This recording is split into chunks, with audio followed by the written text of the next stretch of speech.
Search Imani women's volleyball. I didn't know this until a while ago, but Pokimani or whatever. That's actually her name. I didn't realize that. That's where the like Pokemon. Her name is actually Iman or whatever. Is it Iman or Imani? What's one of those?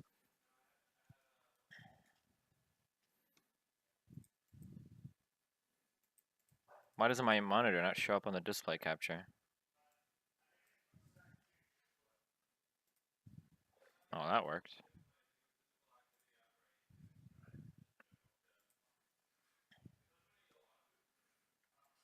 How did I sleep? Fucking horribly. Dude, I have this like really fucked problem where anytime I go to sleep early, like if, or like anywhere near a reasonable time, I cannot sleep through the night ever to save my life. I think I went to sleep early. Honestly, I went to sleep around 2 o'clock last night. How it was a couple hours after I streamed the politics shit. I think I went to sleep for a couple hours, and like a couple hours after that, and then and I woke up like 6 times last night.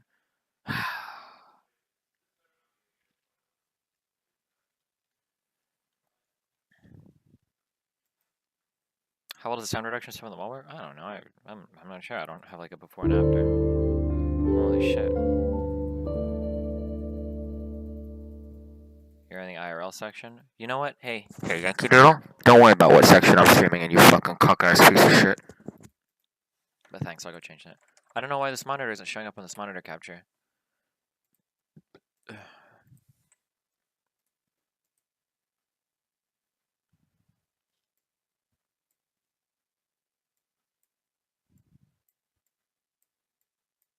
People are so mean to everybody. Why are you guys so mean to everybody? I notice this like I don't know, it seems like really sad.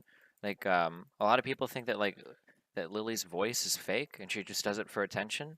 And then yesterday after I hung out with Geisha, a lot of people think that Geisha just like tries to leech off people and is actually just hates everybody but is just trying to leech viewers and shit. And like all of these people that I meet are like genuinely seem like really nice people. Like Geisha seems like a really cool, nice dude.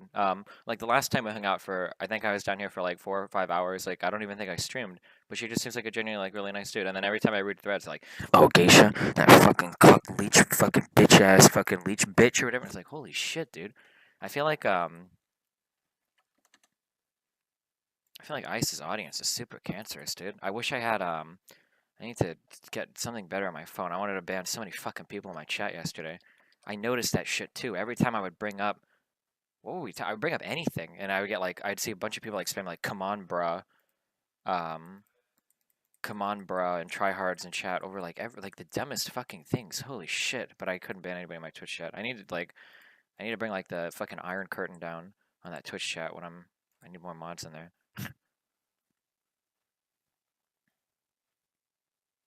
Please don't make eating the mic be the next step. Hey, you know what? I'll do whatever the fuck I want to do with my. I'm sorry. Why why is this not working? Remove. Can you not do the thing? The mic's super close. It's really fucking loud. Good, Dusty. I'm glad. Does that make you mad? Add. Display capture. Add existing. Display capture 1? Uh-oh. Oh my god, what happened?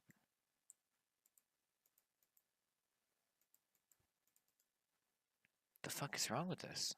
Okay, remove. Have I played Gigantic yet? Nope. I'm losing my sponsorship right now. Fuck.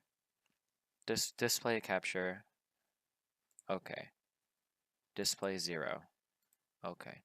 Why is this not showing up? What the fuck is going on? Right click. Holy shit. Do you think the ticking in the score for Dunkirk was good or cheap? Devin is going to come in here later and we're going to talk about Dunkirk. It should be interesting.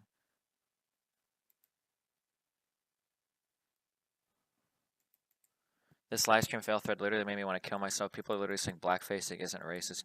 I don't I'm pulling like really hardcore in the other direction. I'm not gonna lie. Where I'm starting to think that the default shouldn't be that blackface isn't okay. Edit transform position. Oh, wait, what is this? 9001. Wait, what? What is this? Position should be 00, right? And then size is 1920 by 1080. 1920 by 1080. Is this? No.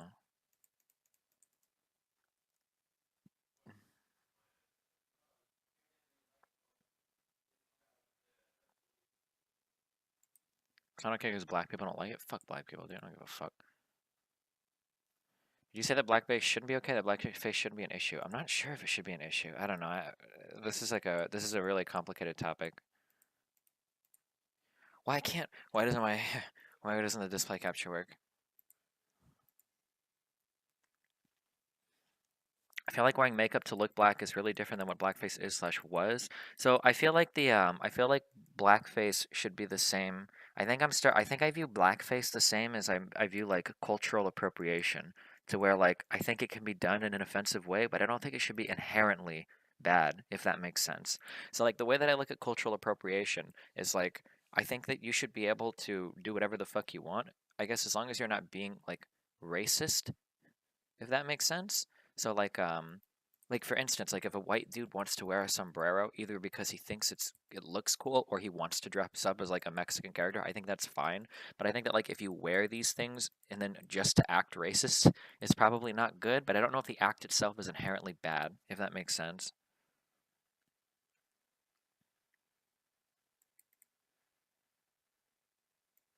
SJWs think it's inherently racist. Yeah, I know.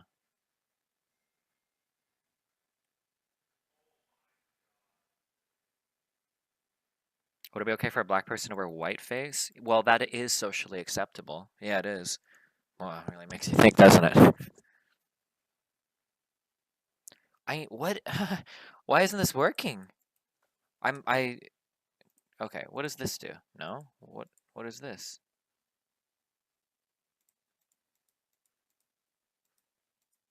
Something. What is this? Oh, wait a second. File settings. What got changed here? Output. Video. S-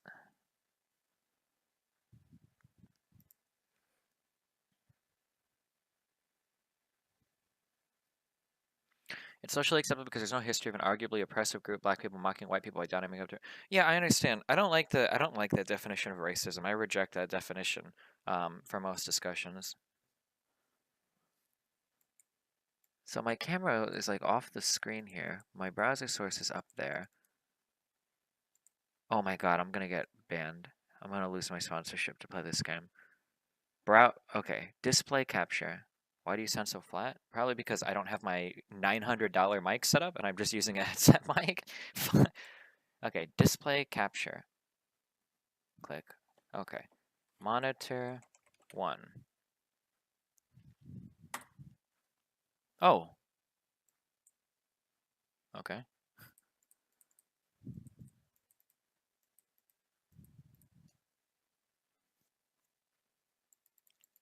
You didn't bring it? No, my mic setup is way too much to bring with me every time.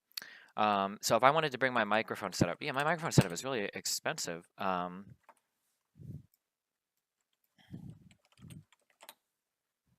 We have our baby bottle. What did I think I was gonna get when I Googled this? I'm sorry. Fucking retarded. Okay, we can do it. Bam, we got our microphone. Whoa, this thing is marked out a lot. I want the new one. I need to email them and get the new one. Hell yeah. But the problem is that black people in America still face systemic racism. Normalizing blackfacing is equivalent to saying you're colorblind. Does that make sense? I obviously don't think you're a racist, just making a case. Do we really want to talk about this right now? Hold on. I think I have this is like a oh, and then this is I've got my single tube amp. Ooh, look, we got our little analog fucking. This is my amp for the microphone, so I would have to bring, and this is a big guy. This thing right here is like oh, you can't see my camera anyway. Hold on. It's like this big and probably weighs maybe 30 pounds, 20 or 30 pounds. Wait, is that like a weight? Hold on, fuck. Okay, 12.8 pounds. That's still a big guy, right? And then I would have to bring my mixer, my interface. So I would have to bring this, my interface, my microphone. I would need to bring my mic stand, and then I would need like the XLR cables and everything. Yeah, fuck that shit.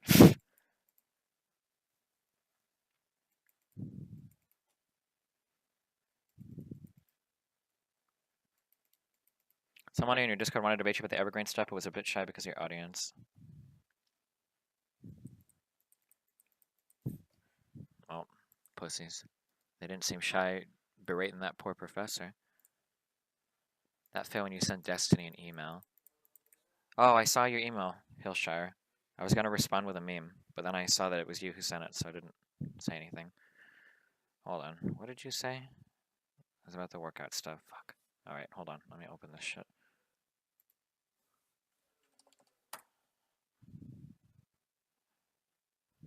Just wanted to give a few memes. Microplates. Oh, you mentioned microplates. I actually didn't know that they made the 0.5 pound plates. I didn't know that. Stop failing reps. As a beginner, good technique is the most important thing you can learn. You want to ingrain good techniques so you don't have to undo bad motor patterns later on. Okay, so the way that I do this, Hillshire, is if I do an exercise 5 times for 3 sets, then I go to the next weight. So if you ever see me fail a rep, I think it's necessary as part of my progression, right? So for instance, the last time I overhead pressed, I think it was 70 pounds or 65. If I'm able to do like 5 reps over 3 sets all the time, then I have to increment the weight. There's nothing to do at that point. So typically, when I was working out last time, the way that this would go when I would start to peak, yeah, or stall. I don't think I ever really stalled last time. I don't think I can really use that as an excuse. But what will happen is like let's say that I barely churn out that 3x5, and I know it's like barely there. When I do the next one, usually I'll do like maybe I'll do 4 reps for the first set, then 3, then 2, or maybe 3, 2, and then I'll drop the weight and do 5 of a lower weight, or maybe I'll do like 5, 3, 2, or 5, 3, 1 or whatever. Usually that, and then the next time I do the workout, usually I'll be able to do everything. Does that make sense? But I think you have to, yeah, you tried 75 and then dropped to 70. So if I can do 3x5 of the previous one, I should at least be able to do 4 reps the next time. I'm surprised I was only able to do 3 of the overhead press, but that exercise is cancerous as fuck. I hate overhead press. Having the 2.5 pound, having like a 1.25 would be what, like a 1.25 pound plate to progress the overhead press would actually be really nice. I didn't actually know they made the little plates that small. But yeah, that would be nice because that exercise is really hard to add 5 pounds on. Oh my fucking god, I hate that fucking exercise. Um, Changing up reps. Changing your rep scheme over time is one of the best ways to avoid hitting a plateau. Oh, I've heard this. I don't actually usually hear changing up reps, but more that deloading is like really good. That like if you start to plateau on an exercise, just deload by 20 pounds and work your way back up or whatever.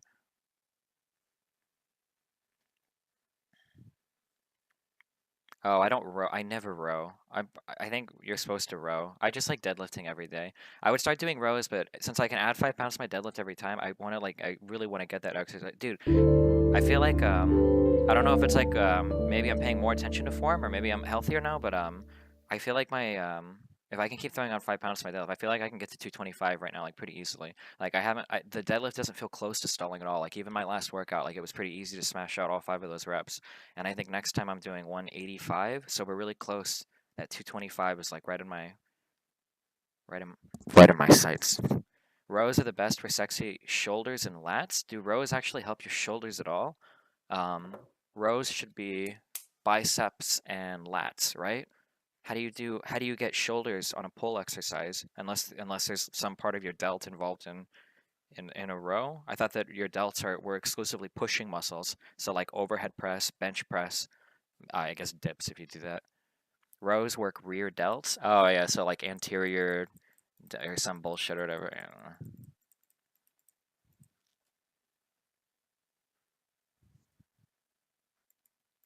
Destiny. Oh shit. Oh shit. I should be playing this game right now. Sorry, hold on. Hold on, I'm sorry. I was making this joke yesterday, but I don't think everybody caught on to this. My bad. Um,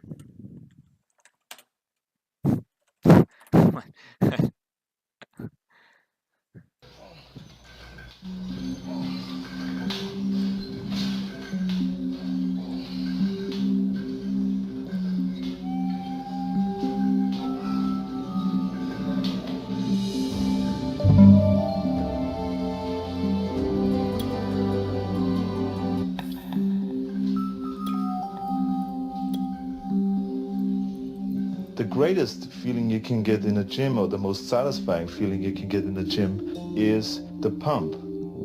Let's say you train your biceps. Blood is rushing into your muscles, and that's what we call the pump.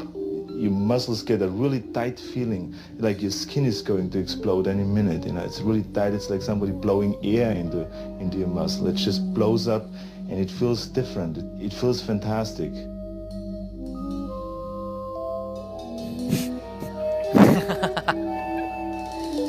It's as satisfying to me as coming is, as having sex with a woman and coming. So can you believe how much I am in heaven?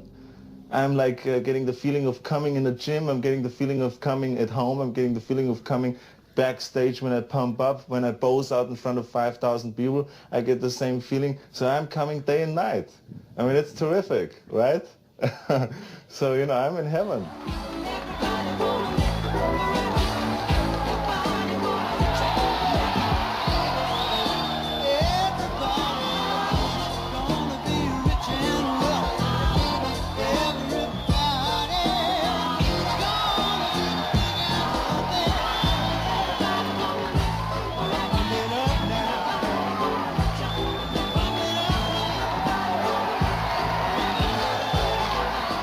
Good bodybuilders have the same mind when it comes to sculpting than a sculptor has. In case you're wondering how Arnold could become a fucking massive movie star, this explains it perfectly. Arnold's history is like really, really inspirational. He's like one of those people like Sylvester Stallone, I think. Like he came from like, where did he come from? Was it it was like a small fucking farm in like Austria or something?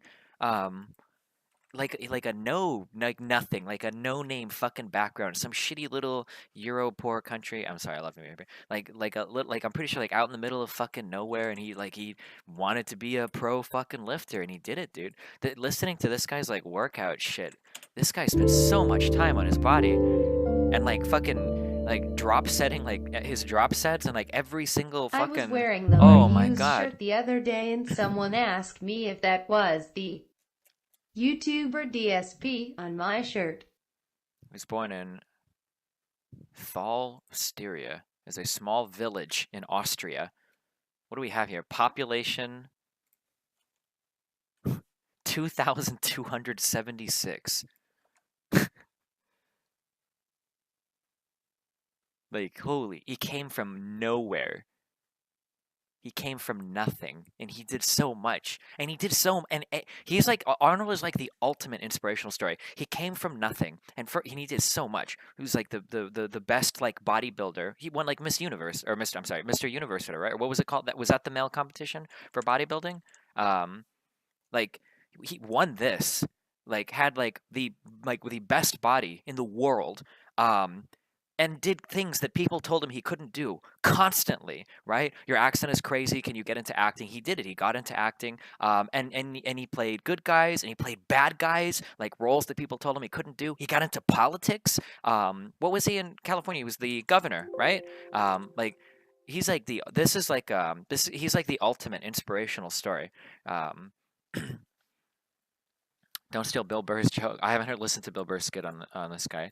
But like Arnold is like the ultimate like inspirational fucking story. Holy shit. Listening to Trump insult Arnold, I thought was really stupid. Arnold made so much of himself from a random as fuck no name fucking village. And to listen to Trump that was born into everything, like sit there and try to shit talk him was like super fucking stupid. God, I fucking hate Trump.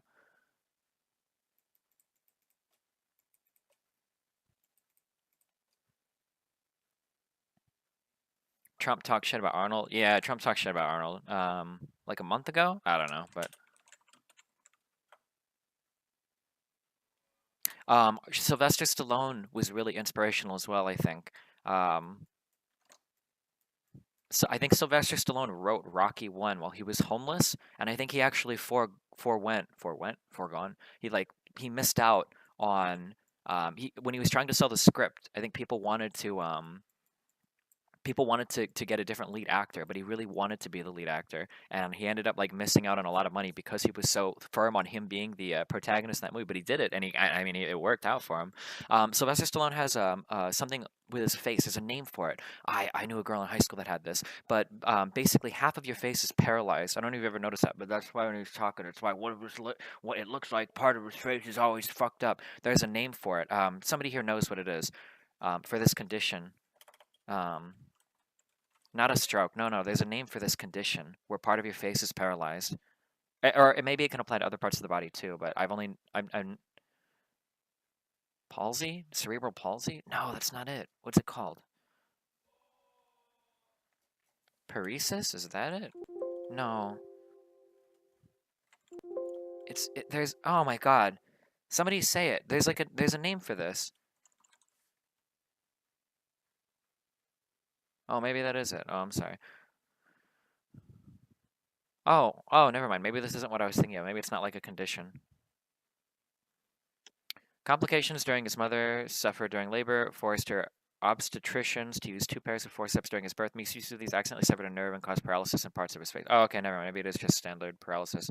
I think there's a name for like part of your face being paralyzed. I feel like I knew somebody that had this issue. Hold on, let me like play a game while we chat for a little bit. Aaron, do you have people yet? I'll play this game with Oh, is it Bell's palsy? Maybe that is it. Aaron is supposed to have a team of people that we can play with. And I can actually play with my subs. I'll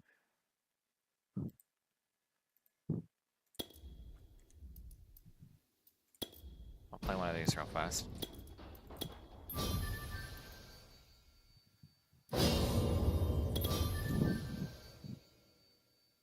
Sub Sunday, yeah, sub games. Here we are. It's finally happened. What the fuck is my volume thing? So, George, Hotshot GG is, it's different champ day. Yeah, but I can't talk and learn a new dude at the same time. So, Hotshot is getting into the workout stuff too. And it's really funny. Where are you at, Hillshire? Are you here? His trainer is like the total fucking opposite of everything I've ever read, right? So like his trainer is literally like I'm starting George off with all accessory workouts. I don't want him to do any compound lifts because I need him to get his base level of strength up. Like basically a bunch of shit where like if I read it on the internet I would call him retarded. But this dude is like massive. Like when I saw him I was like, holy shit, dude, you look really fucking intimidating. This guy is huge, dude. And he did I think he did competition powerlifting on a national level. I think he said he was 165 and his deadlift was I think he said in competition, I think he said he did 615, and then was squatting, oh fuck, it was something over 4 plate, and his bench was his worst exercise at like, I think it was 385 or 365 at like, this dude is like massive. This guy is like a fucking monster, dude. He's huge. Holy shit. Mike Popping? I can't do anything about Mike Popping. What's his name? I don't know what his name is, but he's like he's a monster, dude. Holy shit. Apparently he does like MMA now. Why do I not see? Okay, what's that? Why do I not see I don't have like a volume thing on my Windows right now. I don't know why. Use the summoning circles to grant me strength. Why do I have 2 chat? Oh, hi. Trump confirmed the WAPO story? What's his name? Oh, he doesn't do like professional MMA, but like that's what he's like his interest is now. I didn't catch his name. Tweet at Hotshot and ask him. Go fuck him and tell his workout plan is garbage. Well, actually, I would recommend that. As a 145 pound, 30% body fat novice lifter, I would actually recommend that you do this instead. Yeah. An ally has fallen. Why don't I have I don't have like a volume thing on Windows right now. I don't know why. Our creature is under attack. Like I don't see like a thing.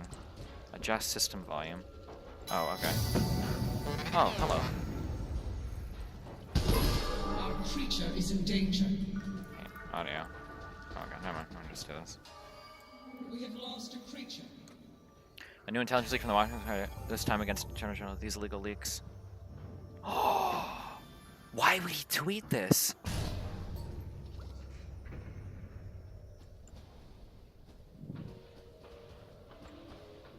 Sessions, Mike Spam, Sessions is gone, right? Sessions has to resign, right? Oh, I'm sorry, guys, I'm coming.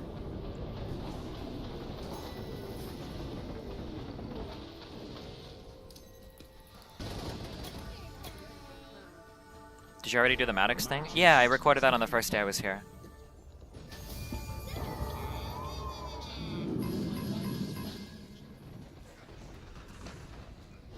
Wait, I'll get this guy on stream sometime and we can argue about working out, okay? This guy is so huge though, dude. Holy shit. George should stream his workout related shit though. I don't know why he's not. Or he might be subconscious or something. I have no idea. Oh no, my bird! ABC felt comfortable reporting he won't resign last night about 2 hours. He's not going to resign? Mike Spam, this isn't even like the obstruction of justice thing, which I think is clear, but like he perjured himself, right? Like there's no other way to spin that, right? He is legit perjured, right?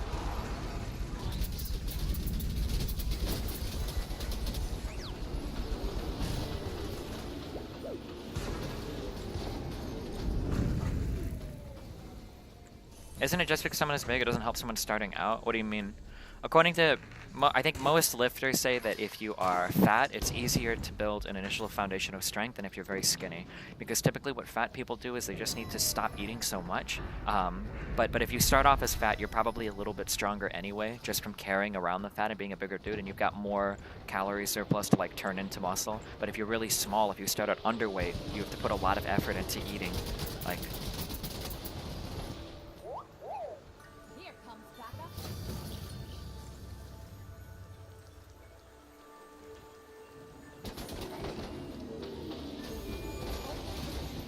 wasn't in front of a jury, so isn't it some other name, not perjury? No, it's perjury, right? He was under oath, wasn't he?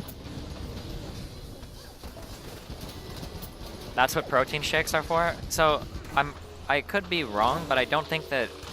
I think isn't it supposed to be harder to build muscle if you are at a calorie deficit?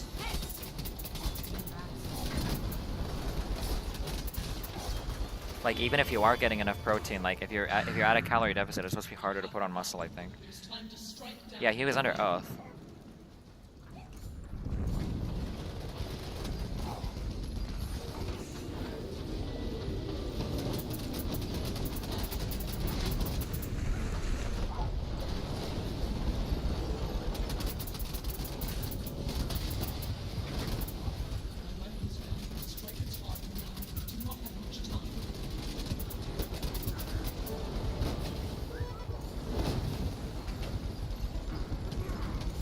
It's almost impossible to build muscle on a calorie deficit. Well, if you're a beginning lifter, it's not that hard, but...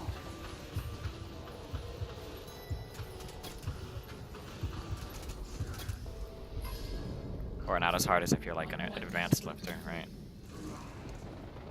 I think when like really buff dudes go on a cut, I think they're usually their goal for working out is just to maintain muscle, right?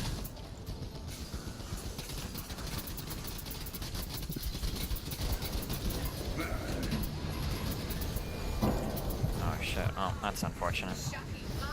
Oh. Oh, fuck. I will resurrect.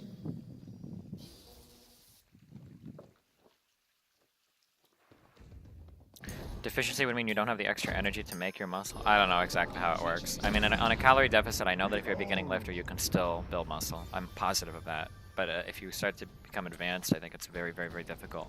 To borderline impossible, I guess, depending on how big you are. I don't know. Our creature is in danger. We have lost a creature.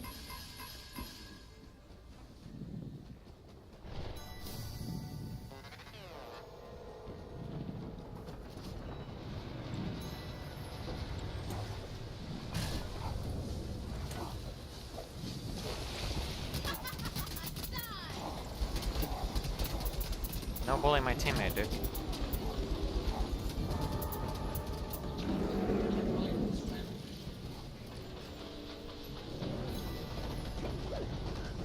I don't think you're necessarily building muscle as much as learning the lifts.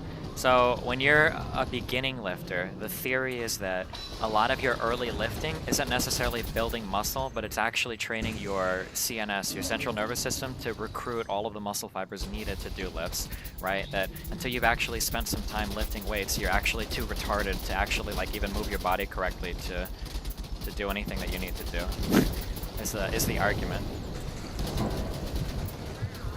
Where the fuck is my team at? That's another reason why some people recommend big compound lift programs to start, is because the big compound lifts will put more stress on your CNS because it involves the recruitment of so many more muscle fibers than accessory lifts. And yeah, I don't want that one guy to walk in and start contradicting me, because there's no possible way I can argue against this dude.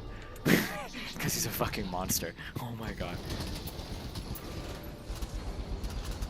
Sessions can't be charged because the evidence isn't public? Wait, I thought that hearing was public. Like, we have, like, video, don't we?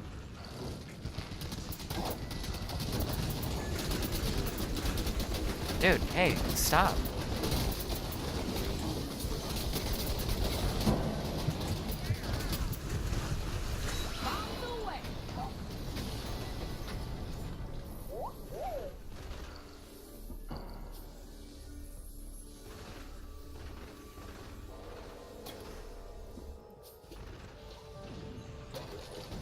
The leak isn't public, though. Oh, I'm sorry. Oh, okay. Oh, yeah. Of course. You're right. Yeah, of course. I understand. Oh, yeah, of course. Oh, yeah, I agree with that. Oh, that's why I was saying... Oh, of course. Okay, never mind. That's why I was saying yesterday, it's if the leaks end up being true, right? Hey. Yo. The fuck is this cookie bullshit?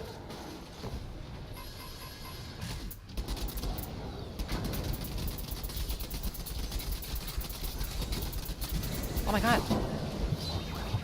That was a mistake. Trump is never pardoning Sessions or himself. It's not gonna happen. That won't happen, guys. Being big means you're knowledgeable on how to get big. Oh, no, Sussex. I'm not saying that, but like, I think it's retarded. Well, I don't know. I'm not gonna argue against a guy that can deadlift 600 fucking pounds about what's correct or incorrect about working out. Like, it's hard to like have credibility in that discussion. Do you know what I mean? Like, it would look really retarded. Am I supposed to be shooting this?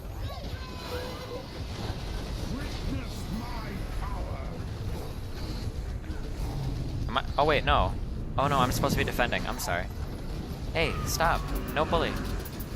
Yeah, get out of here, dude.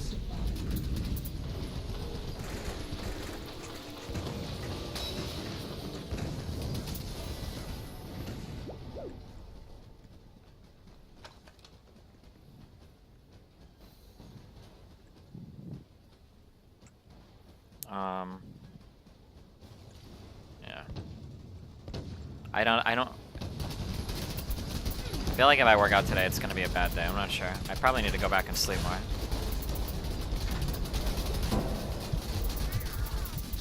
Fuck.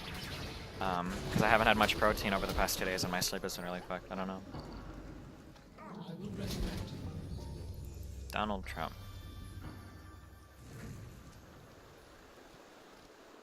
No.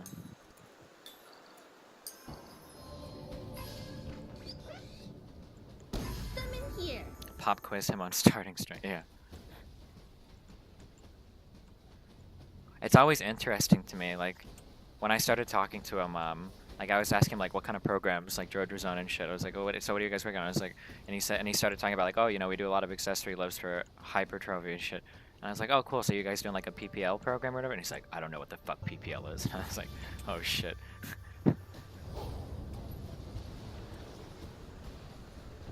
Just get some androgen? Isn't that, like, the shit that's supposed to stimulate testosterone production or something?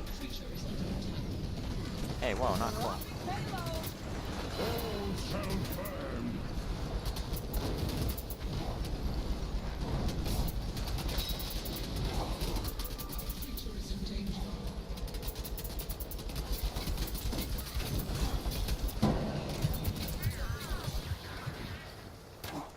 Oh yeah, I haven't used my F shit at all. My bad. It's time to strike down my rival.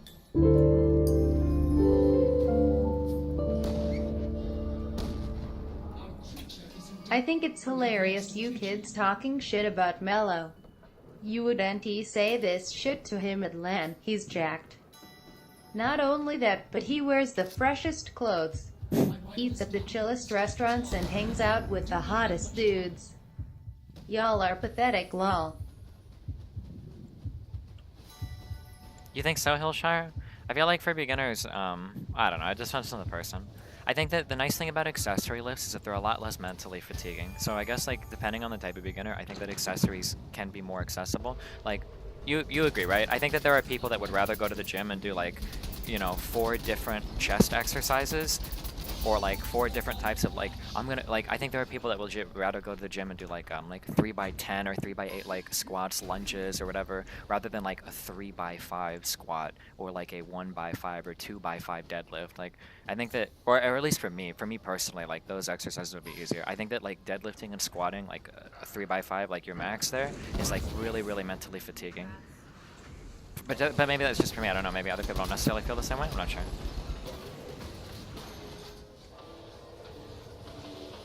Going to the gym to do lunges? Can't you do weighted dumbbell lunges or whatever? Do you carry weights while you lunge? Aren't like weighted dumbbell lunges a thing, or am I making that up?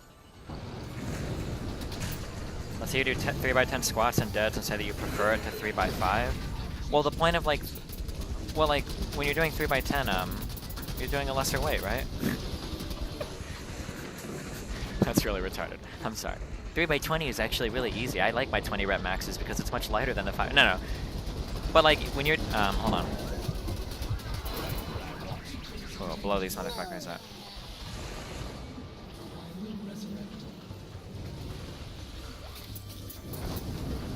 In my 10 years of lifting, there is little to no point in planning a workout and overthinking it. Yeah, I think overthinking it is bad, but I think that having a program is probably really important because I hear that like people will go to the gym and fuck around, and that you can waste a lot of time doing that. Where you go to the gym and you kind of like shop around for exercises to do, like based on what's available, and you don't really like do anything.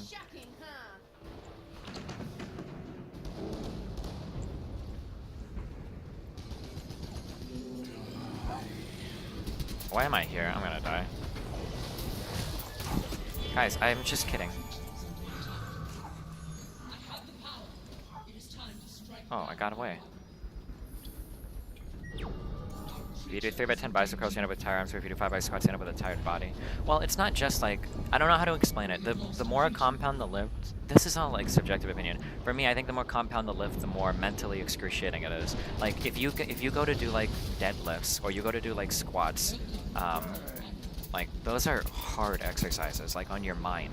Like to put weight on your shoulders and to know that you're going all the way down to the ground and that you are coming all the way back up, or to deadlift to pick up like the heaviest weight you can. Like those are mentally excruciating exercises because you have to be mentally there to do it. Whereas like to just do like to do like any dumbbell exercise or like a bicep curl or like a leg press, or I guess like what's that thing where you lay down in the machine and you like pump your legs to like work your booty? Like these exercises like mentally are much easier, you know? I don't know how to explain it. Our creature is in danger. Hey, what's up, creature? Oh, she's so cute. I like the bird so much more than the snake. Dude, what the fuck is wrong with you?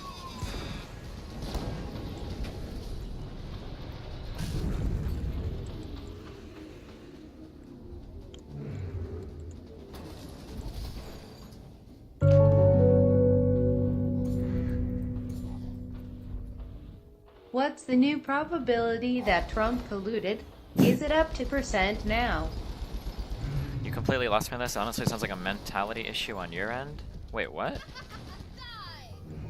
Those butt exercises are hugely taxing if done correctly. Well, but I don't know. I don't know. Maybe different people think about it differently. I'm not sure.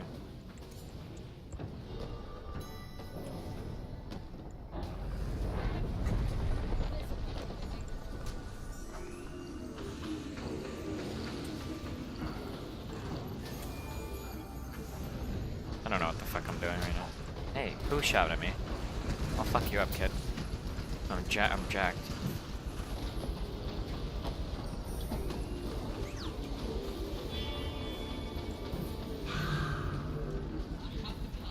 It's time to strike down, my friend. 30% armor pen for basic attacks. This is like, is this even when I'm... Okay.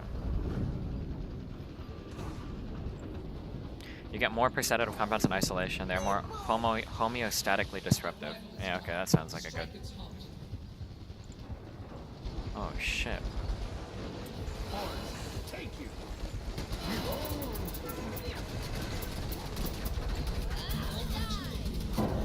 god. I know it's a pretty common meme in Chow to Chatty, but what's more difficult is like 100% subjective. I don't think I agree with that. I think that the more muscles you're recruiting for a lift, the more mentally difficult they are. I'm pretty sure that's like a well-accepted meme. The way I see it, accessory exercises are just more fun. Yeah, because they're simpler on the mind. Like doing any dumbbell exercise, like you're never. Let me put it this way, okay? And you can correct me if I'm wrong, but like if you're gonna go do like a dumbbell row, or if you're gonna do like a dumbbell like press or whatever, like I don't think you ever line up for these exercises and you're thinking like, oh my god, like this is gonna be so difficult, right? You know, they're usually like fun. Like I think dumbbell exercises are exercises that only focus on like a couple muscles are usually like really fun. You know, like they're enjoyable to do. They're like you're never like dread these. Like nobody is like preparing for like a dumbbell exercise or something, and they're like, oh god, like I can't believe I have to do this, right? Whereas like I think that like squatting or deadlifting, or at least for me, are like, it's like, whew, all right, like good luck, we're doing it. Like are a lot more mentally taxing.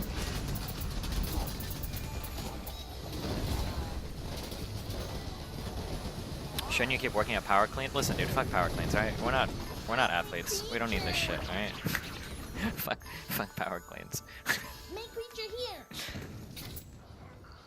I feel like rows are hard. I don't know why I stopped doing rows. There's a reason. Oh, because I just want my deadlift to be big as fuck, okay?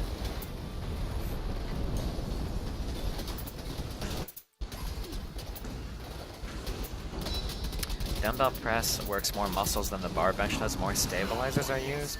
I'm pretty sure you use your stabilizers more. There aren't like magically more muscles that you use, but I'm pretty sure it's the same muscles that they're just used. You just stabilize more on a dumbbell exercise. What are rows? Rows are where like you bend over and you pick something up off the ground. It's like a reverse bench press, except it's like over your belly instead of your sternum, I guess. Just look it up. Whoa, not cool. No. Holy shit. If you want a fun lift, you need to do skull crushers. Oh. When you're laying back these guys or whatever?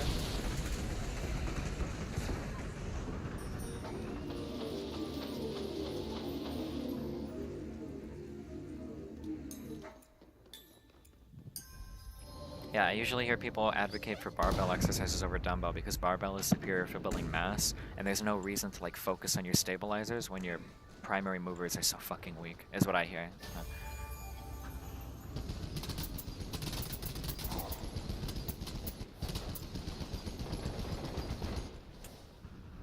I'm gonna fuck you up, kid. Never mind, no I'm not. Why do I talk so quiet?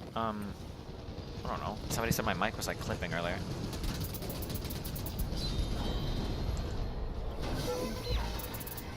That's all that did?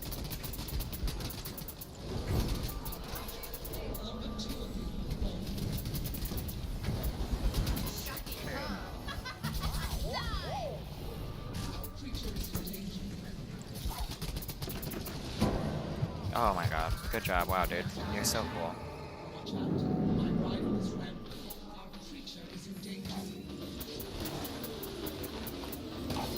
I've read that if you don't work on your stabilizers enough and get big, you'll have a bad meme. No, stop.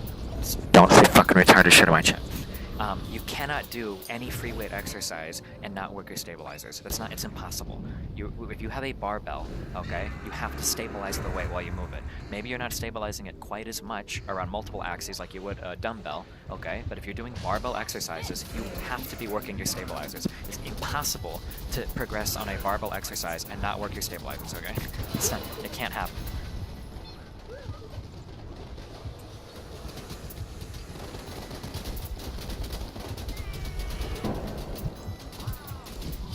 Oh my god.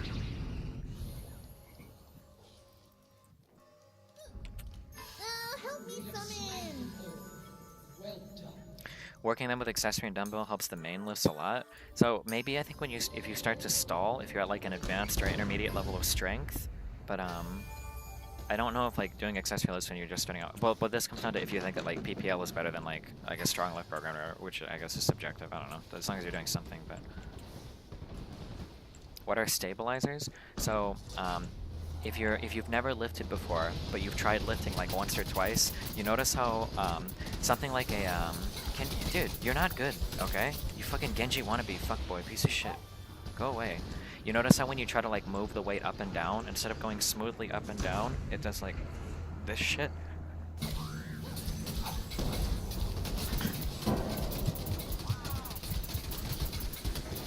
Oh, I almost fucked him up.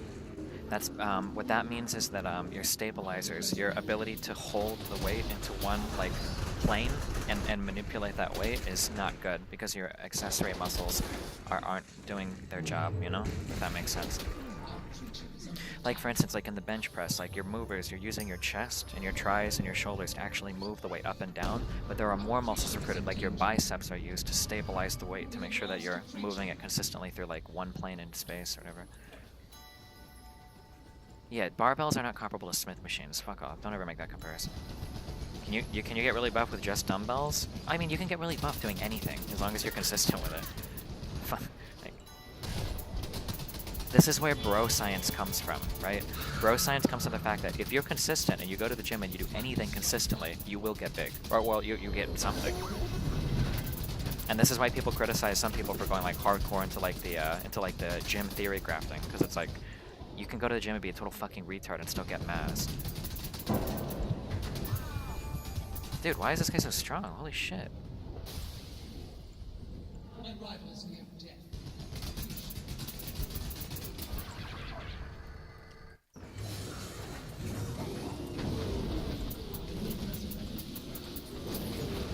Did that guy just solo me?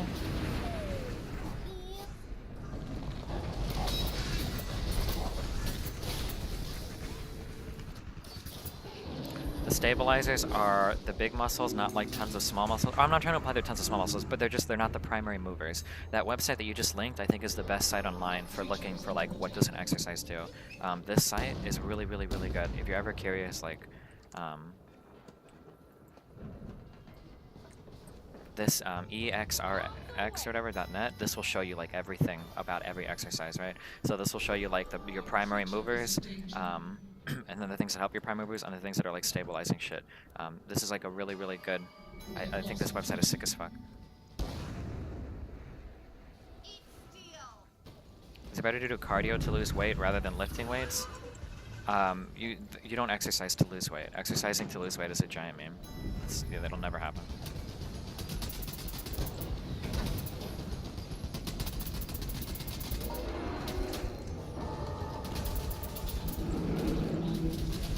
Okay, I don't want to be. I never mind, dude. Hey, help me, help me, help me, help me, help me. No. Okay, I'm not going over there anymore, okay? I will resurrect.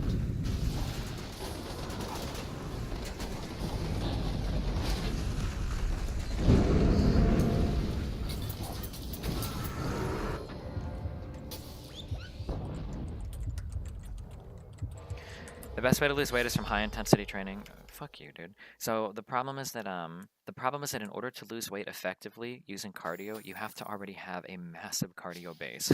So like the type of people that could actually do enough cardio to lose weight are probably not the people that need to lose weight, if that makes sense.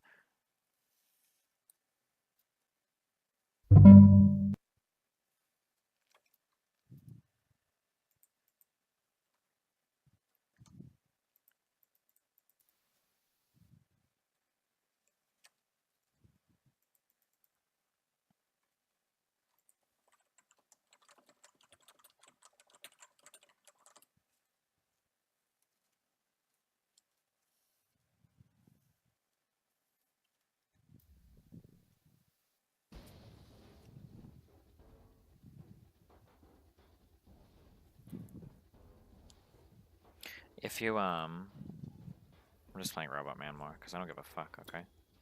Pickle Man. Oh, we have a team of. We got a 5-stack.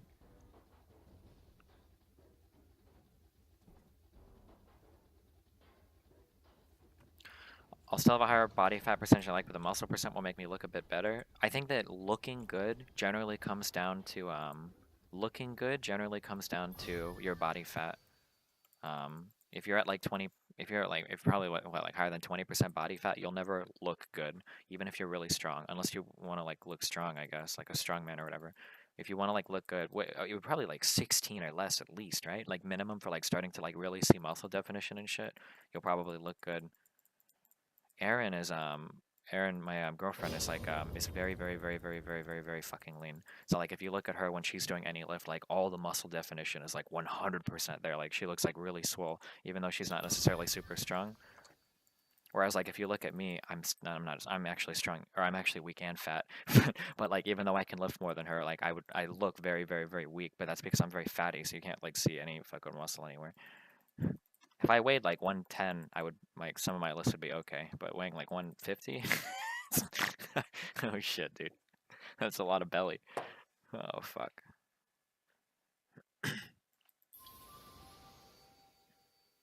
Oh wow, nice job, guys.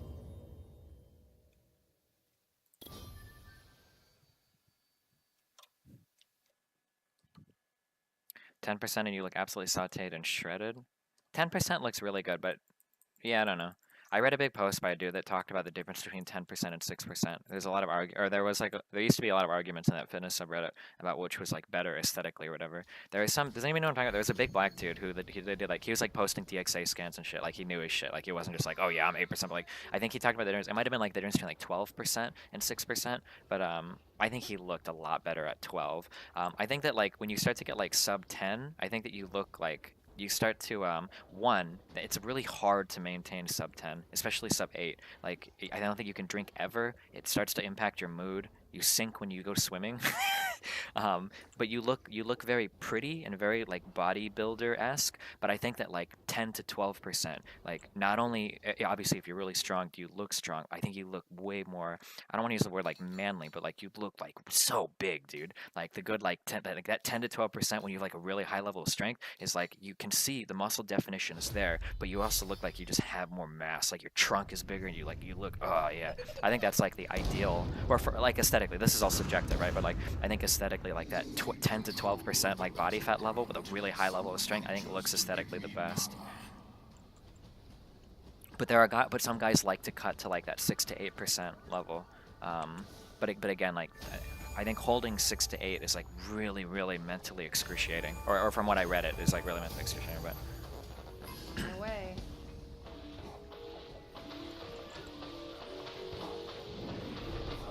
I don't like these like pictures like the body fat percentage in men. Sometimes they can be good for like guesstimates, but the problem is that every single human being will wear fat a little bit differently, right? Like yeah, everybody puts on fat a little bit differently.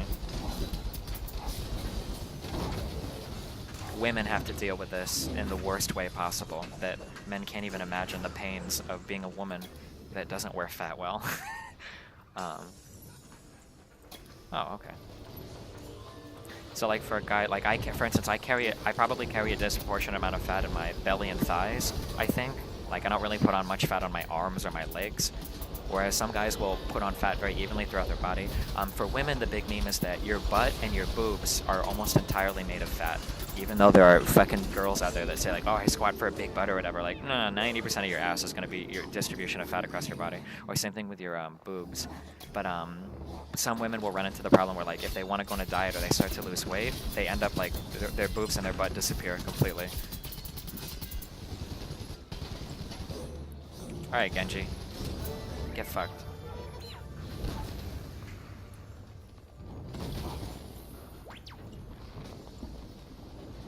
It's fat and it's also the first thing you lose. Yeah, well, it depends. Some women will wear their fat, like, I guess like, I'd say well, but I guess like in an aesthetically pleasing way where they can lose a lot of weight before it impacts their boobs or butt. But there are also women that like, they won't start to grow their boobs and butt until they're already overweight, you know?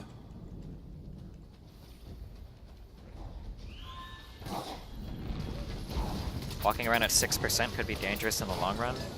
At 6%, is it? Maybe, I don't know. I hear that 6 to 8 is like really hard to maintain. You said you'd try a different champion each day. Yeah, but I could try a new champion if you want, but I'm not going to be talking to chat then. I mean, it's up to you. What if you want to see me like try new champs that like focus and learn on what I can.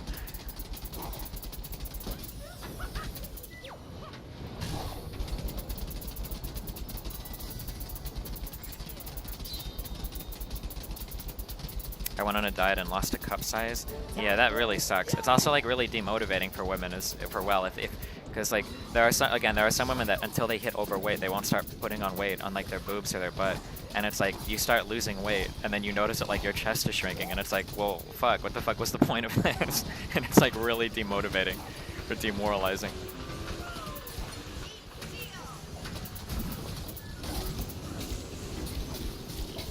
Okay, Genji, you're really good, dude. Where's my team at? Hey. Why did I start exercising? Is it to be thinner? I want a high level of strength and I want to look better. It's all vanity.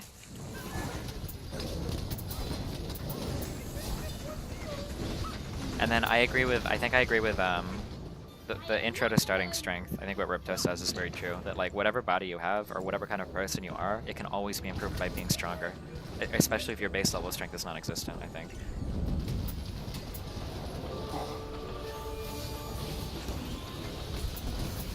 I used to bullshit myself with that a lot when I was like in high school and shit, where I would say stuff like, like, oh, like I don't really, why would I ever waste my time working out when I could do something better, you know, with my time, or I could practice my instrument or whatever. But I think that's bullshit. A higher level of strength isn't vanity? Oh, of course it's vanity. A higher level of strength? I'm not gonna functionally do anything with it. I don't plan on like moving heavy objects for like a living.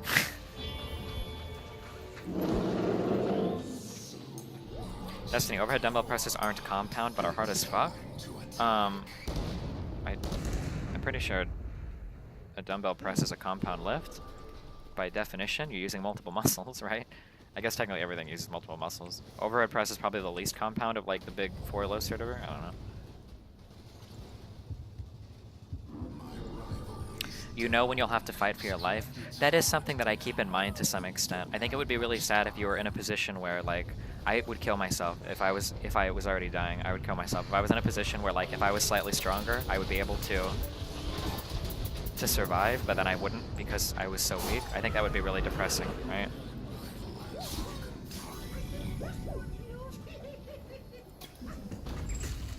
What are chest shots? I actually don't know what this even means. You don't ever see the usefulness of being able to pick up heavier things? No, definitely not. No. Not really, not realistically. You're lying to yourself, I think, unless you do something that involves it a lot. But I can go through my whole life without ever picking up anything heavy. Like, what am I doing commonly that... Oh, little Cyclops, dude. I'm so sorry.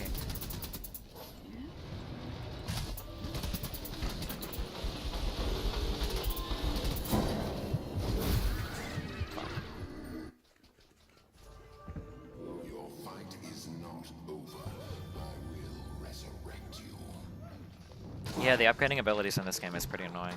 There should be a way to like set the hotkeys up automatically to do it automatically. What about health benefits? I mean, the health benefits are nice too, which is a minor thing, sure, but it's mainly for vanity. Like, you gotta be realistic, I think. It's kind of like that guy, or well, for me it is. Maybe not for everybody, but for me it is. Because it's kind of like that. What's that? Jeff Jeffries dude, when he's like, there's only one legitimate argument for owning guns.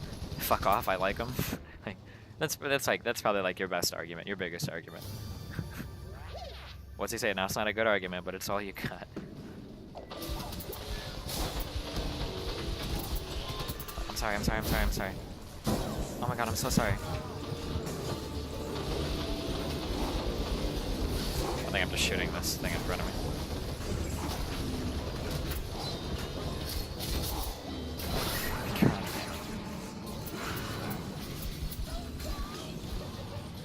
Once you get strong, you'll notice how beneficial it is to be strong as what? Fuck? Like what?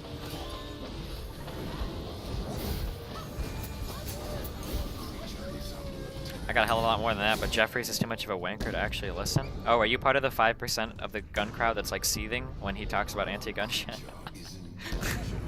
Oh shit. Doesn't exercise result in significant mental benefits? Probably to some extent. But it might be a little bit overstated. I don't know. I've read a few things somewhat recently that like that humans we're not physical enough anymore. Like that we need like the level of exercise that we need is so much greater than that like sitting is like the new fucking cancer or whatever. That like if you go to the gym like 2 hours like 3 days a week, it's good, but like it's still nowhere near the level of physical activity that like a human being is supposed to get. But maybe, I don't know, that might be meme science, I don't know.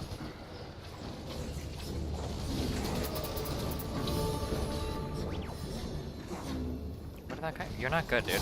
Oh my god. Is he really gonna get away? Are you guys serious?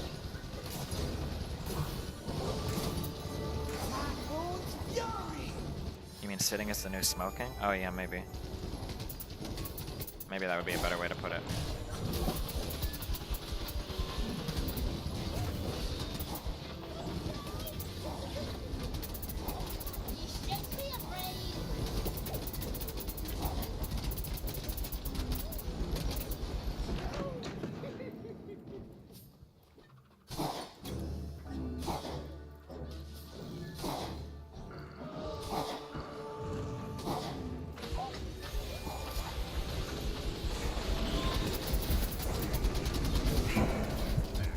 Dude, why don't you chill out?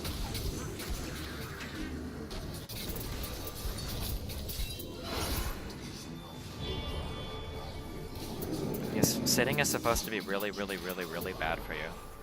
Like, I feel like I read something that's like if you sit for more than 6 hours a day, like you're destroying your shit so much. Like, it's not about how much exercise you do, but the quality. I'm being a little. I could be wrong here, so feel free to get me wrong, but like I feel like it actually volume was important, like not necessarily quality.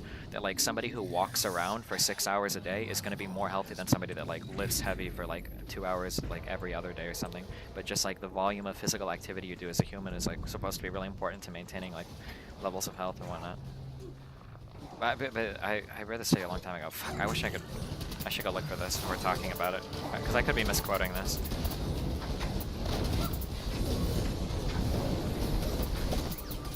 Wrong donger hood, dude.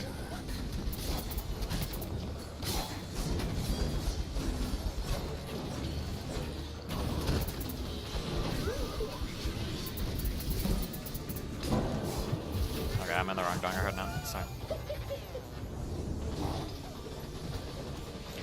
Are you an exercise ball sitting memer? I don't think the exercise ball will help you much. I think it uses your core a little bit, but you're supposed to be like walking. Like the standing desk maybe would probably be better. I don't know.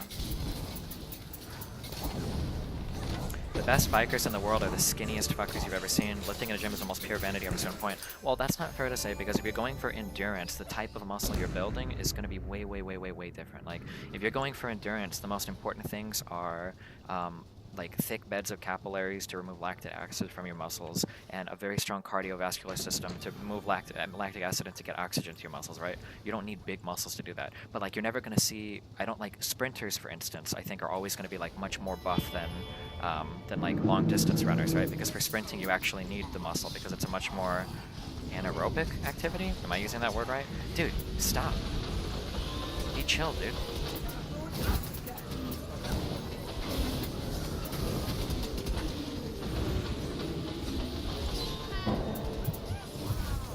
Oh my god. Am I supposed to be jumping more? Oh my god. Cardio sounds way more healthy than lifting though. Well, lifting involves a little bit of cardio. I mean, it has to, right? Like,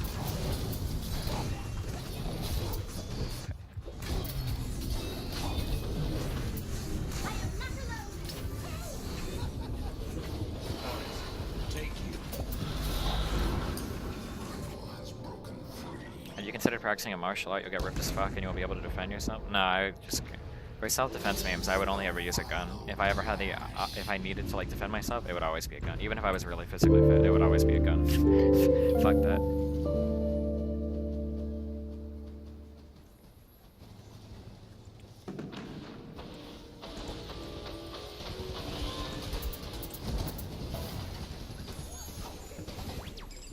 Do you know what a good mile time is? Anything sub like, oh, let's see. I know everyone in chat is a professional sprinter, but like if you can run less than a 6-minute mile, you're pretty reasonably in shape, I would say. And then when you start to get into like the decent like 5-minute times, you're pretty fast. But like if you have like a sub 6-minute mile, that's really respectable. To the average person, like you're probably pretty physically in shape. Now I know everybody in chat runs like a fucking 5:05 or some stupid shit, but like I'm pretty sure that like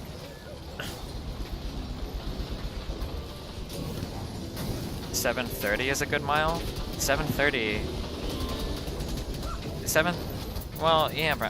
Fuck. I never sprinted. I don't know what like good sprinting times are. I did cross country. 7 minutes is good. Less than 6 is pretty hard. Yeah, I guess I'm trying to be more extreme. Never mind. Yeah, if you're like under 7 minutes, it's probably fine. Well, the problem is like if I say like 7 or 8 minutes, I know that people in chat. Destiny, are you serious? I only went running for like 2 weeks, and I actually run 5:30 on my mile time. Like, most Americans probably couldn't run a 10-minute mile. Well, like a 10-minute mile. Maybe my times are all skewed, but like, couldn't you do a 10-minute mile by just power walking? Do you even need to run to do a 10-minute mile? If you can do less than 7 minutes, you're probably pretty good. You're probably like pretty in shape. I feel like you could do a 10-minute mile by walking quickly though. No, you don't think so? You don't think you could do a 10-minute? You could do 10. Well, no. Well, let's think about it. If you can walk a mile in 10 minutes, that would be like walking 6 miles in an hour. So that would be 6 miles per hour. Could you? You don't walk. You never walk at 6 miles an hour, right? So that's not true. I shouldn't say that. Could you walk at 5 miles an hour? Oh shit! I haven't been like on a treadmill in a long time.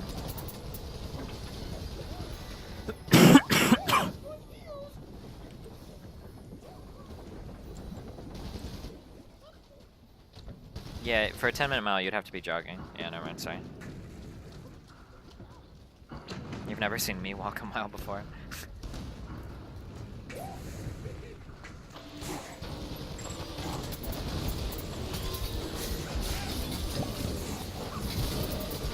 Six miles per hour would be like, that's like a pretty reasonable jog. If you can sustain that for a while, 6 miles per hour I think is reasonably. That's like, you're at like a reasonable like jogging speed.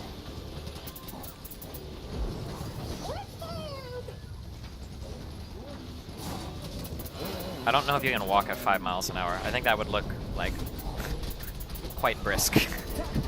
Walking 5 miles an hour? Well, I guess it might depend on the length of your legs too. Maybe if you're very, very, very tall, if you have long legs, maybe you can walk at 5 miles an hour.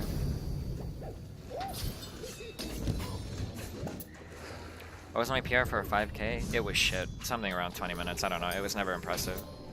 But I was also like a stick in high school. I didn't eat or do anything realistically. I probably barely even went to the gym. I don't even remember. I don't actually even remember working out in high school. I think I just hated going to the gym. I thought it was a waste of time. I don't even know why I did cross country actually. I'm not sure. I only did it for 2 years.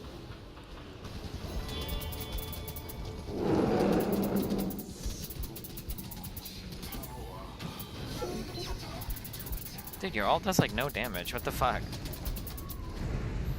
Oh my god, he just dodged my shit. I just got outplayed so hard. This thing is gonna kill me 1v1.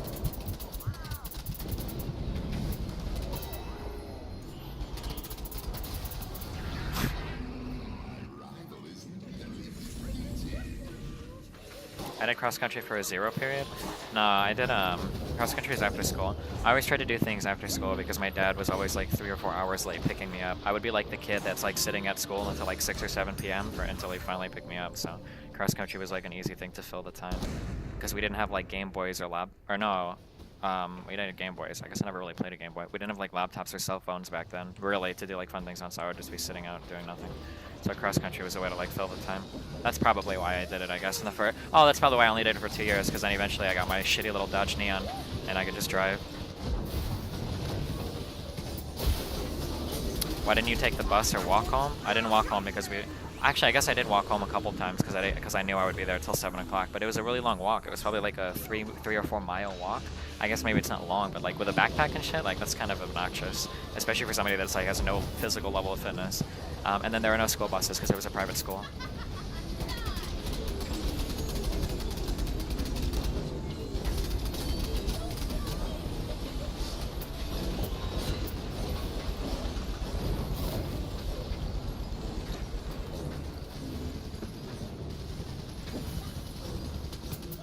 Was it 3 miles? Why not bike? I don't know. I never thought about it. Well, hold on. I guess because I remember where I lived, so I guess we can look up how far the walk was. Maybe I'm over-exaggerating.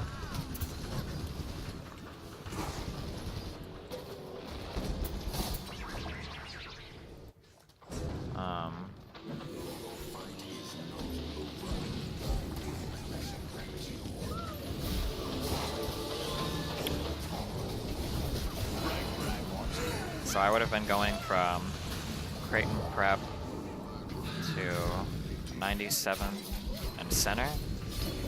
I feel like this walk took me a long time. Oh god, it's gonna be like 1 mile. Oh no, okay, 4.4 miles. So this was like a decent walk when I would walk home. And I do remember walking home a few times, but yeah, this sucked. With like a backpack full of shit, you don't want to walk like 4 miles after school. Yeah, that sucks, dude.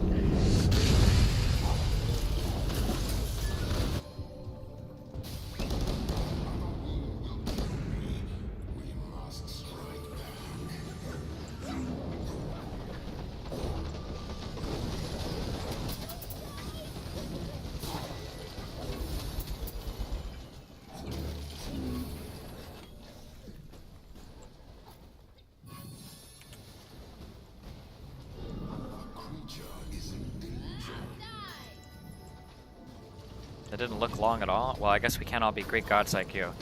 But I don't want to walk 4.5 miles with a backpack full of books every single day after school. I guess I would rather just sit there and... What did I do after school for so many hours? That's one of the things that I always vowed I would never do to my son. I think that was one of the worst experiences in high school, was having to sit there and watch. That's like one of the worst experiences, having to sit there and watch everybody else go home while you're like stuck after school knowing that you're going to be there for hours.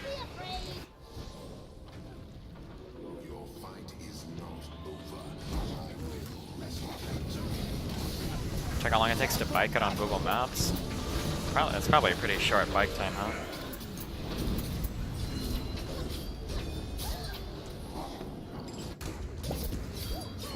What about Kyle? Kyle has good parents. Kyle's parents always pick him up immediately. Kyle's parents loved him. I'm sorry. I'm just kidding. That's really mean to say. My parents love me, dude. Okay? I love my parents, right?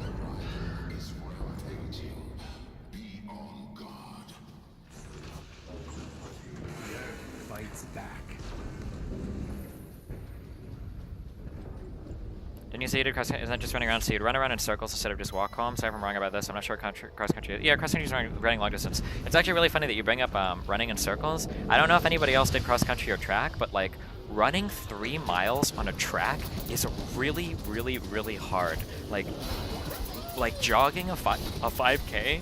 Well, I guess it's all relative, but like jogging a 5K is like, it's a thing and you can do it because the environment and the scenery and everything is changing, but running around a track fucking 12 times is so mentally excruciating. Oh my fucking god. Like, oh my god. That was always like the worst days is when we did track days. I wanted to kill myself. Like, even after like 1 mile, like, I don't know, there's something about it. It feels like doing cross country on a track is like it's like the microwave hallway in Metal Gear Solid 4.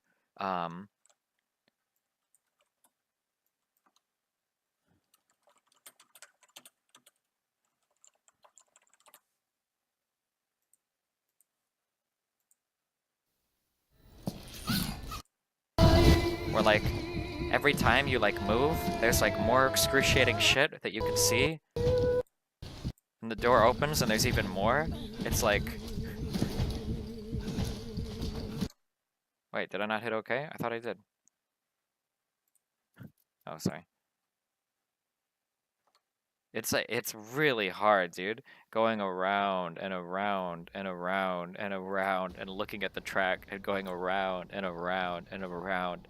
It's like, oof, it's mentally very difficult to do. Whereas cross country, even with like hills and shit and uneven terrain, it always felt so much easier. You could clear miles and not feel and not feel like a, I don't know, just not want to kill yourself. Ugh. I got a message earlier that I was supposed to do something for this. Fuck, hold on.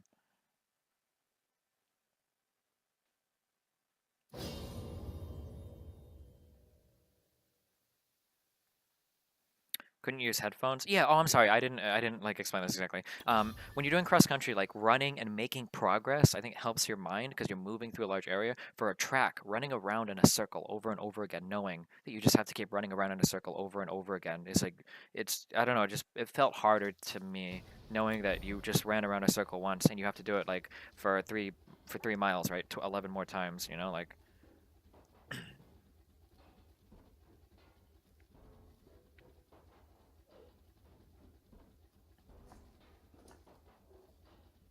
Could you add something to the stream? When real rewards, playing with your favorite video games now, sign up. What is this? Hold on. Am I getting doxxed?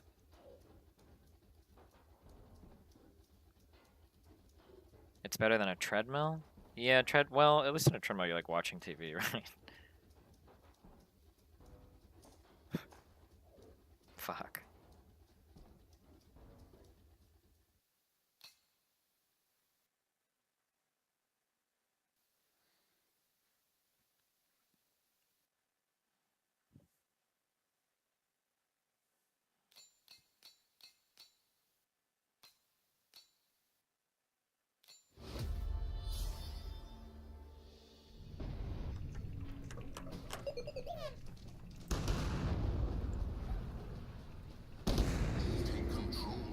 What's the longest distance you've ever ran? Probably just a 5K. I don't know.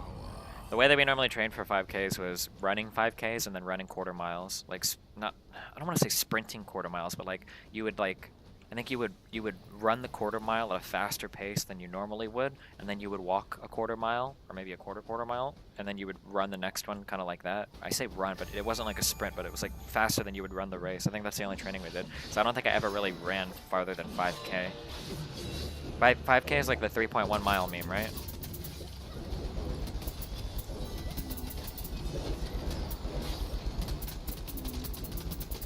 How do you do cross country and not train longer than 5K? I don't know. I don't remember running any races longer than that. I only did it for 2 years. Maybe we did longer than 5K? I don't remember. I feel like I would remember if I did though.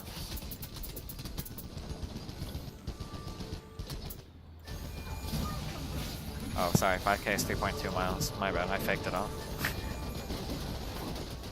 5K is the shortest distance considered a long distance. Yeah, 5K is going to be your shortest cross-country race. Maybe you could tell the coach if you wanted to train for longer races, and maybe I just never told him that, so I was always just doing practice for the 5Ks.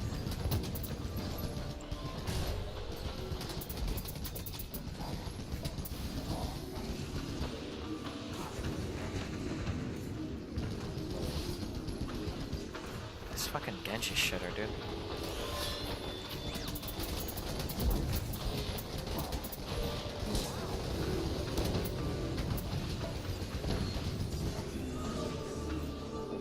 This guy's retarded, it's 3.1? Oh, okay. Yeah, that's what I thought it was, but I'm not gonna correct people that have access to Google, like right now.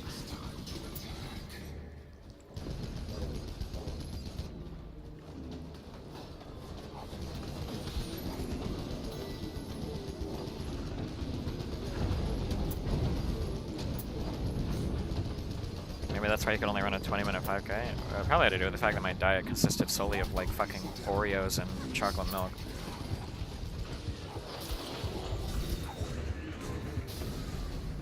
I wish I took athletic shit more seriously in high school. I think everybody should live through high school. It's really sad too because, or well, I don't know what kind of schools you guys went to, but like my high school gym is like the nicest fucking gym that I'll probably ever have access to in my life. Actually, let me backtrack that. The second nicest gym, my college's gym, is like retarded. Is even like for a state school, like oh my god, maybe like every college has like a god tier athletic center, but like oh my god, I think it's called the Hyper Building for UNO. Oh my god, dude. Those gyms are so fucking nice. Holy shit.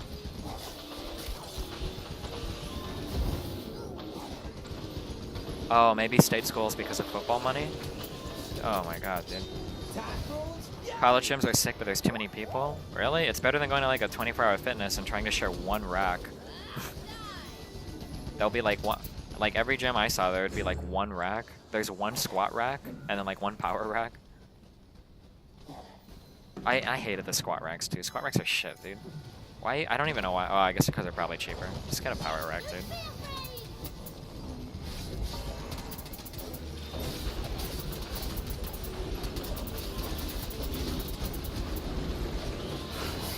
Oh, I have 5 skill points. God damn it. I never upgrade my shit. Fuck.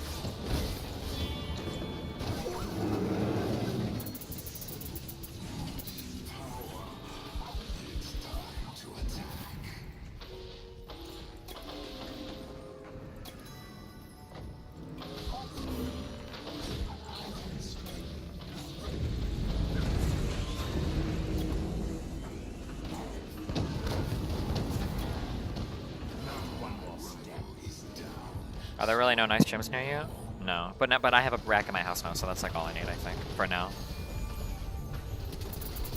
If I ever get to the point in my life where I need more than a power rack, then that's like I've already accomplished like a huge part of my personal goal of lifting. What's the difference between a squat rack and a power rack? I've always called them cages. So a power rack like a rack is a cage, or like a power rack. Wait, what am I calling it? A rack, right? A power rack? How do you get things to the other window? Oh my god, I fucking hate this. But like a squat rack is just like a meme. I don't know how to explain it. Yeah, like this is like a squat rack. These things are shit. You can't really bench press in them. I guess unless you're like really tall and your arms are fucking huge. Or no, not even, because the bench,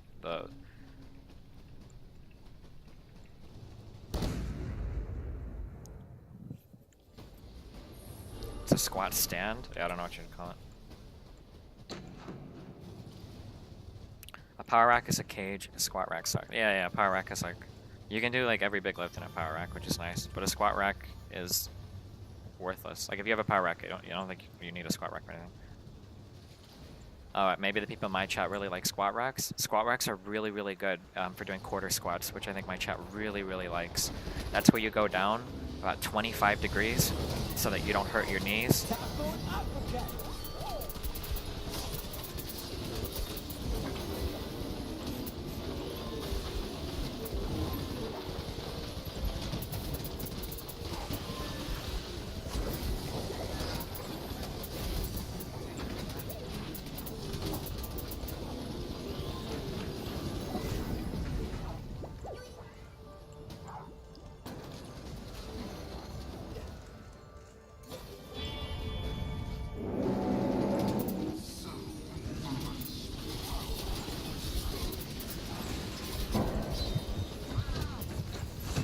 Made a big mistake.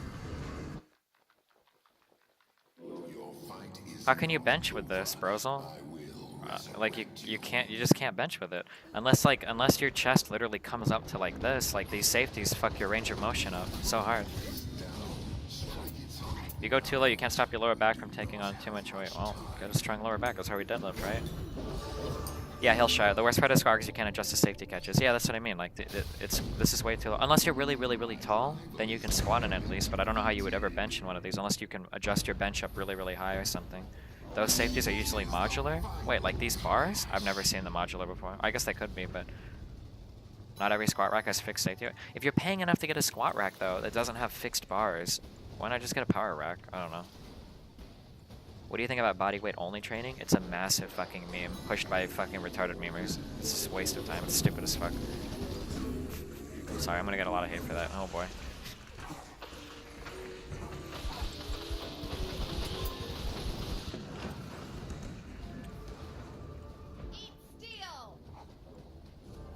Go do a squat right now. At a certain point, your lower back will go into flexion no matter how strong you are. Yeah, that's true. And I read that, but I always read in like the people that suck off like the ass-to-grass squatting form, which is what I try to suck off, usually say that like a little bit of flexion is natural, and as long as you are keeping your back as strong as possible and you're not getting soreness or whatever, that it's okay for that to happen. As long as you're using your glutes at the bottom of the lift and everything, and you're making sure to keep your chest up as much as possible, that a little bit of flexion at the very bottom of a movement like that isn't necessarily a bad thing.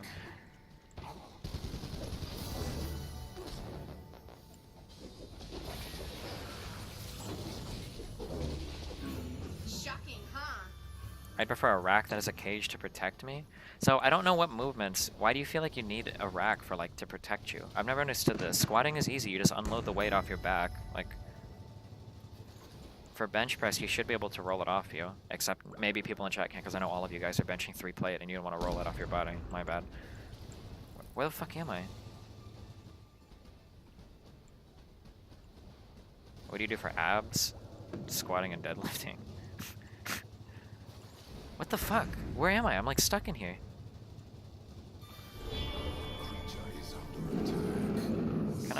Can I go here? Oh. Oh my god. Oh hey, what's up, buddy? Because accidents happen? What kind of an accident can possibly happen? I really don't like that saying that accidents happen. I really don't like that saying. I don't know. I think I try to never say that anymore. Maybe that's because, maybe that comes from being a gun owner. I don't know if I believe in that saying anymore. I think it might be a really toxic mindset to have. Don't squats and deadlifts not actually do much for your abs at all? Well, of course it does. You have to have strong abs to do squats and deadlifts. Otherwise, your body would collapse in on itself. Okay, you know what, dude?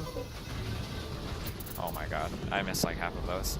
I missed half of an attack that auto-locks. You ever had sore abs from deadlifting and squatting? Oh yeah, if you just start working out again and you're like domsing, of course your abs will be sore. They have to be. Yeah, it's not possible to do like a really big deadlift or a really big squat without having a strong core. You can't do it, right? You would fall apart. Are you saying that you never make a fucking mistake, so accidents never happen? So the problem is that when it comes to things like gun safety, accidents should never happen. There should never be an accident because you should be practicing safety things which put you in a state to where an accident can never happen, right? So like for instance, like I would have to think, but like for like gun safety, I'm pretty sure there is never a such thing as an accidental discharge. I don't think there can ever be an accidental discharge. There can only ever be a negligent discharge, right? An ND versus an AD. I don't think you ever accidentally fire. You do it out of negligence.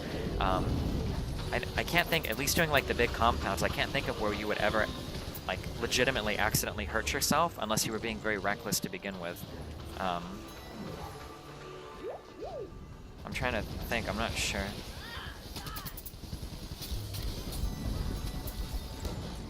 Or if you can list an example where I'm wrong, I mean, I'll admit it, but like,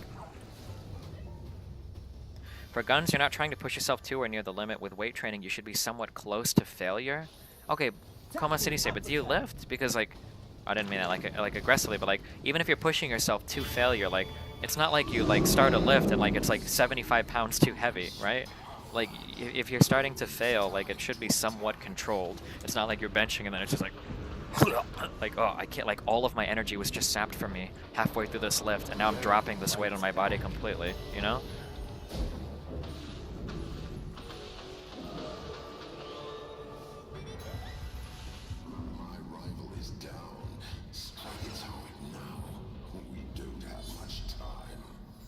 Oh, hey, we won. I did so well here. I failed to squat once a few years back and dropped it. Yeah, I don't know. Like, I failed squatting before. I don't have a problem just unloading it off the bat. What's your fat percentage? Andy Milanakis is a genetic accident, Pepe. What's my problem? I'm probably like 30% body fat. I'm pretty fatty, dude.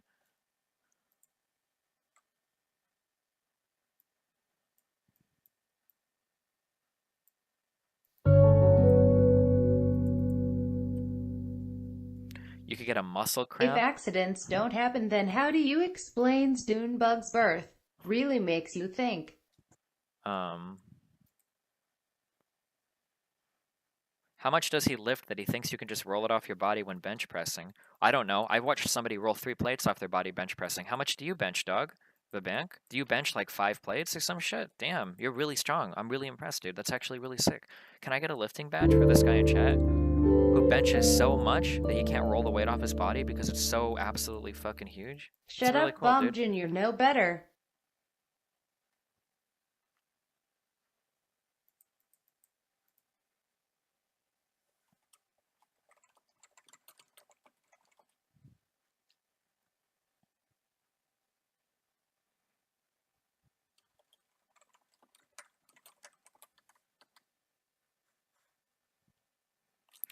Even if I do fail bench, the safety bar is in a position where I can lower my chest and the bar can rest on the bar. So I guess maybe, I feel like you have to have like, you have to be like genetically perfect. Like the bar, like it has to line up perfectly. I can't imagine, because like when you're benching, like the bottom of your movement is like on your chest, or at least like when I bench, like the bar has to touch my sternum before I begin the negative movement, positive movement. I always mix these up. So like, how can you have safety bars without them interfering with your lift? Is like the problem that I don't understand. I guess unless maybe if you've got like a massive arch, if you're like one of those like London Bridge dudes. But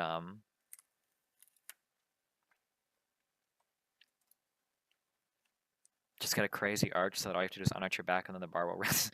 Yeah, maybe. I guess if you're like a powerlifting arch, if your back is like literally fucking like a parabola.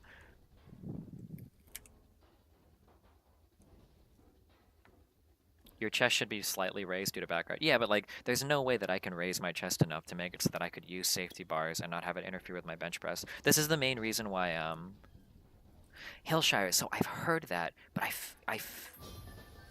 Well, so there's a couple problems. One, I don't think I could ever dump weight on the side because I don't think my barbell will let me because the weights are pretty stuck on there. But two, I feel like dumping weights at the side is like it feels like I would injure myself doing that.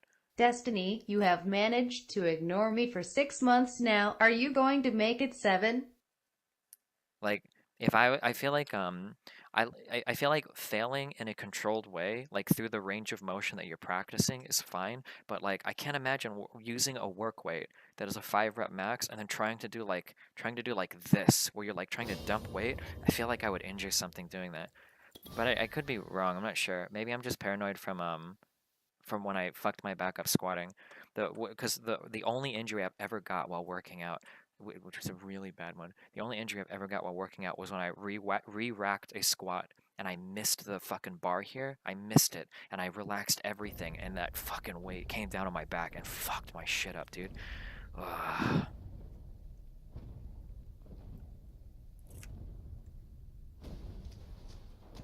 When the weights fall off one side, the bar's going to jerk through it. Yeah, anything like that would involve like a lot of kinetic motion or whatever with weights would scare me a lot. When someone tells me Destiny thinks bodyweight training is stupid, sorry, I don't want to look like a roided monkey like Trainwrecks. Why are you even talking in my chat, dude? These are like always my favorite comments. When girls say stupid fucking shit like this too. When people are like, I don't want to weight train because I'm gonna look like I'm gonna like really roided out. Or when girls say stupid shit like that, well, I don't want to train because I don't want to look like a powerlifter. Like, bitch, dude, do you have any idea how much fucking work it would take you to look like this doesn't happen on accident. Like nobody walks in nobody walks in and like a girl goes into the gym and it's like, oh god, I'm accidentally a bodybuilder now. Oh no, right? Did that happen because of an accident or negligence? Probably negligence. Because when I trained the squat, what you're supposed to do, and I still do this really poorly, which I should change. I don't know why I don't do this, but when you re-rack weights when you squat, the way that you should be doing it is you should slam it into the rack. But for some reason, I don't do that. I try to like set it on the bar, but you're not supposed to do that. If you're re-racking a squat, you should like come forward and like literally slam it back into the rack is how you're supposed to do it.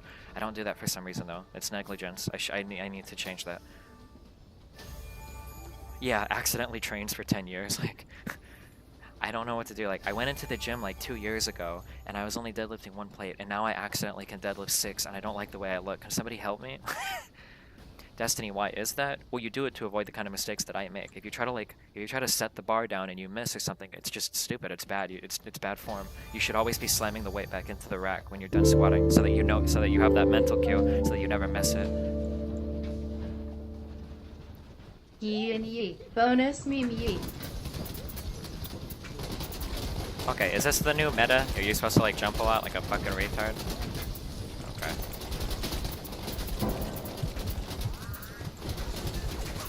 Yo, where the fuck is my team at? What the fuck?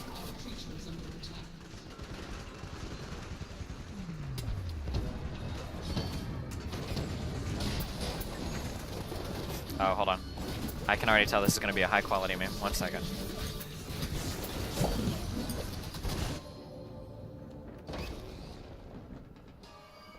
We have lost a creature. Oh no.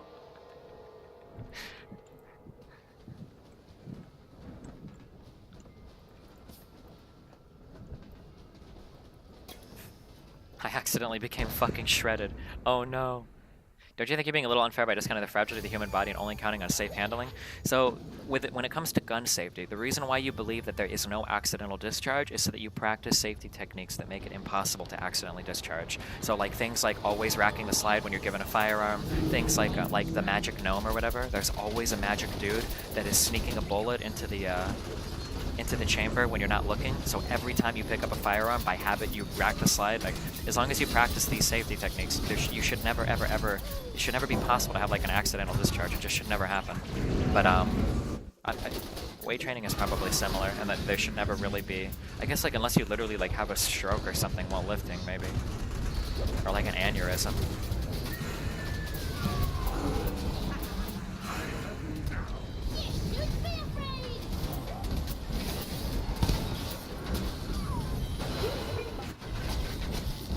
The rift consumes all.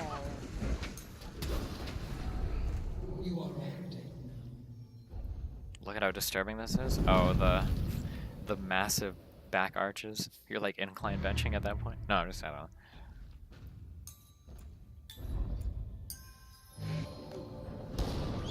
Creature is under attack.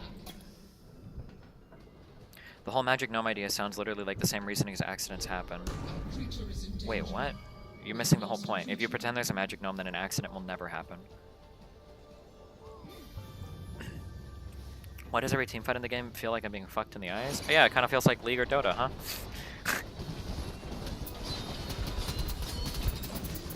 I think that MOBAs are impossible to watch, dude. But, I don't know.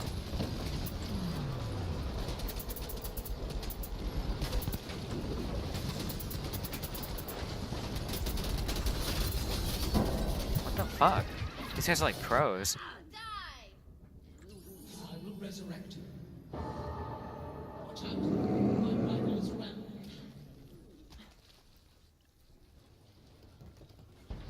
I love combining bodyweight training and weight training. I don't feel like bodyweight training is... The problem... Okay, so here's the problem with bodyweight training. The nice thing about barbells and dumbbells is that you can program yourself to incrementally increase every single lift. It's really hard to do that with bodyweight training.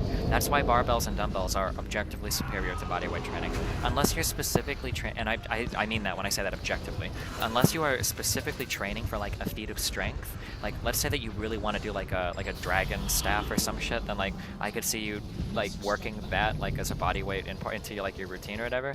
But like rather than like try to guess like, well, I'm gonna make this push-up harder by, you know, like inclining myself by 10% or like some weird shit like that, which isn't even technically making the bench harder. You're just recruiting more of your shoulders and less of your chest.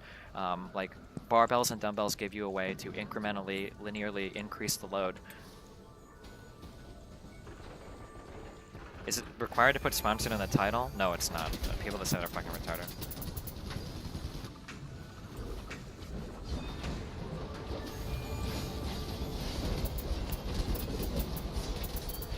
Did I sign the contract and stuff? Are you allowed to tell us what they paid? I am, but I don't know if I want to tell you. Maybe I don't want to reveal it, dude. it's a pretty disgusting amount of money.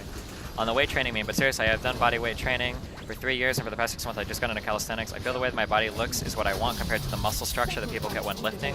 Yeah, so like, well, you're a sub, so I'm not going to be really mean to you. But if you weren't a sub, I would respond very, very meanly to that comment. You don't build different muscle body weight training than you do weightlifting. That doesn't make any sense. It's not like what you just said is impossible. Lift more and as frequent as you can.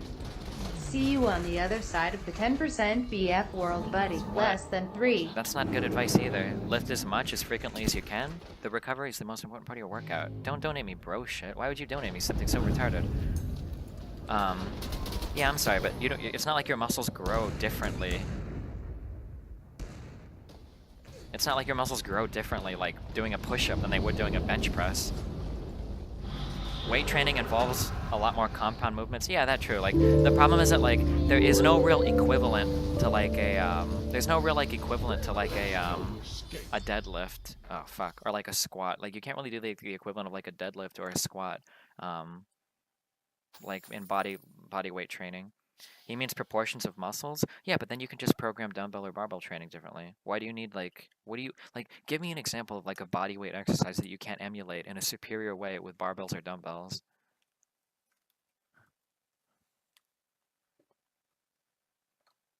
That donator was technically correct? No, well, I guess you could lift every day if you did like very, very, very segmented workouts, but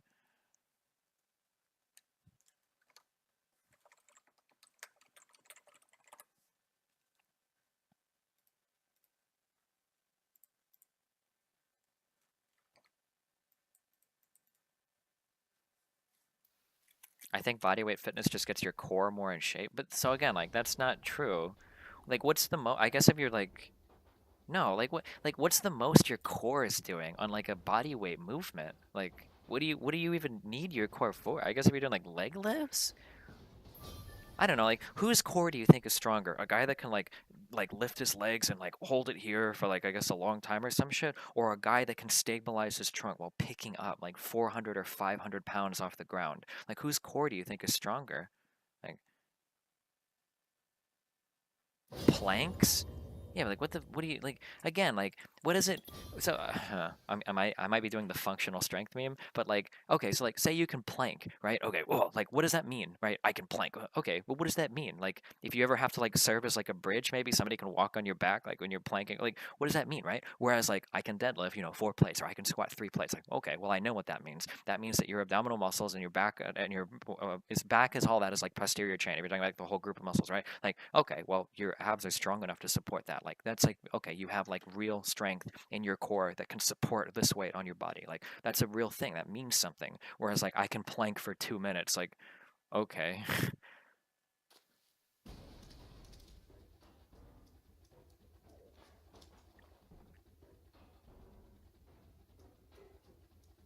I feel like bodyweight training have just as much legitimacy if you're doing it for vanity reasons.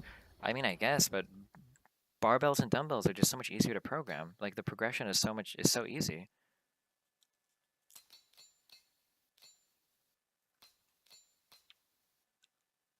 Didn't you say earlier that exercising was mostly vanity? Yeah, but so like for me, vanity, my goal is to get as strong as I can as quickly as possible. So if you go to the gym and do anything, you'll get stronger, right? The reason why we talk about what's the best to do is because you want to make improvements as quickly as possible, right?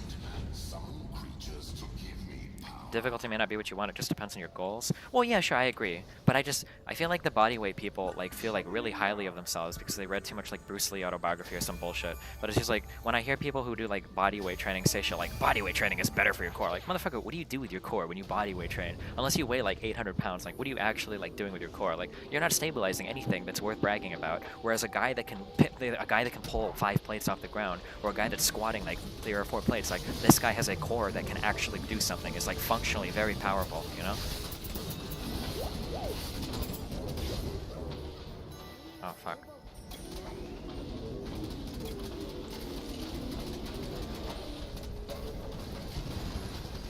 For climbing, which is body weight, say like I climb the difficult. Well, like, but even so I don't know this for a fact, so I'm gonna completely take a shot in the dark here, and I'm gonna guess that I'm almost 100% correct. I'm willing to bet that people that do climbing, like rock climbing professionally, probably spend a decent amount of time doing exercises in the gym, like.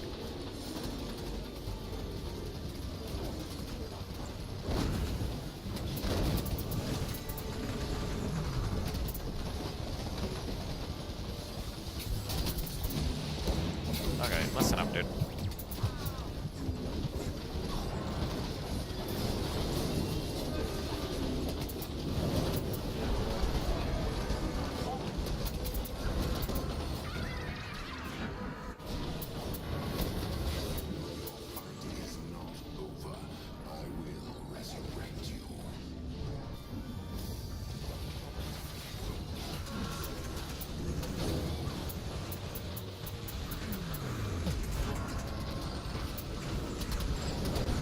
But for my bodyweight training, I just use a weighted vest. I see very little difference unless you're going for the roided look. Why do you think that if you go to the gym, you're accidentally going to look roided? Like, it takes a lot of effort to look that way. And there are gym routines you can do. Like, say, if you don't want to like get really huge muscles on accident, I guess, like you could do like a 20 rep max routine or whatever too. Like 20 rep max is going to give you a way different body than like 5 to 12 rep max range, right? Like 20 rep max is going to be way different. And that's like a lot of cardio and a lot of like shit training, like that kind of training as well, right? Did you even read what I said? Yes, you're saying the progressing of real weight training is more modular, better progression, but for my body weight training, I just use a weighted vest. I see very little difference unless you're going for the roided look. You're not gonna ever go to the gym and accidentally look roided. That's never happened in the history of all of lifting kind. Like, no one has ever gone to the gym and accidentally come out swole as fuck. Like, you have to put a lot of effort into that for it to happen.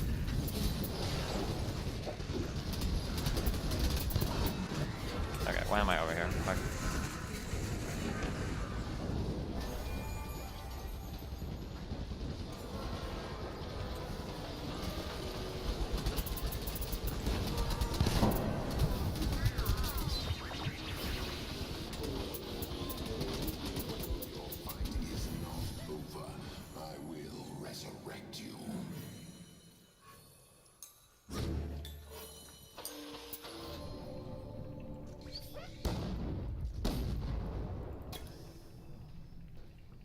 Yeah, I guess if you have like warrior genes or something, maybe.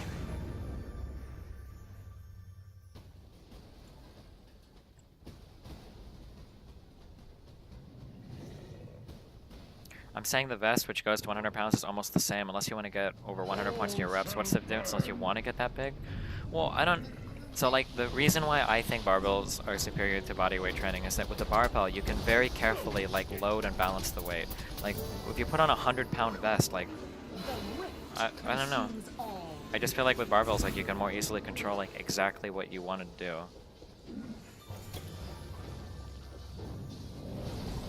Like, exactly where you want the weight to be loaded, and exactly which, like, line of motion, like, you want it to be in. Oh, nice. Like, the resistance is applied, like, exactly where you want it to be. Okay, dude. Oh my god.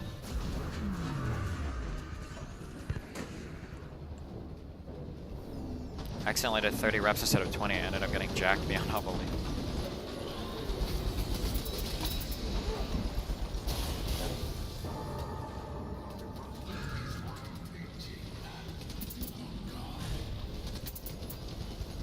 These guys always play like back. What's your opinion on TB throwing that guy out? Wait, which guy? Oh, I didn't read any of this drama. Oh, defend. Oh, I got you, buddy. Don't want anything bad happening. Whoa, oh shit, I'm letting something bad happen. Oh my god, Genji, you're so good. Wow, dude, you're like a real-life anime. Can you stop shooting me? Don't you guys have an objective to go after?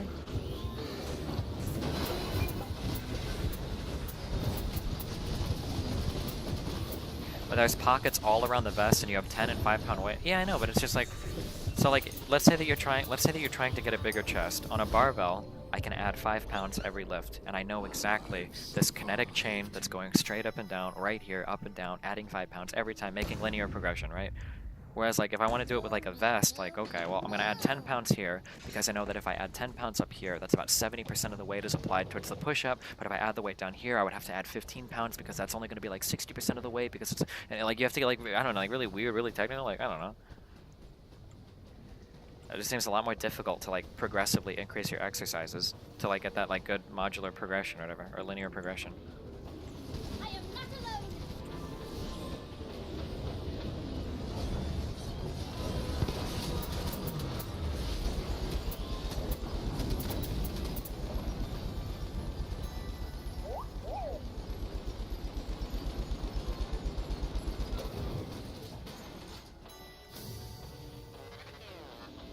What do I think about this game? I don't know. I guess it's an arena shooter. It's kind of interesting.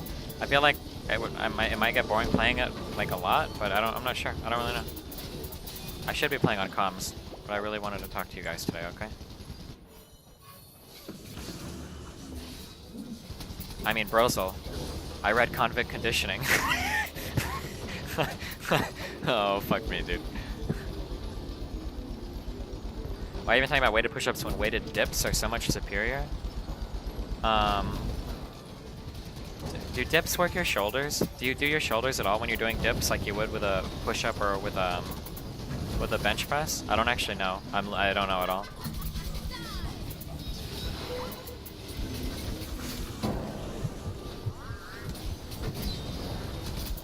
Get away from me, dude. Heal me. Oh my god, this is the wrong way.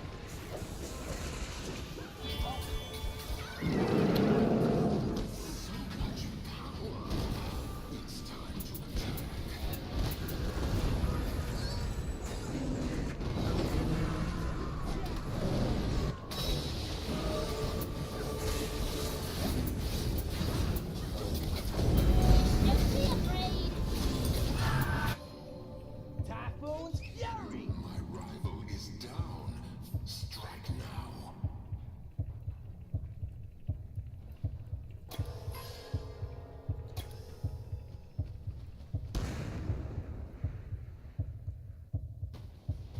You're all mine. My rival has broken free. Why try so hard to avoid bodyweight movements just because barbells are better? What? Well, because if barbells are better, then you would rather do them than bodyweight movements, right?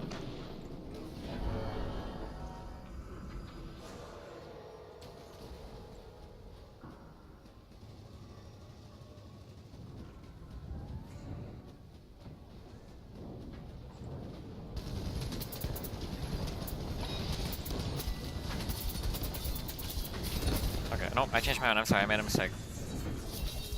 Drake.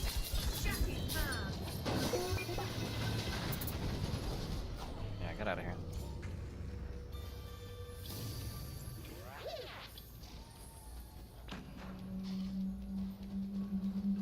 I am not alone. Oh, was that Tracer? Yee. Yeah. Witness my power. People saying that your way of having fun and being healthy is bad. I never said that, Tally, you fucking inbred fucking retard, dude. If you enjoy doing bodyweight exercises and that's what's most enjoyable to you, then fucking go for it, dude. Do whatever makes you happy. Or don't lift at all. Like, whatever makes you happy, I think is what you should do. Whatever keeps you going to the gym, or whatever keeps you, like, being physically active is by far the best thing. Like, the workout that you want to do and continue to do is going to be the best workout every time. I've never, ever, ever disagreed with that assertion in my entire life. But I'm just saying, don't sit here and fucking lie. Don't bullshit. Don't say some shit like, well, bodyweight training is way superior to weight training, or bodyweight training will give you better progression than barbell. Like, don't fucking lie about it and don't make up some bullshit. But if it's more enjoyable to you, then fucking do it. Whatever is the most fun for you, or...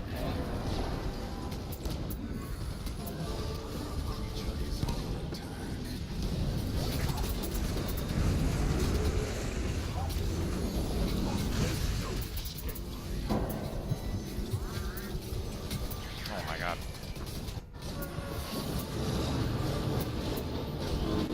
You're the one that keeps saying better or superior? No, well, okay, Brozel, do we want to do this? Brozel, for making a linear progression through being able to achieve a certain, like, level of strength, barbells are objectively superior to bodyweight training, right? Unless you can, like, balance weights on your back. Like, let's compare, like, a movement like a bench press, right? How could you ever get the same progression using bodyweight movements as you could with a bench press?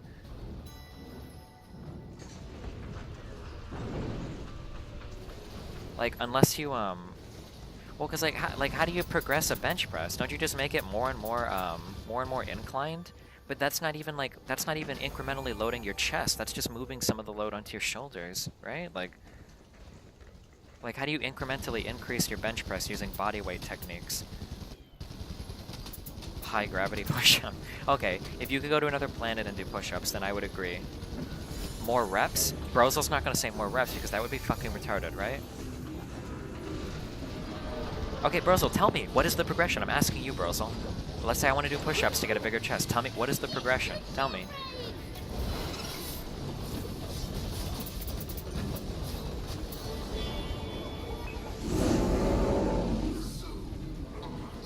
Okay, or gaining weight.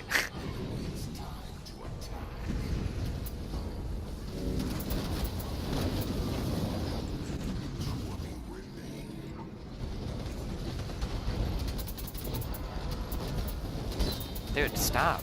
Nobody likes you. Oh my god.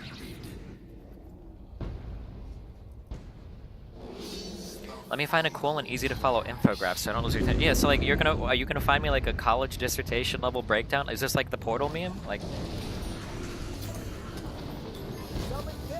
and like people are saying like buy a vest. So now you're talking about buying like really exotic equipment just to be as good as a barbell? Like what? Like,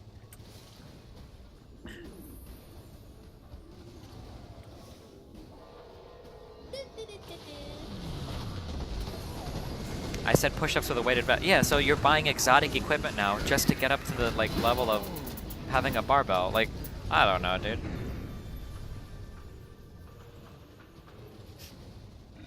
Exotic? Oh my fucking god, you're making me lose my mind.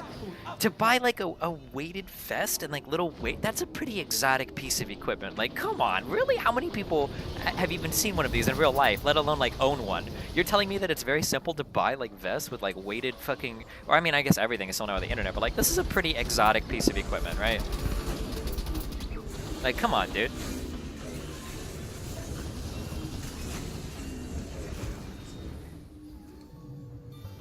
Okay, I loaded it, Brozel. I'll shout at you after the game, okay? Isn't a weighted vest cheaper? Not to mention that a weighted vest, like where you put the weights is going to impact, right? Because we're talking about mechanical forces now, right? If you're doing a push-up and you put a 45-pound plate on the back of your head, that push-up is going to be a lot harder than if you put a 45-pound plate on your heels, right? Because the farther up it is, the more mechanical force it has, the more torque pushing down on you, right? Am I correct here? Because the front end of your body is covering a greater range of motion than the back end of your body? I'm pretty sure, right?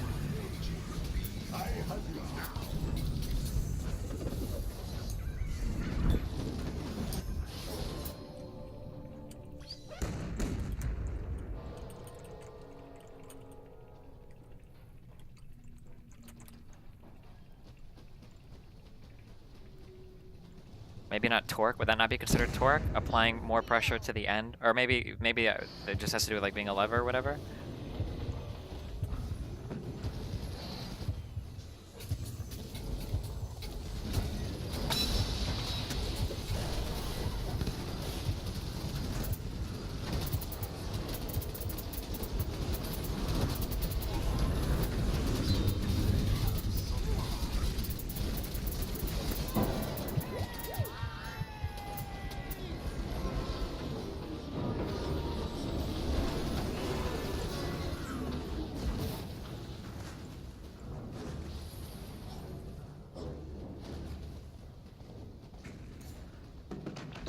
There's nothing exotic about weighted vest, it's just a standard piece of weightlifting equipment. A weighted vest is a standard piece of weightlifting. Okay, never mind. Maybe it is. I don't know. I've just never seen one in my entire life, and I've never seen one mentioned in any lifting video in my entire life, or know anybody that's ever used it in my entire life. But I guess it's possible that maybe in some areas it is standard, but okay. I don't know. Backbone's fury. Don't be afraid. To be honest, when I go to the gym, I usually use the oxygen deprivation masks so that I can get optimal, because I want to make optimal cardio gains, and I heard that it helps you simulate training in a high altitude. I'm sorry, I'm done. Hey, dude. Should I have even stopped to charge their cannon up? Oh my god. That feel on the weighted vest rack is always empty.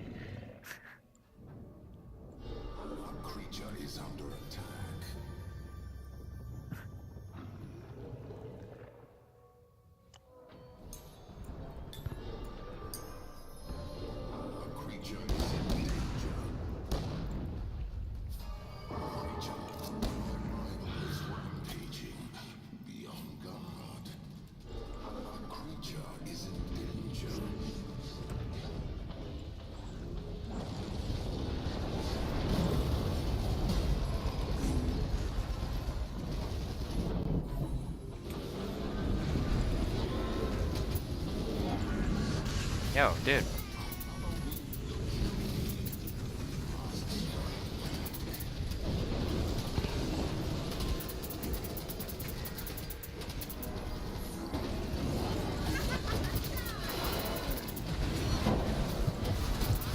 Oh my god.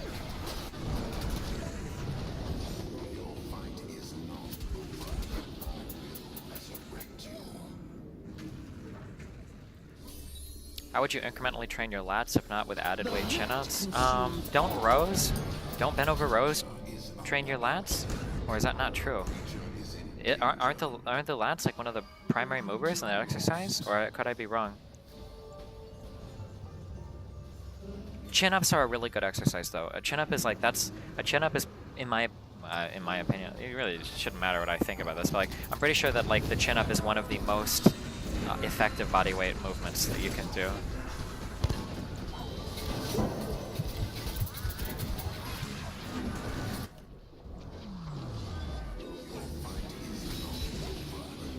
Rows are not as good as a pull-up for targeting lats. Probably not. The pull-up is like a very, very functional, very important movement, I think, right? It's a very good workout for your forearms, your like the movement of the body in that way. I guess like spinal decompression, if you believe in that or whatever. But I think that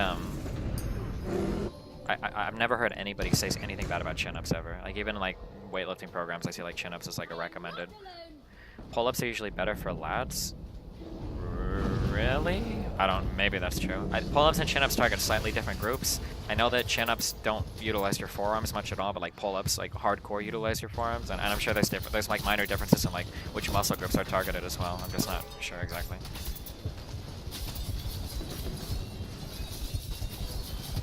Wow, dude, you're so good, man. Wow, keep spinning, dude. Wow, dude. Where did that guy go? Wait, is he like dancing around? Oh, he almost killed me, holy shit.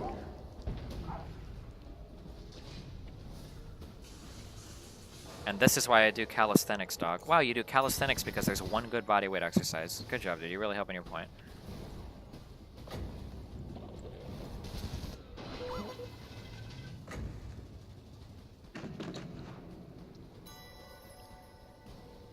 Shocking, huh? You've been into it for months? Into weightlifting for months? I'm pretty sure I'm like 11 workouts into my current lifting program, but okay, dude.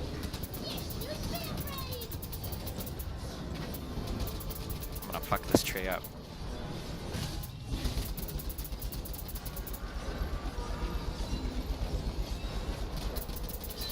It's not really a big difference either way. Yeah, you might say that as a strongman, Hillshire, but pull-ups are really hard compared to chin-ups. Like, I think I can do like maybe 3 or 4 chin-ups now, but I don't think I can do a single pull-up. I think my forearms are too weak for it. Maybe I could do one, I'm not sure, I don't know. I'm fat as fuck, dude. Those are hard exercises for me. I gotta carry a lot of belly through a big range of motion, alright?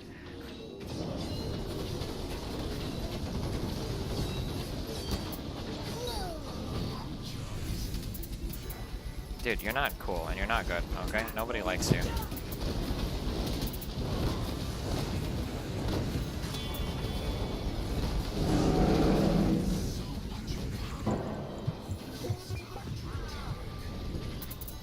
Oh, fucking got him, dude.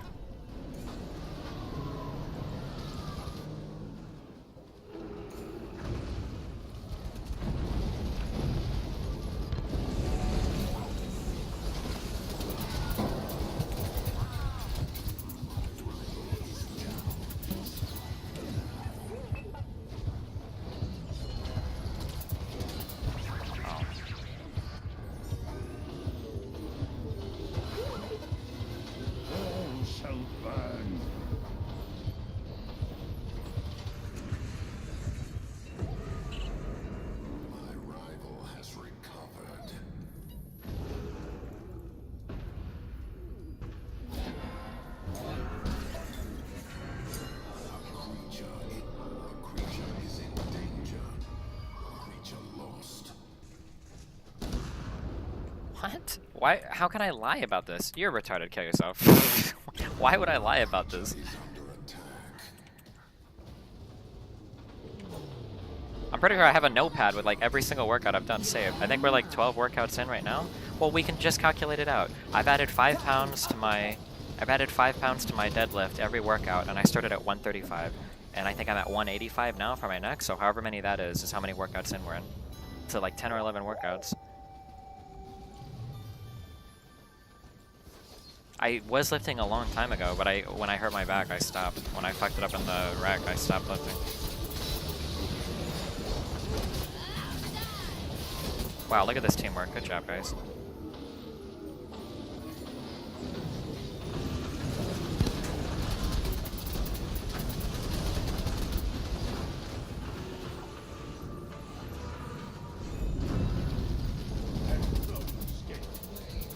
Okay, my bad. I didn't mean to come here.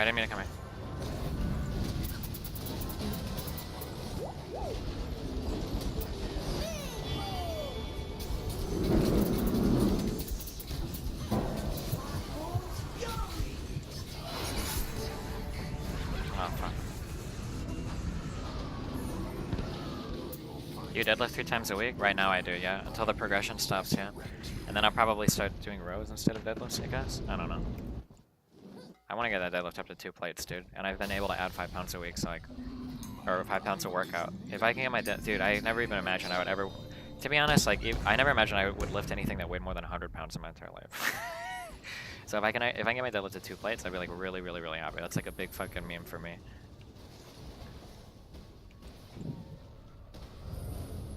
Did you study jazz or classical? Like formerly study classical, but I played jazz. But I never took like a jazz theory class or anything. Oh, wow, you're so good, dude. Dude, not fair. Where's your honor?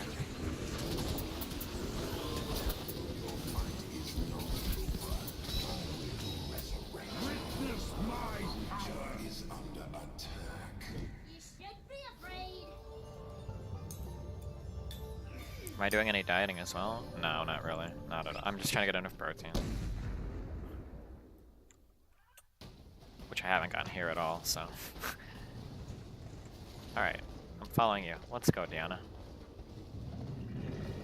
Wow, how did she manage to find a character that looks exactly like her in real life?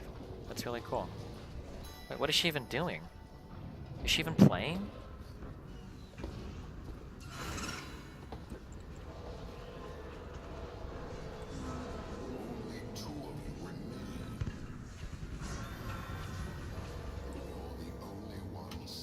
Wait, what's up? Oh, okay, how's it going, guys? What's up? Oh my god. Deanna's not even in She, voice like, comms. reported you. I know I asked for her, but I don't know. Does she just like sit in? Does she like sit at base and do nothing? What is she? Is she even playing? I don't know. Don't think so. Yeah, I can't carry this game alone, guys. Okay. Oh, Yeah. okay. Ooh, she's got that Mm. those 17 deaths there. And 2 kills.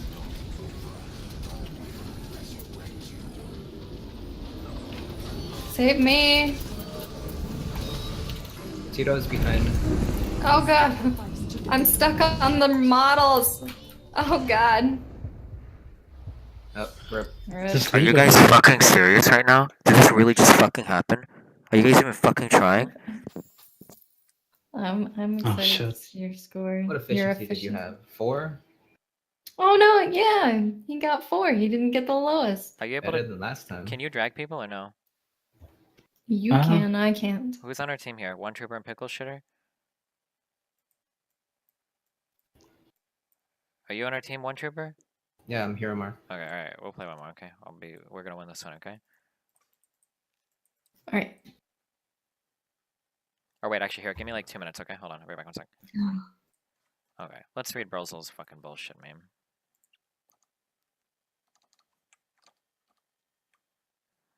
Ah, this is so weird having like 2 monitors instead of 2 computers. Okay, progression. Vertical push-up. Standing next to a wall. Put your... Okay, Brozel. Let's say that my goal is I want to build the biggest chest I can as quickly as possible, okay? So, vertical push-up is not going to help with this, okay? Incline push-up is not going to help as much with this. Full push-up. What's the push-up progression? This is just a normal push-up? Oh, it's not even a progression. How do I progress with this? Progression. There are 8 push-ups in this going from easy to hard. Oh, I'm sorry. I thought this was a handstand push-up. My bad. I misunderstood this. This is just Wait, this is the convict conditioning meme. You realize that? This is the convict conditioning meme.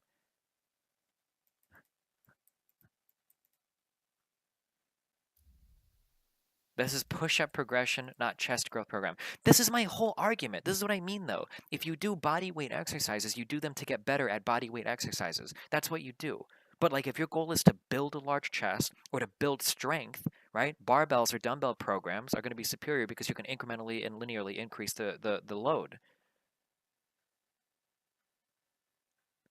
This isn't linear progression, though. But I said this. I admitted this. So, like, if you want to train for specific feats of strength or to be able to do specific body weight exercises, that doing body weight exercises is the best way to do it. There's nothing wrong with that. Yeah, well, oh, no, that's Broadster, not Brosel. Destiny, you do one when it gets easy, you move to the next one. And this does build a large chest. You can see plenty of people in that subreddit who go, but yeah, but like, you're always going to build it fat. You can build a large chest, probably fucking beating up women. Like, you could make an exercise around like getting close to one and pushing them away as quickly as possible versus like and then like punching women and like doing 2 women at once, like getting 2 women like and finding larger women. Like, you could build your chest doing any type of exercise, but like, if you wanted to build it as quickly as possible, right, which is typically the goal when we talk about programming, barbells are always going to be better than this weird fucking progression shit, right? Like, oh wow, like, okay, I'm able to do 45 reps of this type of like chest movement. Time to move on to the next thing in the progression. Like, this is just as good and can be just as quick as barbell. I don't believe you, Brozel. Fuck you, Brozel. Can somebody make a picture? I'm not friends with Brozel now. I'm friends with Hillshire. Where's Hillshire at? Take away Brozel's lifting flare. I'm just kidding. I love you, Brozel. Progressing through the list of push-ups is the same as increasing the load. That's not true though. That's a lie because when you do a bench press, there is a very clear kinetic chain of motion up and down that applies a load to a muscle group. When you incrementally increase the load, you are increasing the resistance across a very specific range of motion. That's what you're doing with a barbell. When you start going from like this kind of push up to this kind of push up to that kind of push up to that kind of push up and that kind of push up, like you're not incrementally increasing the load the same way you could in a standard range of motion, moving through an identical kinetic chain every single time you do the lift. It's not the exact same thing.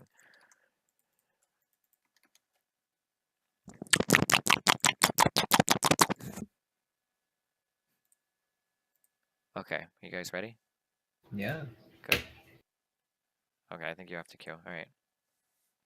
Wait 1 second. I'm changing my outfit. Okay.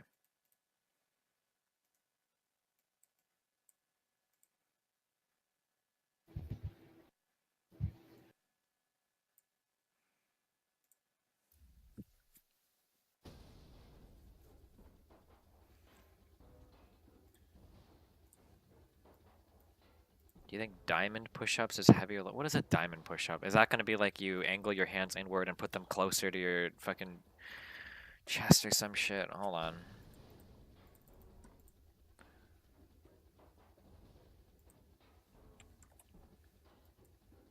Why does it feel bad arguing here, but not with...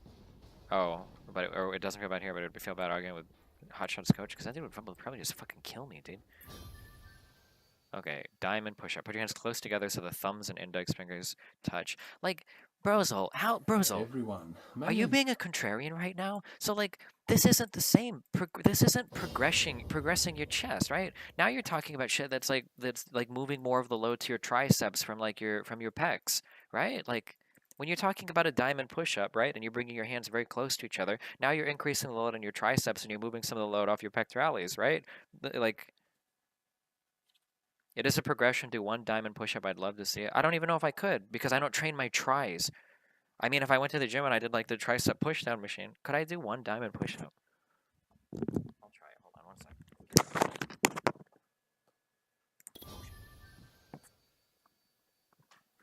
I don't think the webcam will see me. I don't know. I'm not gonna. Hold on.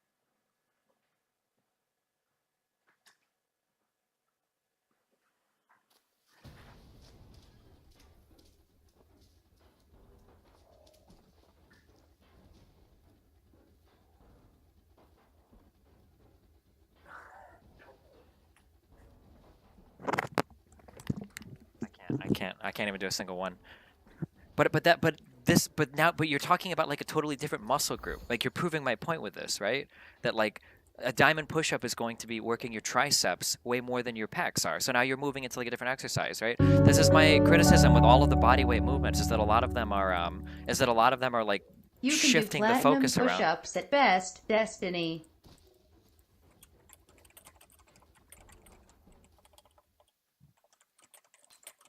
Can you do regular push-ups? Hold on, I have to ban this guy for a long time. 1 second.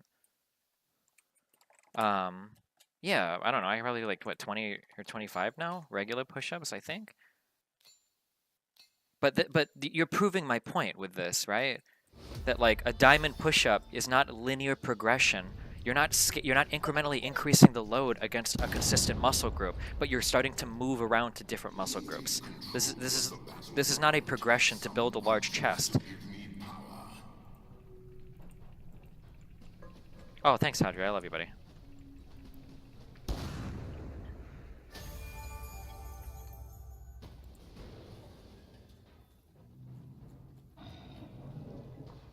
Destiny, they're fundamentally the same. Every push-up there increases the linear weight. No, stop. No, you're wrong. You're just wrong. Why would you say that? You're just wrong. That doing a bench press like this versus doing one like this is going to be way different in terms of what your movers are going to be, on the percentage of your movers being applied to the lift. Why would you say that?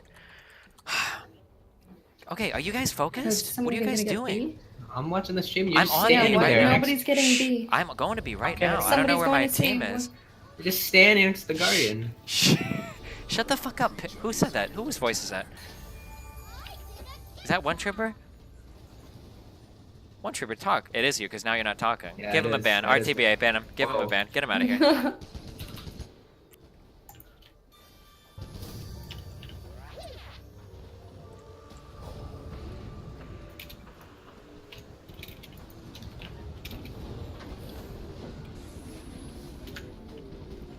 Okay, the #1 complaint I have about this game is that leveling up abilities is like really obnoxious. Yeah, me too. Yeah, if I could set it up to be default and just have to push one button. Yeah, that's like a thing that they Then like need to make. That's like they have to do that. It's like essential. Also, all the Genji like champions need to be removed from the game. It's fucking shitters, dude. Anything that resembles an anime character shouldn't exist in these types of games. Got him.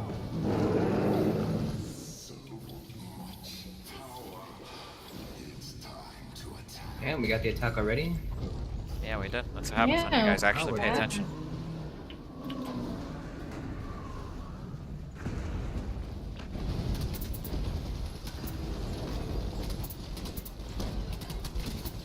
Maybe we want to get this young bloomer instead of like going all the way in. Not really gonna help. You're not gonna get any points if you're already at Tito off.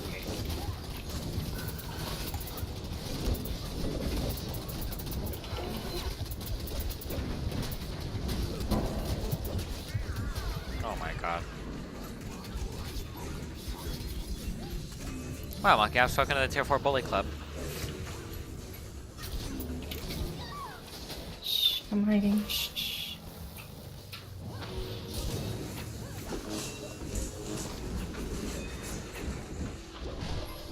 Ouch.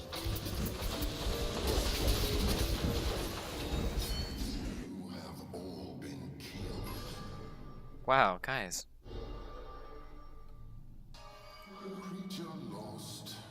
Are you guys serious right now? What happened? Well, everyone died.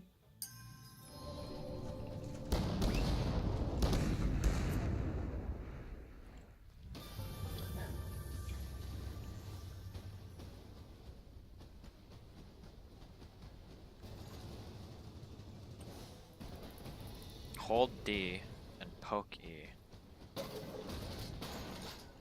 What? Look, let's get the robot.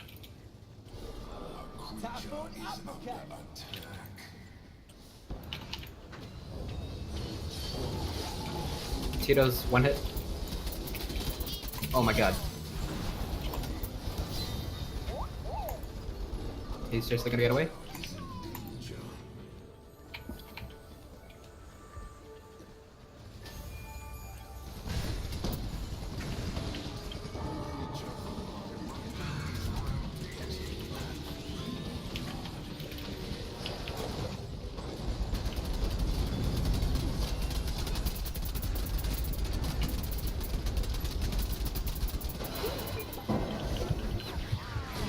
Oh my god, did half those go into the wall? Fuck. Ow.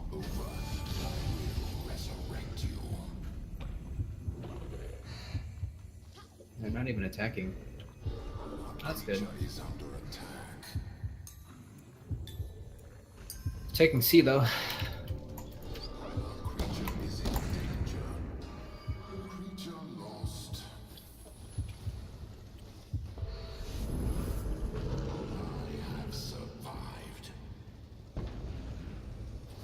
They still all. Oh my god, they're all seem low to- here. You should be afraid.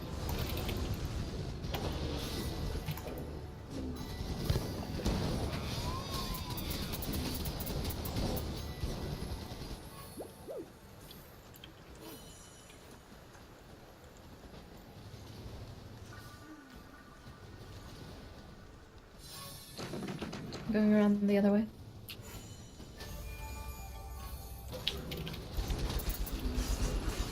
The young bloomers here at 8.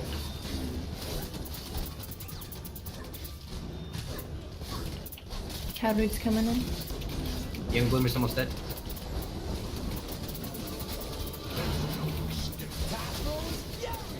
Ow. Yep. Minotaur. Yo, that guy's like at long range. He's just like shooting at us. What the fuck? Oh my god. Run. Oh boy. Paco got out. Damn, Haji and Chad paying the bills.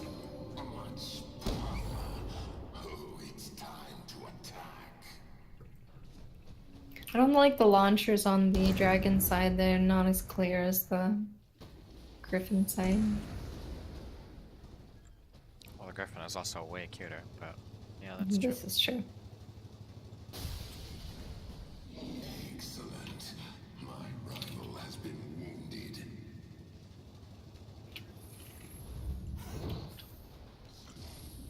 Taking E seems kind of hard. You don't have to. You can just hold C and D. Yeah.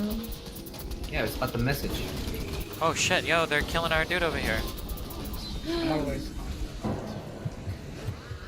I was wondering if they were gonna ever go for that. No, this guy's like trying to kill me. Here, stay next to my ghost and you'll heal. I don't know what that is.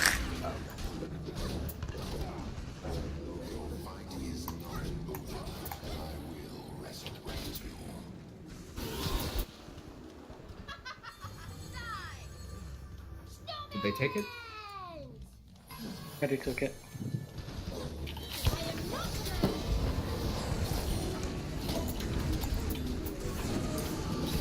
There's a lot of low people in here though. Robot's low. Robot's one hit. Got him.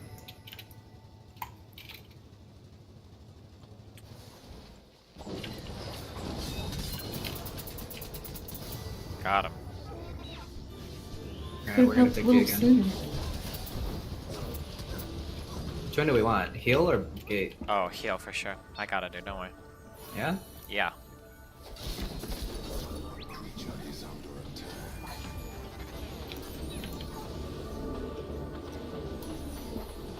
Oh, cool. 4 skill points, you know. Oh my god. Yeah, fuck.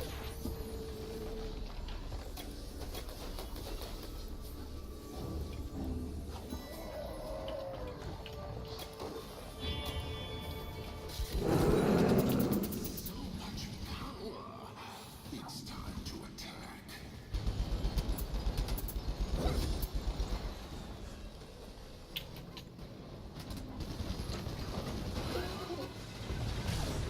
They're just all sitting at home. Can you break these walls down or no? I don't know. Well, somebody's sitting here trying to do it. Hero Mar, who the fuck is that? Shut up. Oh, fucking shit.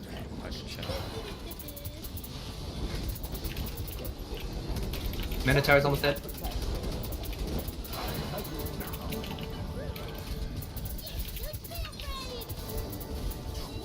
Hey, can somebody get fucking Genji off me again? Oh my god. You guys suck shit. Fuck you. I killed a couple people, but they kept me from doing any damage memes. Is your respawn timer shorter if you're doing better or something? I think it's I'm a not sure. team yeah, it's like a team respawn, like reinforcement system. Okay.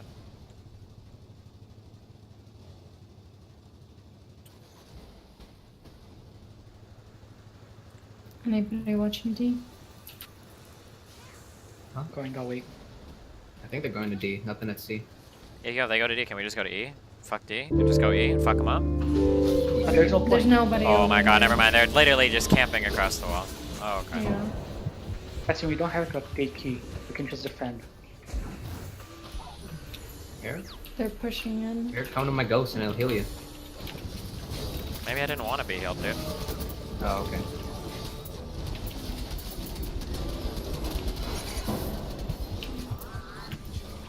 Wow, dude, you're so good. Good job, dude. Wow. Oh, I'm so good.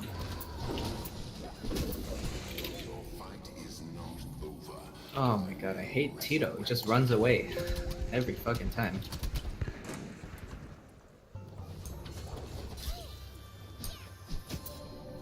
He has no honor. If you have to freeze him first, not try to punch him first. Oh, there's a Sasha behind us.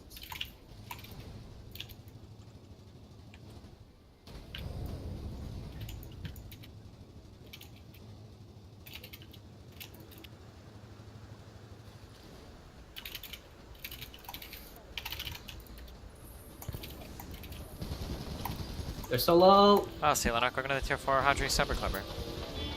Damn.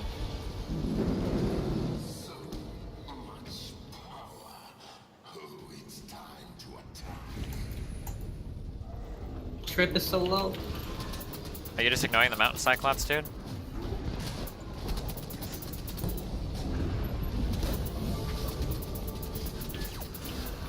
Oh god, I was just trying to not die. Behind you. Who, me? Yes. Well, listen, dude. Yeah, I'm killing this Okay, we guy. got it. Oh, good job, man. Oh, you let me die. How could you? Oh, I didn't die, so... Oh, okay. You're supposed to protect me, dude, okay? I guess that's true. I'm a support. Boy, then you are supposed to protect me. What do you mean? God damn it. Thought you were supposed to protect Rip. the support, huh? No, the support's supposed to protect you. That's why you're the support. You're supporting us, so we don't die.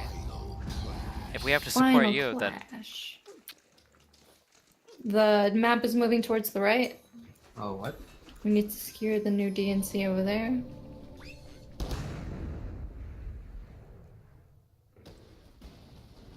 Secure the DNC. I thought that was Obama's job.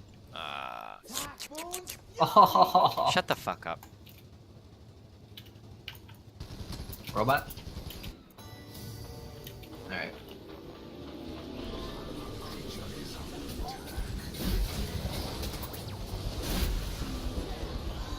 Can we not kill this guy? Oh my god.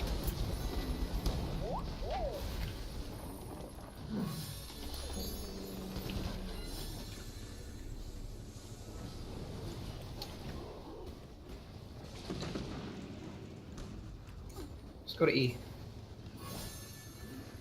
Minotaur, dude. Oh, dude, there's like a guy in there with like no life. Oh, I shouldn't have. Yeah, no, I see it. No, no, I got him. I got him. Oh, good job. Oh, I don't know if you killed him, but never mind. Look, I got him, Got dude. it. Dude, I'm getting chased like across the Mervin's map. coming from behind. Yeah, I know. Look, I got both the assassins on me. And I got a point. Oh jeez.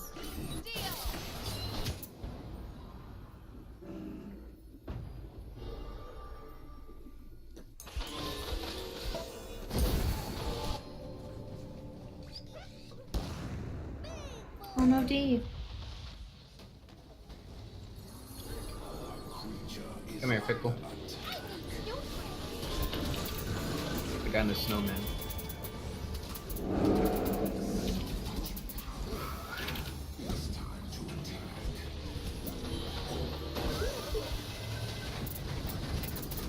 You're gonna have to attack, it's also...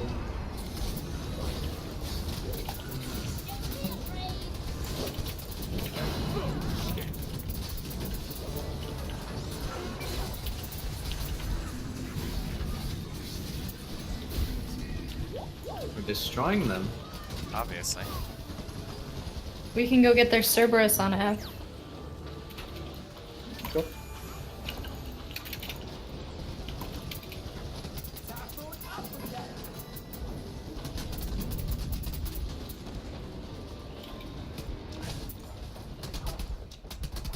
Oh, fuck.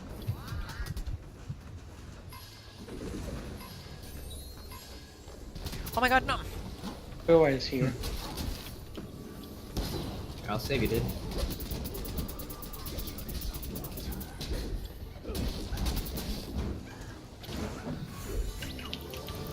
Oh, dude, I was like 1v1 him. Fuck you. Oh. Yeah?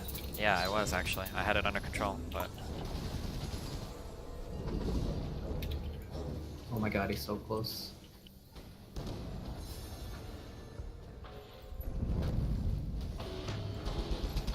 It's behind Diana. Is Diana even in here?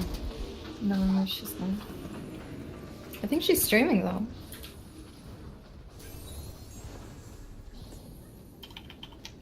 He's under attack. No stamina.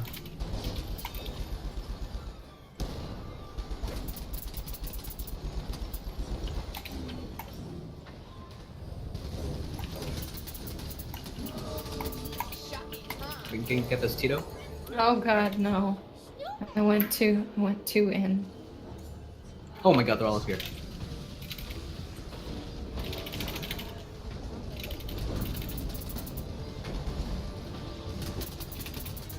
Oh my god, there's a guy summoning this shit here and I didn't even see him. Yeah, Fuck. right in front of you. I didn't realize it.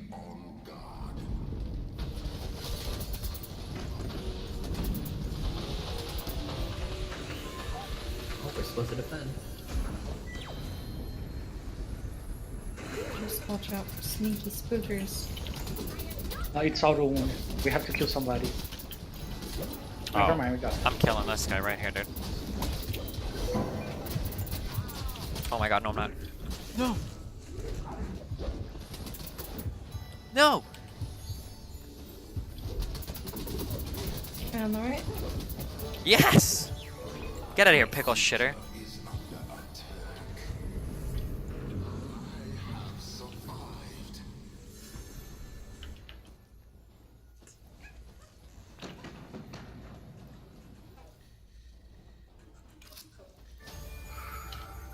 Okay.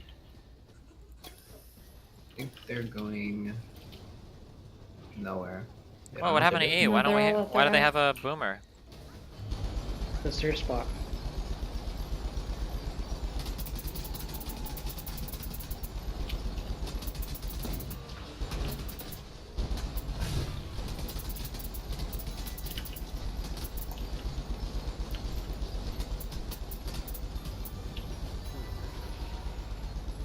Picklemancer, there's a health thing behind you. Don't die, you fucking. Good job, you tried.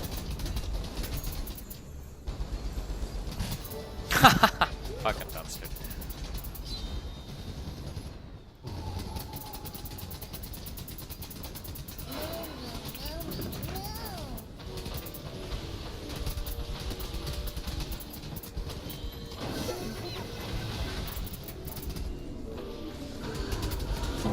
Oh shit. Oh, you two are really low. Oh my god. Fucking baited. Oh, does anybody have enough focus to upgrade this dude? Let's see. No. I got it. I'm on my way.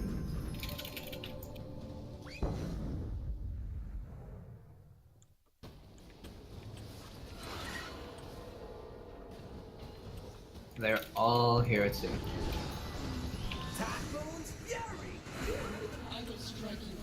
Tito's low.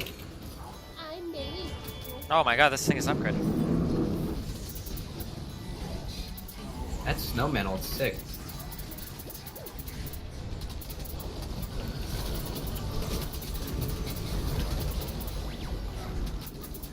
Oh, we're supposed to attack. We can just win. In 5 seconds, yeah.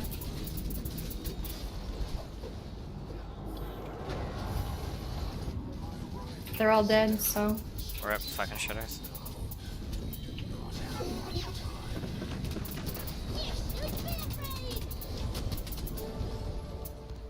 Wrecked.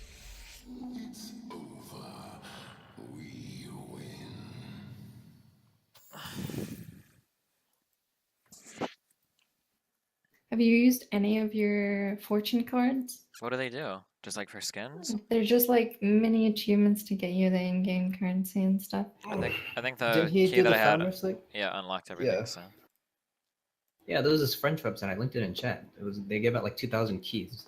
damn. I think they still have them. But yeah, that's how I have everything unlocked. Wow. Okay, thanks for the Wow. gifts, guys. Listen, tomorrow we're gonna be on comms tomorrow. Okay. Yeah. Training, all right? Yeah, be good. All right. Okay. All right. Okay. Tomorrow I'm gonna have a link for the chat to spam or whatever. Okay. Now let's get to what really matters right now. Okay, Brozel. Okay, Brozel. With you asking me to do this exercise, you literally proved my point. Okay, so I can do 15 or 20 push-ups, right? So my chest is strong enough for me to do 15 or 20 push-ups. If I try to do a diamond push-up, which is the next part of the progression, I can't even do a single diamond push-up because my triceps are too weak. So for me to start training diamond push-ups, I'm literally stalling the progress on my chest that's capable of doing push-ups so that I can work my tries. Like how is this superior to a barbell training program for like linear progression of your chest? Brosel's not even here. Okay, whatever.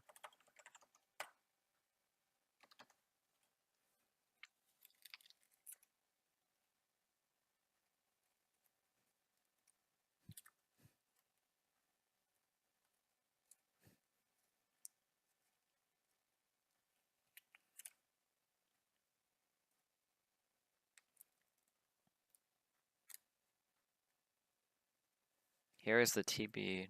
Oh.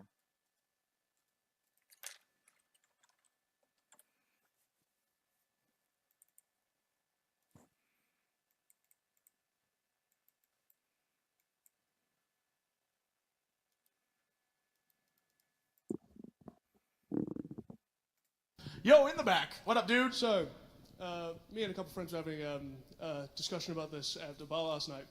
Are traps gay?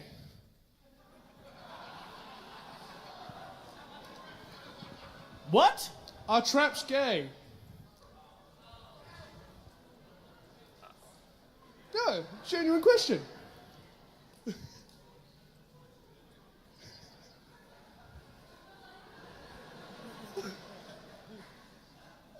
Yo, in the back. What up, dude?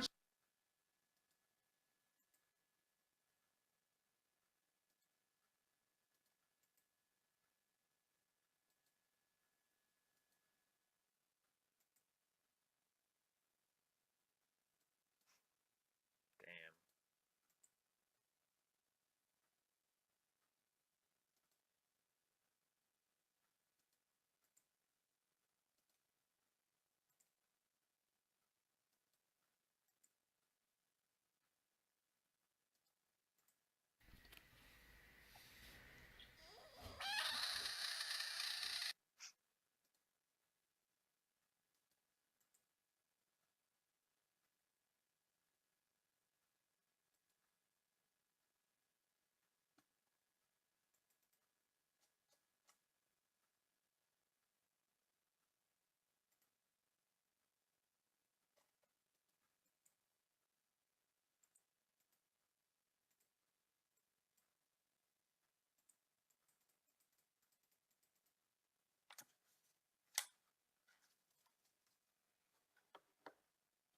Okay.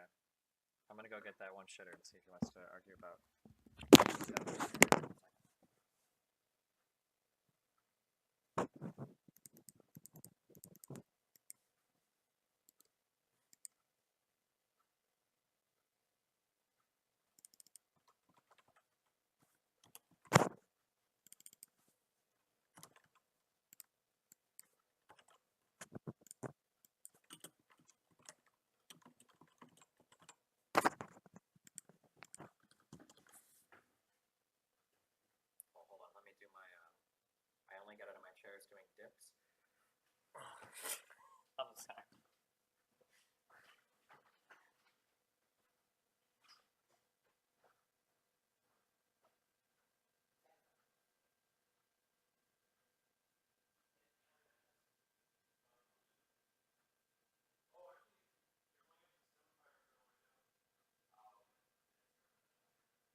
When's your next shirt, duder?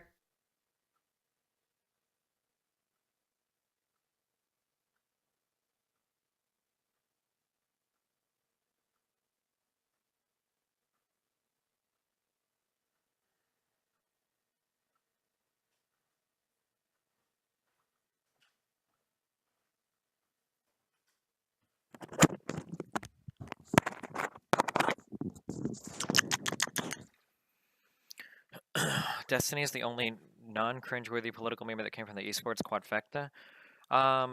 Total Biscuit seems okay.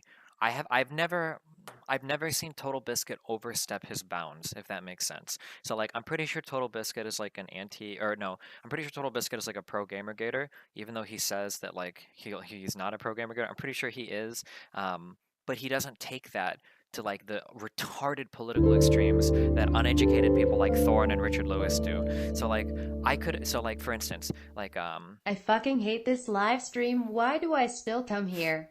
So for instance, like Thorin or I'm sorry, Total Biscuit. Would he say this? Actually, maybe he's not pro gamer again. I'm trying to imagine something Richard or Total Biscuit would say. Total Biscuit might say something like, I don't think he would make statements like this. Like, well, I'll give a hypothetical, but I don't think he would actually say this. I think Total Biscuit might say something like, maybe women do have it a little bit easier in gaming because of whatever. Hold on one second.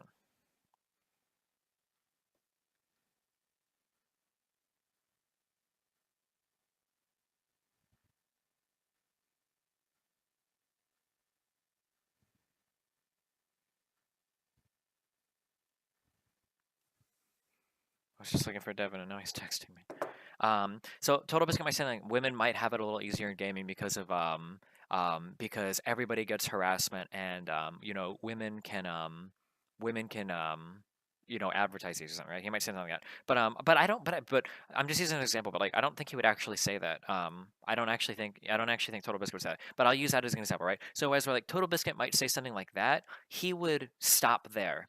Whereas Richard Lewis and Thorne would say something like that, and then they would take it a step further and go, men are actually the people oppressed in real life all across the world. Women have far more rights than men because men die while working and men get fucked in child support cases. So women are actually the superior gender to men now in all regards in real life, and men are being oppressed, right? Richard Lewis and Thorne would take the little itty bitty shit they know from gaming, and then they would try to apply that to the whole fucking world that they're utterly clueless about, right? Whereas I don't see Total Biscuit.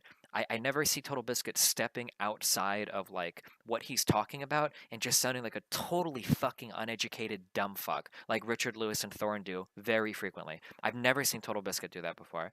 I consider so like I get into little spats here now on the TV and shit, but like I consider John to be a pretty intelligent person. Like I have a lot of respect for him. Like I think he has a lot of integrity, and I don't think I can't remember any time where I've ever seen him like step out and I'm like, oh god, like TB, you really shouldn't be talking about this. Like you're really clueless. I've never gotten that impression from TB ever. But yeah.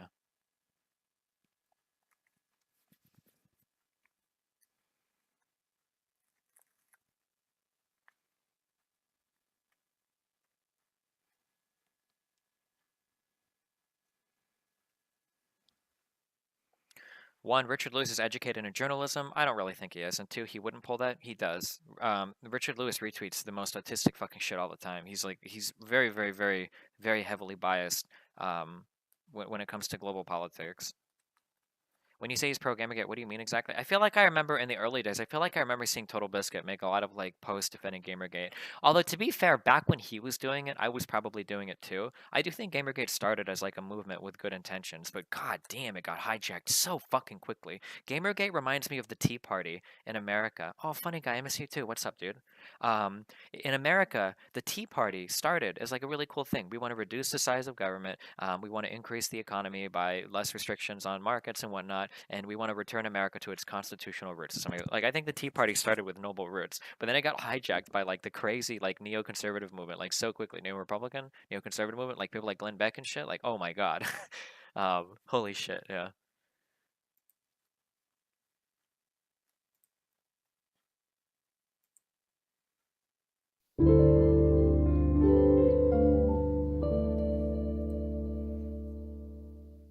Gamergate.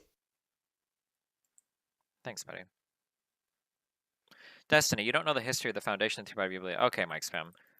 Mike Spam. The Tea Party started with noble roots. It got hijacked really early on, but I feel like the Tea Party started with pretty noble roots. The Tea Party was a reaction to some extent from Bush's administration, right? Where Bush was promising smaller government and shit. And I do believe that there were in the early days members of the Tea Party that opposed the No Child Left Behind Act, the doubling of the size of the Department of Education under Bush, the increase in federal government powers under Bush, wars. I think that the Tea Party and like the libertarian movement shared a lot in common in the very early days. I think that's fair to say before it went into this crazy fundamentalist evangelical religious bullshit. The Tea Party started out. I feel like the Tea Party started out as a reaction to. I don't know what neoconservative means. Was Kiss. Bush? I don't actually know. Maybe I shouldn't use that word. But I feel like the Tea Party was a reaction to the kind of I don't want to say crony conservatism, but whatever the Republican Party was under Bush. I feel like the Tea Party sprung out as a reaction to that. Now again, like I said, it got hijacked pretty fucking fast by people like Glenn Beck, but I think that's a fair assessment of how it started. Stalled. Do you think Sessions is going to resign? Stalled? The Tea Party was a reaction to Obama? No, not it. To some extent, kind of. But the Tea Party became because they didn't feel like they had a place in the Republican Party, right? The Tea Party fucking started in 2000. Yeah, but the reason why the Tea Party existed was because these weren't Republicans that identified with the Bush regime, right? Was because they didn't feel like they had a current place in the Republican Party.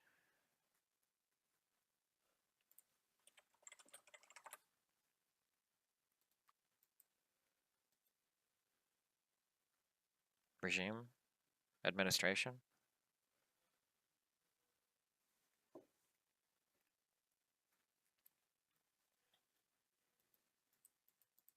He hasn't yet. Don't see why he would when he can push an agenda he's chased in the Senate for more than 2 decades. He stays until it's politically unfeasible. Could be months. Do you think that okay, so here's a question. If Flynn resigned, probably in response to leaked stories or stories that were being published, why isn't it possible for the same to happen to Sessions? The reason the Tea Party fucking started is because lots of right-wingers were fucking angry that McCain was the nominee and he was too moderate and didn't call Obama a dirty Muslim atheist, and it was racist based from literally day one. Well, okay, so McCain, the problem with McCain, okay, so I'm trying to take a very unbiased view. You're giving a really hardcore interpretation of your events. The problem with McCain wasn't that McCain wasn't racist or whatever. The problem with McCain was that Republicans viewed McCain as a weak attempt to compromise with the left. This is why a lot of people hated McCain, especially McCain's position on things because we were still caught up in we still had really strong. The war was really important, right? The war was really important still in American politics, right? Obama ran to some extent on getting us out of Iraq and on closing down Guantanamo Bay, right? So the war was still really important. And I remember that one thing McCain caught a lot of shit over was that McCain was anti-torture. I think all forms of torture. I don't think McCain even liked waterboarding because McCain was fucked up in Vietnam. Hardcore. McCain got hardcore tortured in Vietnam. And McCain came out against that. And I think a lot of Republicans viewed him as weak on things like foreign policy and whatnot as a result of that. That's what it felt like. I do think McCain was an attempt to reach across the aisle. And a lot of Republicans were really irritated by that, I think. Wow, and I'm sorry, welcome to the Tier 4 Summer Clever.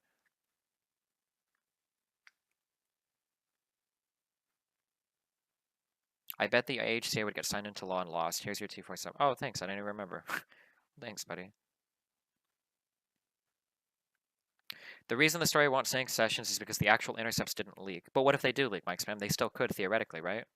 Destiny, different positions. If Flynn left the fact that he was taking money from a foreign government off filings, which is a big no-no, also hurt the White House denial campaign. I thought the big deal with Flynn wasn't just that, though, but it was the fact that Flynn had lied to the White House about disclosing his meetings with Kislyak. Is that the guy's name? Which is, I think, the same guy that Sessions is in trouble with now, right? I'd wait there. They may. Yeah, I feel like the intercepts could get leaked, right? I mean, if there was ever an intelligence department to hate an administration, it would be this one, right? If these intercepts exist and you have an IC that hates Trump so much, it's possible that it could get leaked, right?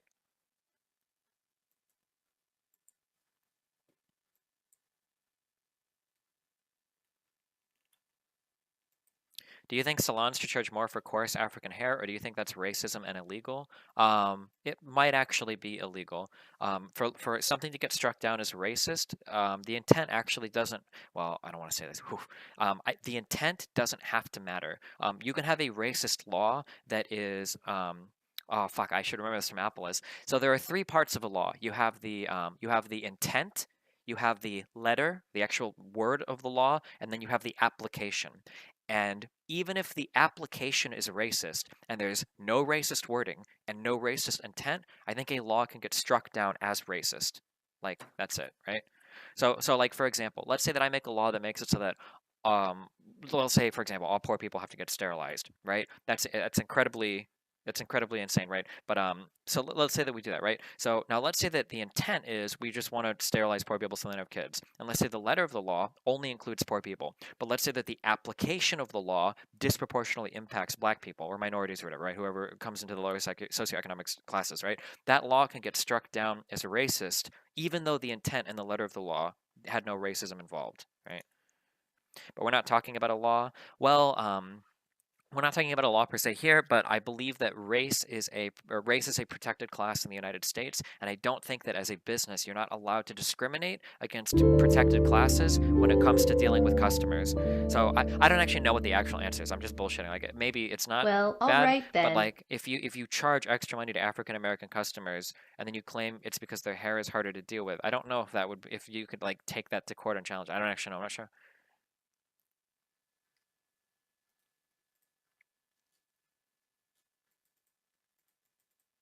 Voter ID laws is a good example of this. I don't like to use voter IDs because I think for voter IDs, I think that the intent was actually racist to begin with. I don't even think you've got to go to the effect. I think the intent was racist as fuck, at least in North Carolina.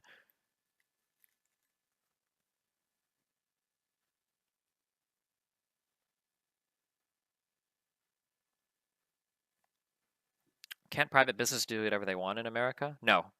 No. Private businesses, I don't believe you're allowed to restrict or discriminate against protected classes.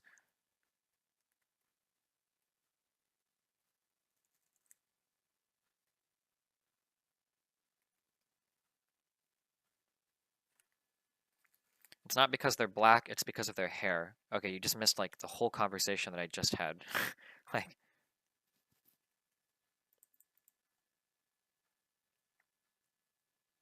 voter ID is standard in a lot of countries. Why would it be different in the United States? I don't know, dude. Go read somewhere else.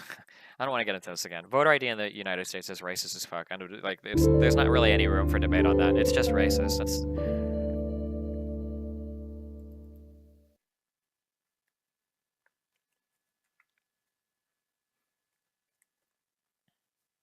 What if racists ran the entire government? How would the law get struck down? Court? Well, we've decided as a society that that protected classes exist. I guess it would take a Supreme Court to overrule that or something, or Congress to pass laws against it. So they can't discriminate against weebs. Being a weeb is not a protected class.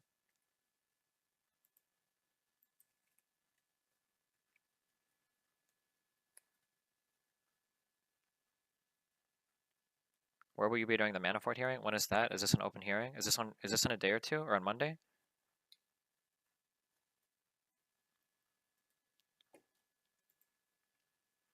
Next time I could do better. I mean, like, No. that's what I would do. I reject your compilation for me to say in some form that I'm sorry or that I would adjust this in the future. I stand by my laughs. The idea was ridiculous and laughable. I laugh at it, and there is no one on the internet who will convince me to stop laughing at things just because they feel that this laughs makes them look stupid. As the bearer of this idea, Etienne, as the person who's been on the internet making these claims, which are laughable, by the way, and we can talk about a lot of the other stuff that's laughable, which you've brought, you will not keep me from laughing at every single sentence you've made. All your bullshit about click, all your bullshit about the quantum physics and how it relates to consciousness, I will laugh, Etienne. I will laugh, I will continue laughing, and I will say fuck you to anyone who tries to convince me that it is being dishonest to laugh at something that is inherently ridicule. Like the thing is though, like I like that, like that you're more incentive, your more intent is coming out. It's fine, you can say that, but the point still stands. I'm not saying you cannot laugh. You're trying to make it about you cannot laugh, but you know very well what I mean. It's about willingly having ignorance about the video by watching it and making your viewers believe that the one made it thought that a cell can think. And of course, it makes the person that made the video completely discredit. It discredits him completely because you're a PhD in neuroscience. You state that they trust you, they follow you, and as a result, they just go like, this guy's an idiot. He actually thinks that cells can think, even though you know that that's not the case. You know that is not the point. So if you're trying to make it into a laugh thing, right? You're just trying to derail from the conversation. I'm not saying you're not allowed to laugh. So when you make it about laughing, you're also being dishonest because you understand my points. You completely understand the point I'm trying to make, but you're trying to derail it to another topic or to something completely different because I'm calling you out and I'm exposing you. So if you have a counter argument, right, that by saying what you said and the way you said it, that you actually belittle and make your viewers think that the person that made the video actually believes that cells can think. If you have a counter argument to that claim, please give it to me. But don't make it about laughing. It's not about the laughing. It's about you, with intent, making your viewers think that the person that made that video believes that cells can think. And that is the thing. Like, if you know that is not the case, then why do you do it? If you know that is not. Didn't you get an RS? Oh, I did, funny guy. I love it. I totally don't regret it. Not even for a microsecond. I love it, love it, love it, love it. I absolutely fucking love it. The downside, the biggest thing that sucks about the RS is the gas mileage is fucking garbage. Oh shit.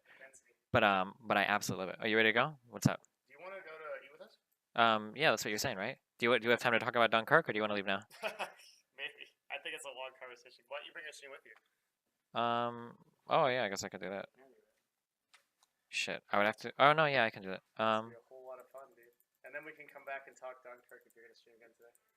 Oh, wait, I thought you wanted me to bring my stream with me. We're gonna talk on the way there. How many people are we taking? Like just a couple, like staff and people. So that's like 5 or 6. Do you know what couple means? A few, several. Okay, there we go. A few is 3 to 4, right? Okay. And then so we're gonna take several people. Okay. Then we're gonna debate Dunkirk, guys. Well, probably not, because we probably agree mostly on it. I don't know, actually. You hated it, right? I didn't hate it. I thought Dunkirk was a really good movie for what it was, but I don't think I liked what it was, is how I would describe it. Oh, fuck, we're gonna agree. Probably. Yeah. I think there might be some things that we disagree on. Okay. Yeah, like the storytelling and like why he did certain things. Like why you did what? Yeah, because my main problems are like with the technical way that he decided to do things. Like I think that like the way that Nolan's weakness in this film was like that he absolutely fucking refuses to use any CGI, right? Like he won't. Like what did you think needed to be CGI'd? Soldiers, because they're like describing 400,000 soldiers, but they just used 1,000 extras. Oh. So like it really didn't. The epicness that the movie should have had, it didn't translate because it felt like a very small affair. But No, that's actually true. I didn't really think about it at all like that. No, that's absolutely true. Yeah. I only felt like there were like 1,000 at any point in time on the beach. Like 5 dinghies. There's like it wasn't like that. But yeah. Oh fuck, there's a lot to talk about. Yeah. Okay. Yeah. Okay. Okay. Okay. Bring your stream. Yeah. Okay. I will. Can you text me where we're going? Aren't you driving with us? I'm driving behind you. Yeah. Why do you have to drive? Because I like driving. But no, there's some fear or something.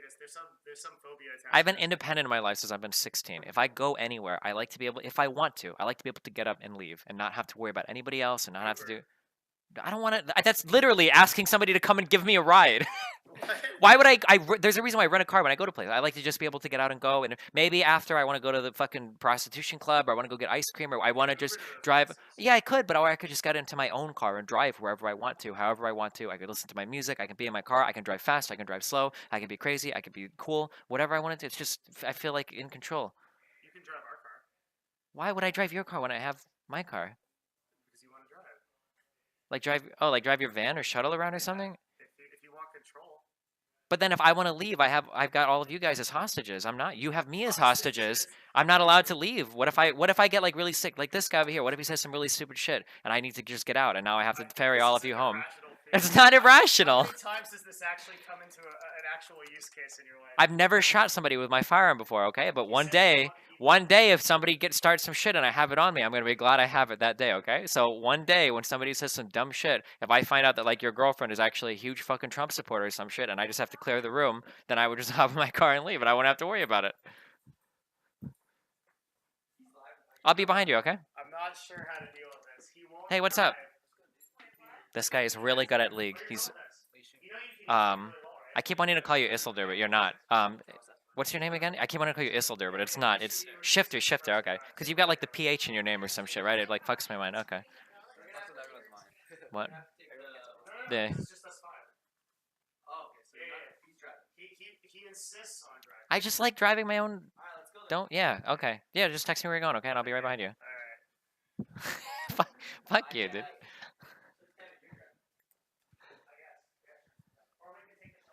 You don't understand LA driving, parking, carpool? Dude, I've put like 400 miles to the ground in this fucking city. Don't tell me I don't understand LA, okay? I get all the cancer, dude. I've been on this fucking I-10 for like 20 hours of my life, okay? I fucking know. I understand the LA fucking memes, dude. When you're on fucking Waze and you pop up a destination that's 5 miles away and that means it's gonna be a 45-minute drive, all right? Destiny's being crazy stubborn? I'm not. I like my independence. This is why in the early days I always drove to events and now I rent cars. I enjoy having my own vehicle so that I can go where I want, so that I'm not waiting on anybody. It's the 10, not the I-10. Isn't the 10 an interstate? Isn't it I-10? Oh, or is it just Highway 10? Wait. Or are you saying like people just say the 10? My bad. That's like the slang or whatever. Yeah, I'm sorry. Nobody might call it the I-10 or whatever. My bad. Yeah, but we don't say yeah, okay. There's two really cancerous roads that I drive on. One is the 10, and then like I think what like the 410 or whatever, all the like the junctions or whatever bullshit. And then when I go to Santa Monica, oh the 5. Do you call it the 5? I think I usually am on the 605, but the 605 and the 10. Oh, and the 405 too? Yeah. Those are all. The worst thing about LA is that in most places, even near DC, this was true. I know obviously it's true in Omaha, probably Kansas City, Chicago, and all that shit as well. But like, usually if there's traffic, at least it's only one way. Like, in California, when traffic starts, or at least in LA, both sides are backed up. How does it even make sense? Why? People are like leaving and going all the time. Like, that's so stupid.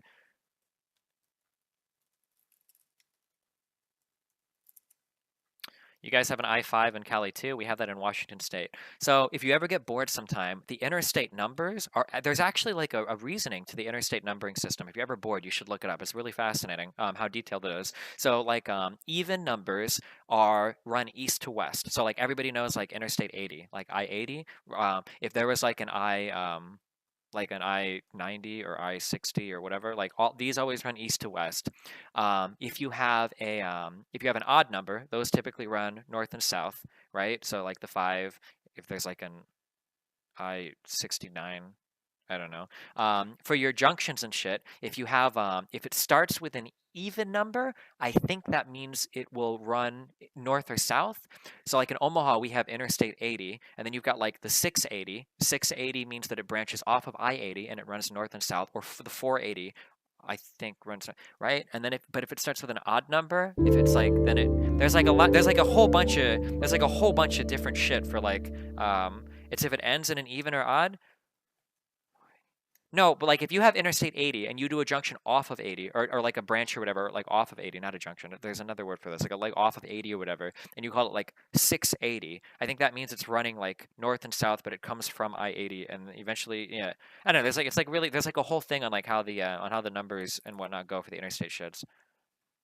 3 digits are ring roads. Yeah, but there's like a way for them to like name it, like how it goes or whatever. Is 0 even or odd? I think 0 is even.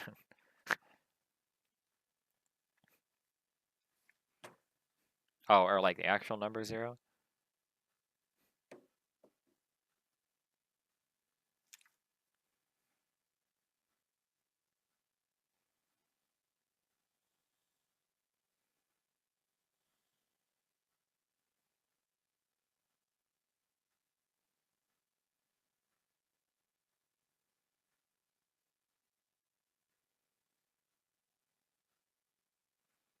Oh, I heard a Normie song the other day when we were out for coffee like 3 or 4 days ago. I heard a Normie song, and I really, really, really like it. Hold on. Oh, fuck, I don't remember what it was called. I love listening to Normie music, and then, because you can always find the songs by just looking up the, you can always find the songs by just looking up the lyrics.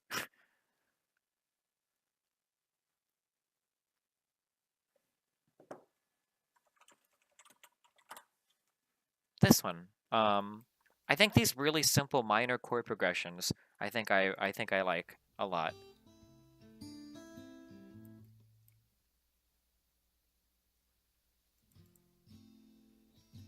You can do that for any song? No, well, no, you can't. If you hear like a New Jabe song in public, you can't look it up.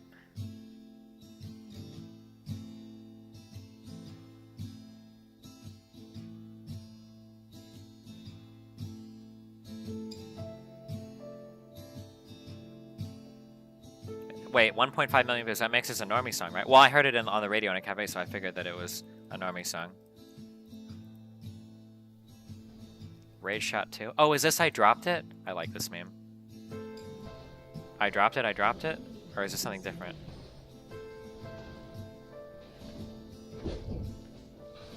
What is he doing?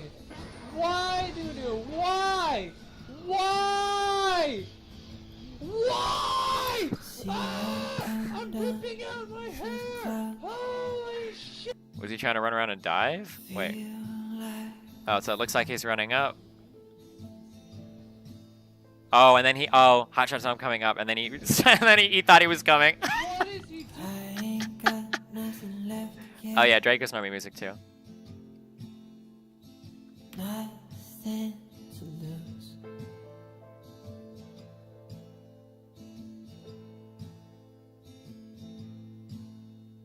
So come on, love, dry your swords, shoot me to the ground.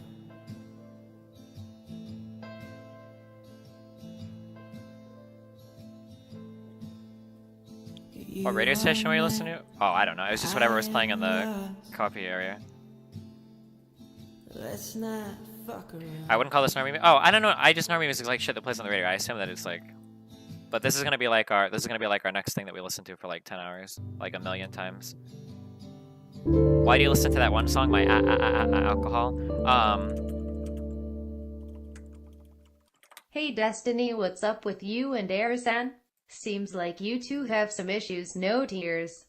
Not really. I don't know why you think so. Except for you guys in chat that like do some crazy fucking rumor mongering.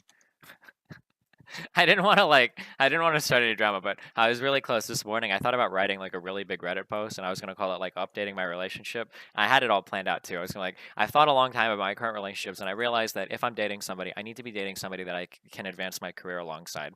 And I realized that Aaron doesn't necessarily fit this model perfectly because I need somebody that has a stream that I can interact with on stream that has an online presence. So because I want to improve all of this so much, I've decided to break up with Aaron, and I'm bringing back Tiger buddy. Lily. And we're gonna be streaming full time together. Hold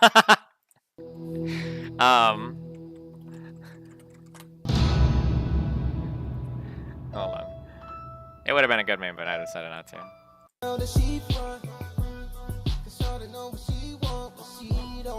Why can't I play this? Oh, it's Flash. So this progression of... No, I don't think it's the same actually. There's a name for this, or not a name for it, but this like modally bounce between like you do like one chord that's major, and then I think you do it because and then you go a half step down. I really like the sound of this kind of like modally shit.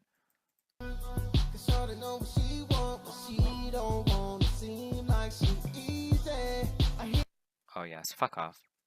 There are different like musical things that I like when I listen to songs, and that's usually what I end up liking from the song. I don't really give a fuck about the lyrics or like the instruments or anything like that. So.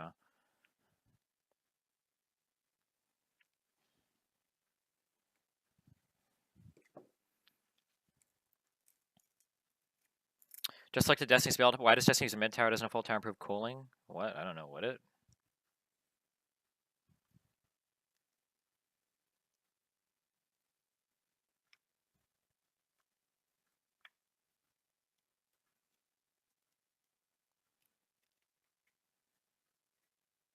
This is diversion. These conversations are, what's the most absolute shit song that you love?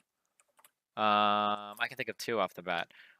This is dumb. Trump is not pardoning anybody in his administration. Trump is not pardoning himself. Even if he did, it would be a huge shit show. I think that wasting time on this, or stall that, and Mike Spam, you guys agree with me, right? That it's like, this is like a waste of time to think about this. It's a waste of time to think about Trump firing Mueller. It's a waste of time to think about Trump putting in an attorney general that would fire Mueller if Sessions resigns, which I hope he does. And it's a waste of time, like, thinking about, like, whether or not Trump will try to pardon everybody that's, like, colluded with Russia or something. Like, it would never happen. It would be, like, a massive fucking shit show. I mean, like, you could argue maybe he would do it, but if he did, like, nothing would come of it because Congress would, like, totally go fucking ape shit and, like, fuck him, like, hardcore. There would be like, yeah. So I don't agree with, I don't think that this is, like, worth, yeah, he fired Comey.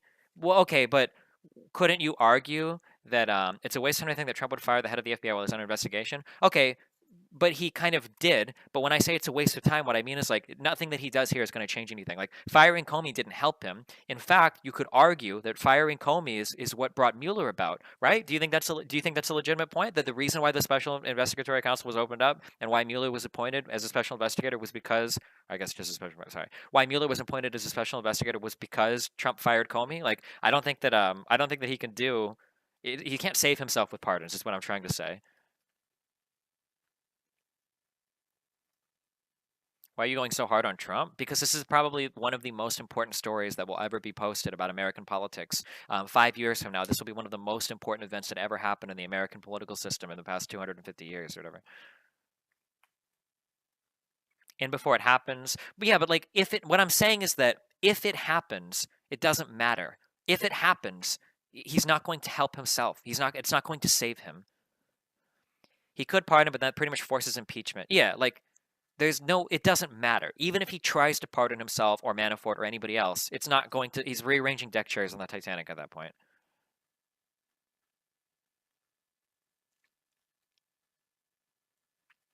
If the intercepts are real, we have, like, really weird shit going on because, so are we done talking about the meeting with Manafort and the other, all, like, what, there's like 8 confirmed people with that one, the Russian Crown prosecutor chick, with Manafort, with Trump Jr.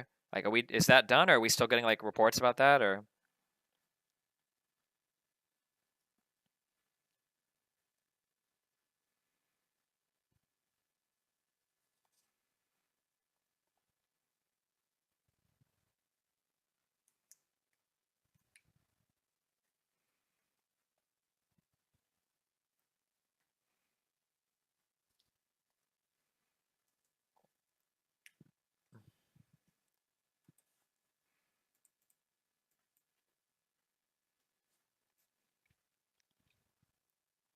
If Trump knew he was on the way out due to impeachment, he could still use his presidency to lessen any criminal charges. So, so I could be wrong, okay?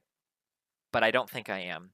If everything that we think has happened is true, and there was collusion between Trump's cabinet and Russia to mess with our elections, and Trump tried to use the presidential pardon power to excuse some of those crimes, I feel like that would go to the Supreme Court. I feel like people would challenge that. I could be wrong. I'm not entirely sure how those powers work, but I feel like there would be a massive push on an unprecedented level. Like, I don't want to say, like, constitutional amendment level, but, like, a massive fucking push to change that. Like, Trump's not going to get impeached. The Republicans will do anything to keep power. No, that's not true. No, well, your statements are true, but they contradict each other and you don't realize it. Trump is not going to get impeached. The Republicans will do anything to keep power. The second part is true. Republicans will do anything to keep power. So if it becomes politically expedient to drop Trump, they'll do it. If it's starting to look like the Trump ship is going down, Republicans will jump ship because they don't want to lose elections and go down with him.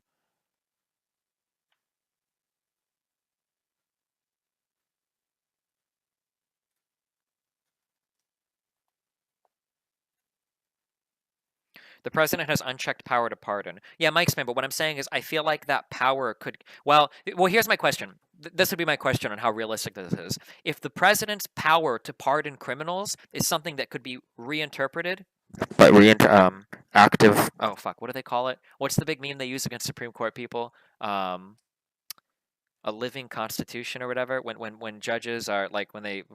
Oh God, what are the expressions I'm looking for? People hate Supreme Court judges that do this thing. Um, Oh fuck! What am I thinking of? Fuck! There's a term, but like, if a judge were to do that living constitution meme and like reinterpret the pardon power, is that possible, or would we actually need like a constitutional amendment to like the president cannot do this? Like, we need to not an activist judge, judicial activism. There's like a name for it. Yeah, legislate from the bench is something that I've heard. Yeah, like the living document meme. Yeah, legislate from the bench is what I was looking for, right? Like, yeah.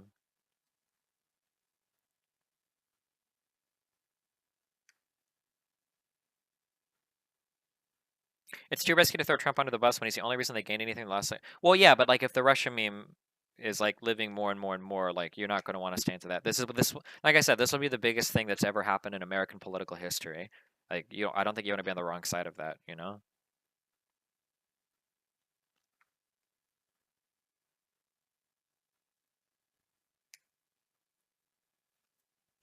I don't think Trump can get pardoned from the next president. I don't think the next president would do that. Again, like this would be like probably, if not the largest story, like one of the largest stories, like one of the largest political scandals, probably, I don't want to say in world history, but just because of like the scale of the United States, but it would be like one of like in all of history, like it would be one of the largest. Like, you don't think Pence would do that? I don't think so. No, I don't think so. No. Nixon got pardoned. Okay, but what Nixon did was nothing compared to this. What Nixon did was nothing. Was like irrelevant. Was nothing compared to this. Like everybody's saying, "Oh, Ford pardoned Nixon." Dude, Nixon's crimes are nothing compared to this. Nothing. Nothing.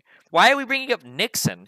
If the president of the United States was colluding with a historic enemy of the United States that half of the world has joined NATO to fight against, and used his connection with that government, with that foreign government, to win an election, this is one of the biggest political scandals of all of human history. There's no way that Trump gets pardoned off of that. Like, no. No way, dude. No way, dude. I don't believe it. I don't believe that would happen. If it was another crime, maybe, but this is like literally like one of the largest fucking memes. Like,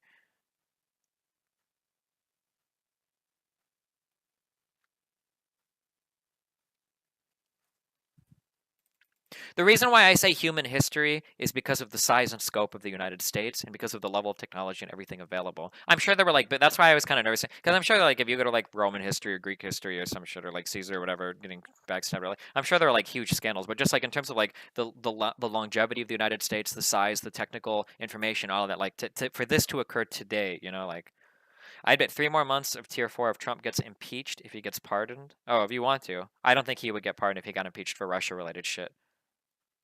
Or even for, well, let's be realistic, okay? So in terms of what we know right now, oh, I should leave for this restaurant soon. In terms of what we know right now, what would Trump? So here's what I believe, okay? I think that if this is what I think, if Trump's cabinet goes down for collusion with Russia, I think that Trump gets impeached for obstruction of justice. That's what I personally believe. Now, could I back that up? I don't really know, but here's how I feel, okay? I feel like if Trump's party goes down for collusion, right, and you can't really nail Trump on anything related to the collusion stuff, I think that they go after Trump for they go after Trump for the obstruction of justice with Comey because they want to sink that entire fucking shit. That's what I think would happen.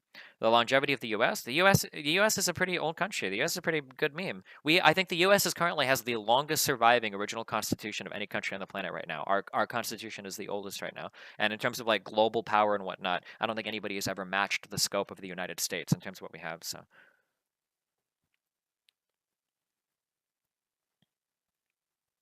To get obstruction of justice, don't they have to show that that he removed Comey with the intent of stopping the investigation? No, your name is law student. I don't think you need to prove intent for obstruction of justice, right? That's not part of obstruction of justice. Is showing intent. If what you do ends up obstructing an investigation, I don't think you necessarily have to set up with the intent to obstruct it. You can still get nailed on obstruction of justice. Didn't you say yesterday that the Dems wouldn't push the obstruction moves if he was cleared of collusion? No, if his party was cleared of collusion. If his cabinet is if his cabinet gets fucked on collusion with Russia, I think they would try to sink Trump using anything possible. I think the collusion meme would come.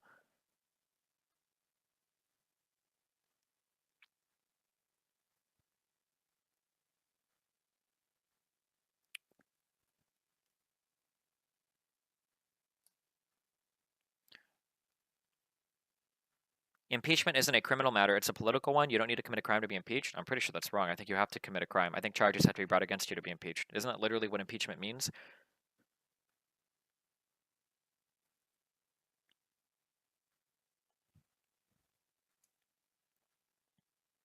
Who in the cabinet besides Jarrett and Sessions are connected to Russia? Manafort is connected. 100% Manafort is connected. Everybody knows that. Manafort has Russian connections. Flynn had some shady shit going on with Russians. Kushner and Trump Jr., maybe? I'm not sure. Sessions now, it looks kind of a little bit weird here. I mean, I think that's a fair number of pretty influential figures. The House can impeach for whatever they want. Oh, I thought that the process of impeachment was bringing formal charges against the president. I thought that's what the process of impeachment was.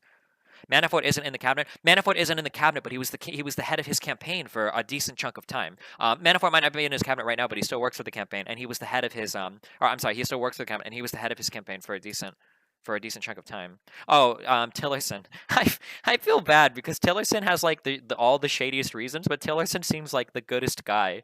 Tillerson seems like Tillerson seems like a genuinely good dude, and I hated him so much for his nomination. I feel like Tillerson was so shady, but like all of his points of view are so reasonable. He even believes in he was like the ExxonMobil CEO, and he even believes in he doesn't just believe in global warming. Tillerson believes in man-made global warming. Tillerson is like a real fucking memer, and he speaks well, and he seems like a really good dude. He seems like he's really trying. I feel like Tillerson was brought in as part of the Russia meme. I make this joke. Tillerson was brought in as part of the Russia takeover meme, but nobody actually told him, or everybody told him, and Tillerson was like, okay, guys, if we want to do this Russian collusion shit, we have to really try. We've got to make it look good. And everybody else is just kind of like fucking around, and Tillerson is like out there, like he watches like fucking James Bond and Kingsman and all this shit. Like in the meantime, he's like, I'm going to really sell this story. And nobody else around him is trying. Nobody else around him is like actually trying to sell the collusion meme or whatever. And he's like trying really fucking hard to make it not obvious. I don't know. Yeah, when Trump undermines everything Tillerson says. Trump constantly undermines. I remember when Mattis was going around like trying to like stir goodwill and shit, and like Trump is like constantly like torpedoing every statement that Mattis makes, torpedoing every statement that Tillerson makes about like Qatar and Saudi Arabia and shit. Yeah, I don't know.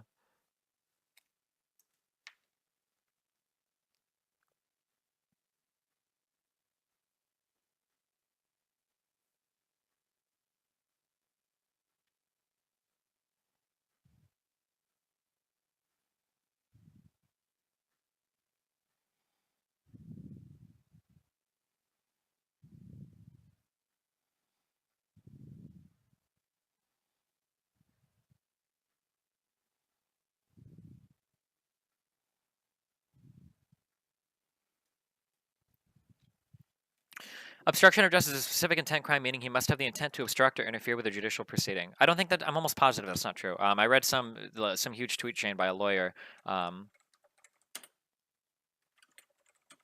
Fuck, I'd have to go fucking find this again. By some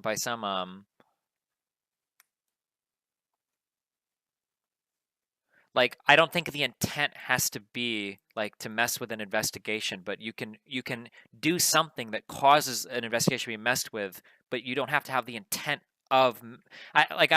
Fuck. Let me see if I can find this explanation. Hold on. Tuesday report. No. Okay, so no. I don't care what senators. Whereas find me like a lawyer, dude.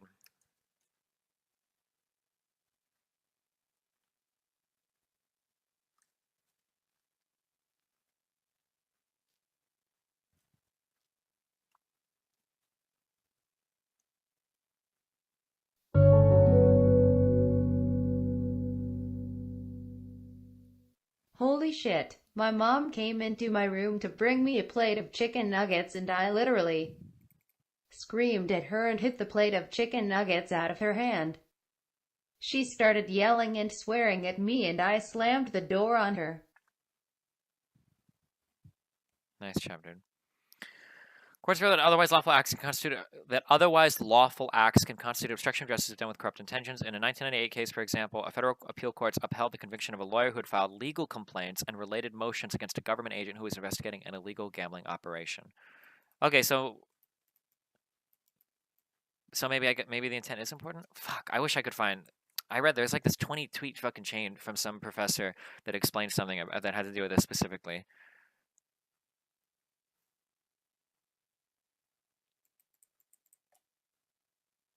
Do you think we'll see suicide rate spike if Trump gets impeached? We could only hope. Maybe. Oh, I think it was Seth Abers. I think it was this. I'm sorry.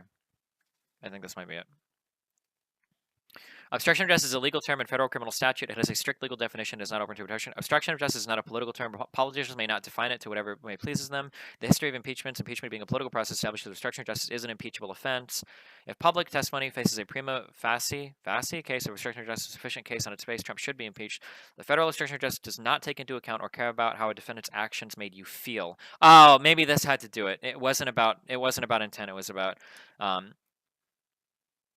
and it wasn't about whether an investigation was obstructed. I'm sorry, I misspoke. You're probably correct, law student. You're probably correct. The federal obstruction of justice statute does not take into account or care about whatsoever how a defendant's actions made you feel. The obstruction of justice statute also does not take into account or care about at all whether an investigation was in fact obstructed. Questions tomorrow about how Trump's actions made Jim Comey feel or about whether those actions impeded an investigation are irrelevant. As an attorney, I know tweet number 7 will be confusing to some people, but remember we are discussing a strictly defined criminal act here. Obstruction of justice is about actions of the defendant. It is not about the specific intent of the defendant this is maybe where I got that. Obstruction of justice is about actions of the defendant. It is not about the specific intent of the defendant in acting as he did. This is because obstruction of justice is not a specific intent crime. It requires only the defendant's knowledge of how he's acting. As the subsection of the obstruction of justice statute relevant here involves words, a defendant's knowledge of his words is presumed. Therefore, any obstruction of justice case against President Trump is about almost exclusively the nature of the words he said to Comey. If the words Comey contemporaneously recorded as having been said by Trump were indeed said, Trump is guilty of obstruction of justice. What this means is, as we've already seen in Comey's opening statement, we know that he will allege Trump committed obstruction of justice. It does not matter if Comey says he didn't feel Trump was obstructing justice. It might have helped a prosecution, but it is unnecessary. Tomorrow we'll see a concerted effort by the GOP, blah, blah, blah. The reason the GOP must, and then, yeah. His attempt to persuade involved words whose clear meaning would have been to impede or end a pending federal criminal investigation. Yeah, okay. This guy is a professor of the University of New Hampshire? Oh, New Hampshire.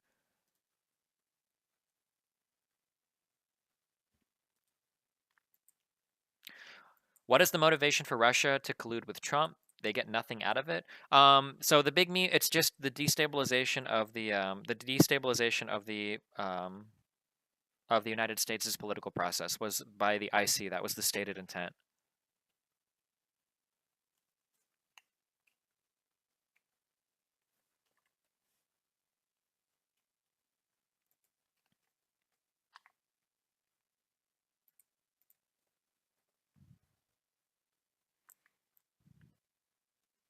And you could argue that and then the IC also stated that Russia would have preferred Trump to a Hillary presidency because Hillary was crazy anti-Russia.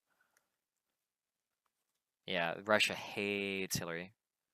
The Hillary State Department plus the Obama administration had a very, very anti-Russian approach.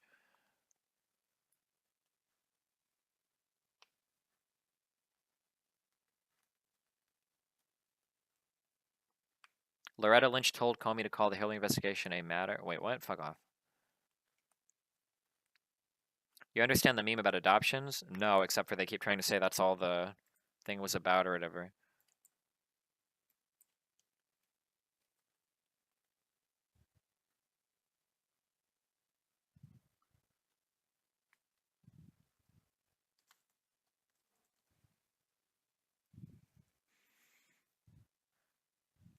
What if the Russia-Hillary beef is all a big meme? I don't know what to believe anymore in Trump's America. What? No, it's not. It's not. The Russia-Hillary beef is real. The Obama administration took a very, very, very anti-Russian approach. Their foreign policy was a fucking disaster. We can thank the Obama administration for ISIS, and we can probably thank the Obama administration for Syria. I think you can very, very, very concretely say that. Bush can share some of the blame too, but Obama, I think, had the power to not do it. I mean, I don't have access to top secret information. Maybe there were reasons they did what they did, but I think that you can very solidly place American foreign policy for the existence of ISIS and for the destruction of Syria as a failed state. I think you can do that very, very, very easily. It's a very easy argument to make. It would be a very tough argument to attack.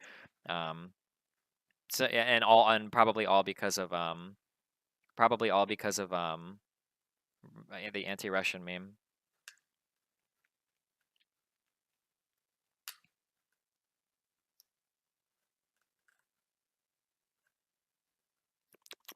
The prohibitions of American adoption of Russian children was done in response to a massive set of sanctions against Russia. Oh, were these the ones that Obama enacted after he exported like the 30 Russian dudes or whatever?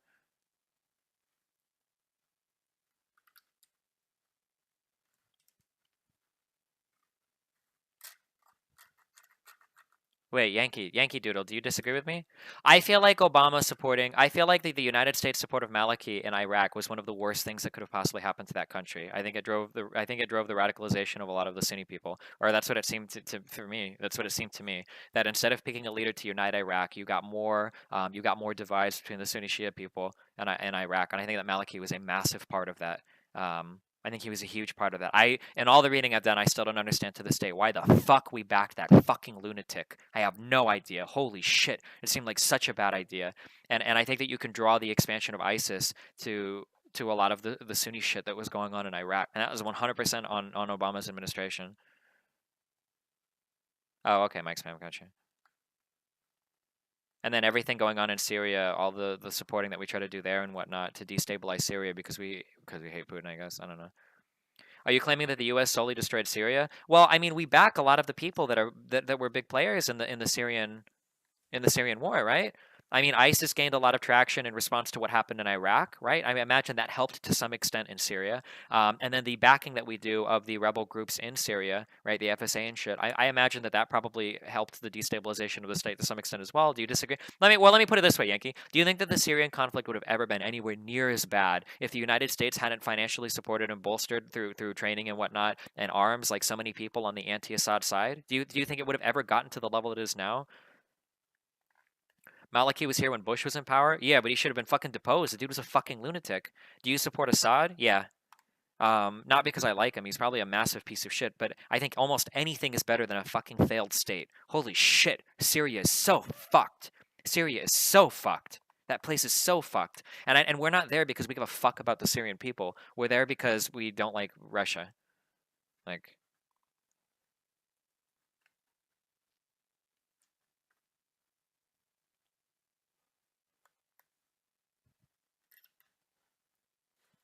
Obama half-assed Syria. It wouldn't be as bad if he committed going in. Yeah, but he would never commit to going in because we lie all the time about our involvement in the Middle East. Because the United States is never honest about what it does overseas. It lies to its citizens and it lies to the rest of the world constantly. We're there because we want to give some people freedom for weapons of mass destruction. Like some of that stupid, it's fucking stupid as fuck. We're never honest about the way that if we care so much about human rights, why aren't we in South America, right? Why aren't we in Africa? Because these places have no strategic positioning to us. They don't matter at all. Why do we expand NATO into countries like fucking Estonia? It's not because we want to help these people and we think they're valuable contributors. It's because we want to fuck with Russia. Like, I don't know. The State Department under Clinton and the Obama administration had an insanely fucking anti-Russian stance. Like, I think it's really obvious why Putin would prefer like a Trump to a Hillary. Are you glad that Trump stopped the CIA funding of Syrian rebel groups? It was probably inevitable. I've heard that like that the funding. I think Yankee disagrees with me, but I feel like I've read that like the funding of those groups has been like on the downtrend for like the past several years.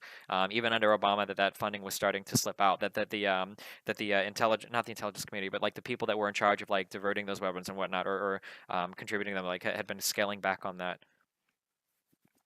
Do you believe that Assad used sarin on his people? Absolutely. Absolutely he did. At least in the Ghouta attacks? Absolutely, I think so. There's way too much shady shit for him to not have been involved in it. In the most recent one, I don't actually know. The most recent one really makes me think. I'm not sure. But I probably still fall on the belief that Assad probably did. Like... Do you think that Hillary would have started a war with Russia? I don't know if any two countries can go to war anymore. I don't know if we live in that kind of a world anymore, but...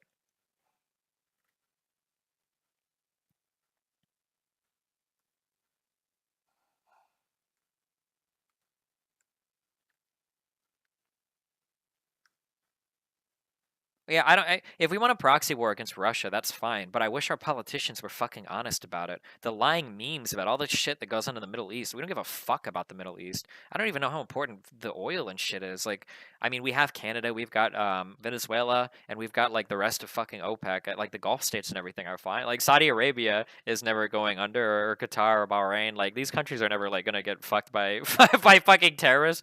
I guess what's it called? Yemen is getting fucked, but who does anybody really give a fuck about Yemen? Does Yemen even mean anything compared to like Qatar, Bahrain, and the UAE and Saudi Arabia? Like, does anybody really care? I don't know fuck all about Yemen. I'm not gonna lie. Other than I think Saudi Arabia is trying to get rid of the dude there. Like,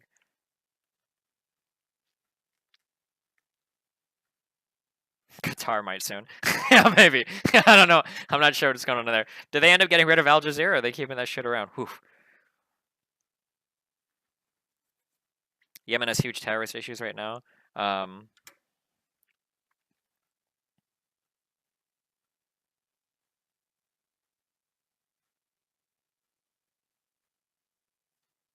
Tell the people to get smarter. No, that's hard, dude. That's a lot of time to dig into this shit. I don't believe the average American is going to put forth the time to actually decipher what's going on. Saudi Arabia is supporting the government of Yemen against the rebels.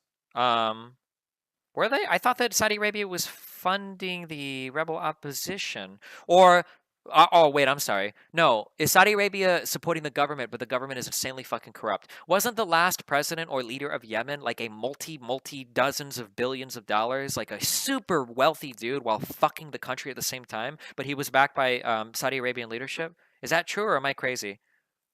The rebels were funded by Iran? Sure, well, I mean, yeah, Iran would be funding the opposition, right?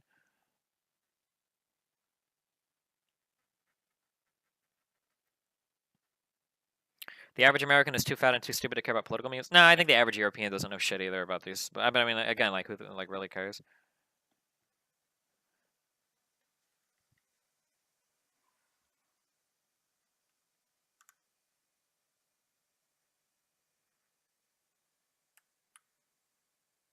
The Saudi-backed old government. Yeah. Hold on. So what? Hold on. Who was the last president? I'm pretty sure this guy was propped up by Saudi Arabia, and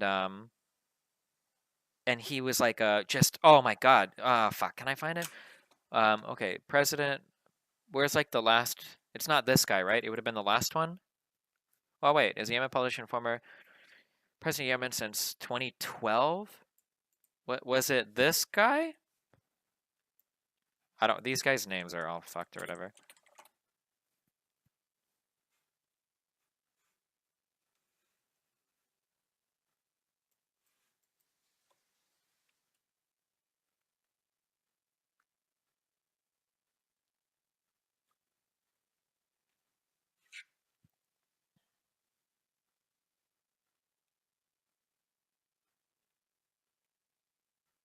Fuck. Why do I? Oh wait, was it this guy? Oh, it's this guy. I'm sorry. I'm sorry. I'm sorry. I think it was this guy.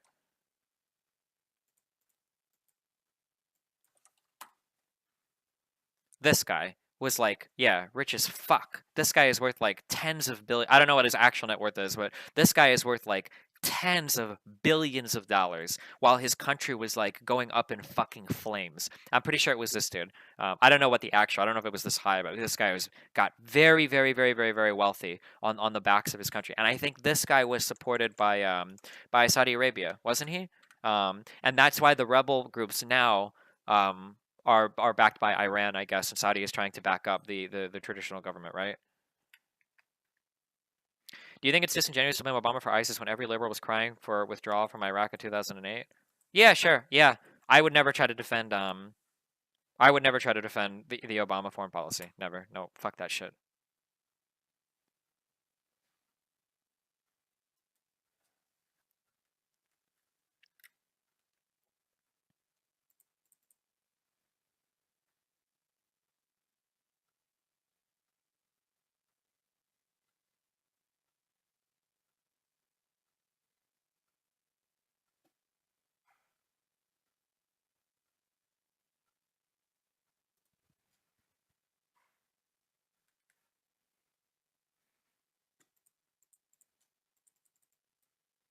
The rebel groups in Yemen have a socialist political agenda. This is a classic case of the U.S. trying to stomp out socialist uprising. Wait, the U.S. doesn't have much involvement in Yemen, do we? Oh no, that's not true because we fucking drone and bomb people all the time, don't we? I'm just trying to use what I know about politics to like guess the sides here because I'm not as familiar with it. I'm guessing that the United States would be bombing rebel groups, right? Is what the United States would be bombing? You're forgetting the Sunni-Shia sectarian nature of the conflict and just presuming some wider geopolitics for little reason. No, it's because when you do any of the reading and the research in the area, the Sunni-Shia bullshit is not like, it's not like these aren't religious memes. That's a huge fucking autistic fucking thing pushed by people on the right or people that are totally fucking ignorant about like the history of the region. The idea that like, I'm sorry, I'm making a lot of assumptions about what you said. Are you trying to imply that like these people like read their holy books and then like they decide like, okay, I don't like the Shia people because of these religious reasons and then they go to war? Like their religious shit is like very, very, very much intertwined by or intermingled with like their political systems, right? It's not like people go to church or mosque or whatever and they're like, okay, time to kill Sunnis today or Shias today or the Ayatollah or whatever because of our religious differences. Like it's no, it's very very very very very political, very very geopolitical.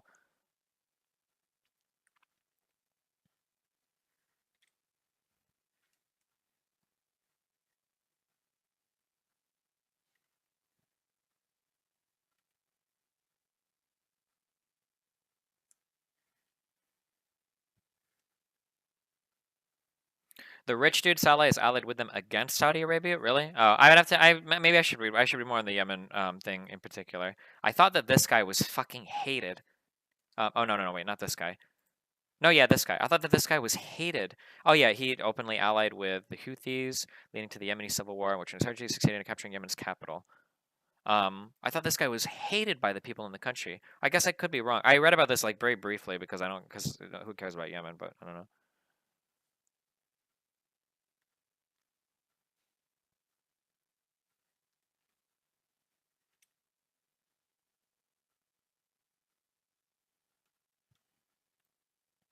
The Sunni-Shia split is exacerbated by geopolitics. Exacerbated by geopolitics? It is also very real and important. It's pretty strange that Sunni-Shia Muslims don't fucking murder each other like outside of the Middle East and like anywhere near the numbers. Like in the United States, you don't see like fucking like you're going down the fucking street and you're like, wow, that's really strange. Why is the fence so huge in this part of the neighborhood? Well, this is the Sunni-Shia divide, and in Raleigh, North Carolina, like in this neighborhood, you can see the Sunni Shia divide in the neighborhood because if they didn't have this gates up, they would be killing each other. Like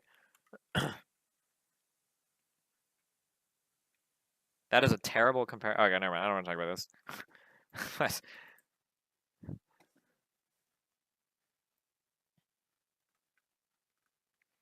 In the Middle East, Shia and Sunni are pretty much different nations of people. Different, yeah. Different ethnicities, if you will. It's not just about religion. A lot of this is tribal warfare. Yeah, exactly. I think a lot of people that listen to like Trump or whatever, or Breitbart or whatever random retarded shit, whatever stupid bullshit they read for their political info, they like read it like, okay, I understand. So everything in the Middle East is about religion. When the Sunni people go to Sunni church, they learn that the Shia people going to Shia churches are bad. So when their priests tell them to run and kill the opposition, and if we could just get rid of religion in the region and convert them all to Christianity or atheism, they would all become enlightened and they wouldn't fight anymore. Yeah, bullshit, fucking bullshit. It's like all right, most of it, everything that I've read is like geopolitics, like. Like that's the big meme over there is typically geopolitics. Didn't the U.S. funding of Syrian rebels start in 2014? It seems odd to blame U.S. intervention given that it was 3 years before we got involved. The country had seriously gone to shit before then. Did it start in 2014? 24. I guess I would have to look at the timeline specifically. I have a hard time believing. Well, I guess the Gulf states probably funded a lot of Syrian opposition as well. How? Oh, I don't know. I guess it would. I'm not sure. It wouldn't be as bad. I can put it that way. But maybe Syria would still be a failed state. I'm not. I guess I'm not sure. In terms of that would be an interesting question. I can't give you a number. If you were to make me guesstimate, like how much what percentage of support did the United States have, or I'm sorry, what percentage of support did the Syrian opposition get from the United States? I guess like my earlier guess would have been like around like 30 or 40%, or maybe 20 or 30%, but maybe it's actually a lot lower than that, and it wouldn't have mattered too much. So I'm not sure.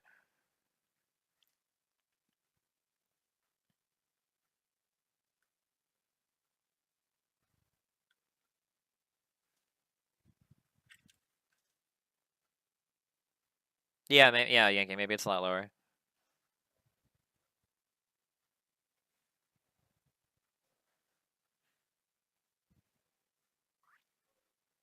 Which one of the Gulf states? I know Scotland is super into golf, but who else?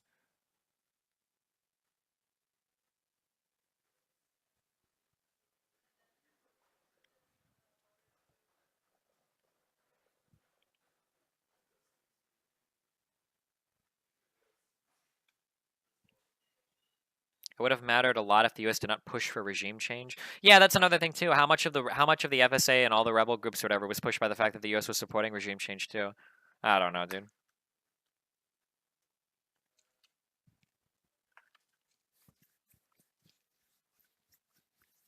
If you want to see what real U.S. funding looks like, look at the SDF and the progress they have made. Where I would have to like start looking at all these maps again. Is the SDF in like are these like Northwest Syria, Western Syria?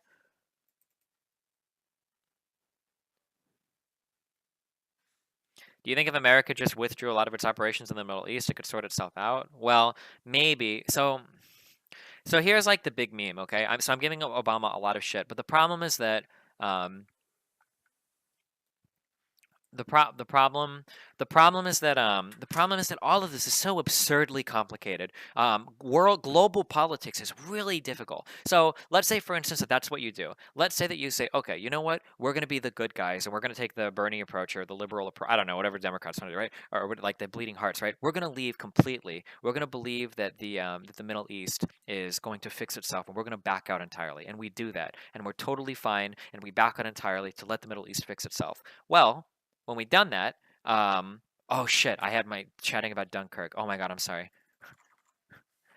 So let's say that we do that, and now we let the Middle East sort itself out. Well, what's going to happen is Russia, or maybe China, or China and Russia, mainly Russia probably, will step in to fill that vacuum. So let's say now that you have issues coming up with these countries where they need help, and the United States has decided to back out and let it sort itself out. Well, now Russia steps in, and now they offer help. So now Russia is going to be getting on the good side. So you already have like Iran, the government of Syria, and kind of Iraq a little bit. I'm not entirely sure what's going on there right now. That kind of sort of side with Russia, right? Well, now maybe more countries start to step in and fall. And start to fall on the side of Russia as Russia steps in. Like the current prime minister or president of Iraq has spoken openly about that. That ever since the United States started to pull back some of its support, that they would be willing to look to Russia to get help. Right now, that's influence. Do we want to give that influence up? Like, that's a really difficult question to answer. The Trans-Pacific Partnership Agreement is another one, the TPP. This is something that everybody in the internet, like, oh, like TPP, it's so bad, blah blah blah, no, like blah blah blah blah blah, right?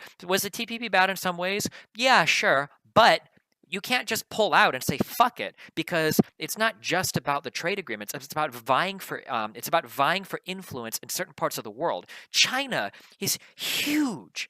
China is doing everything and moving everything. Their economy is growing. Their government is growing. Their industry is growing, and they're reaching into other parts of the world for influence. They buy tons of fucking shit in the United States. They buy tons of real estate in Canada. Businesses all over the world, and China is trying to extend its influence into places like South America. Right now, maybe you feel like super patriotic and super awesome, and you like Reddit because wow, the United States totally pulled out of the TPP, blah blah blah blah blah. Well, what did we replace it with? Because do we just say, okay, we don't want the TPP, fuck it, and then give all of that influence to China and let China set all of the terms and all of the everything for all of these other countries around the world, and now we just give up all that influence? Like that's not good. This is why my biggest criticism of Trump has always been that Trump is an idiot. It's because he's stupid. He doesn't understand that like there's more to this than just the letter of the law and just the trade agreement. It's more than that, right? It's a competition for interest around for influence around the world, Destiny's an absolutely globalist scum. The world is a globalist world. You can either live with it and get with it and manipulate it and work it to your advantage, or you can pretend that it's not going to be and you can sit and fizzle out like all the other empires in history. Yeah. But yeah, so like this is a big problem that Trump doesn't have, is he doesn't understand like any of the finer anything of nuance anywhere to do with politics, because Trump is just an idiot. He doesn't have anything. He doesn't have any idea about this. But I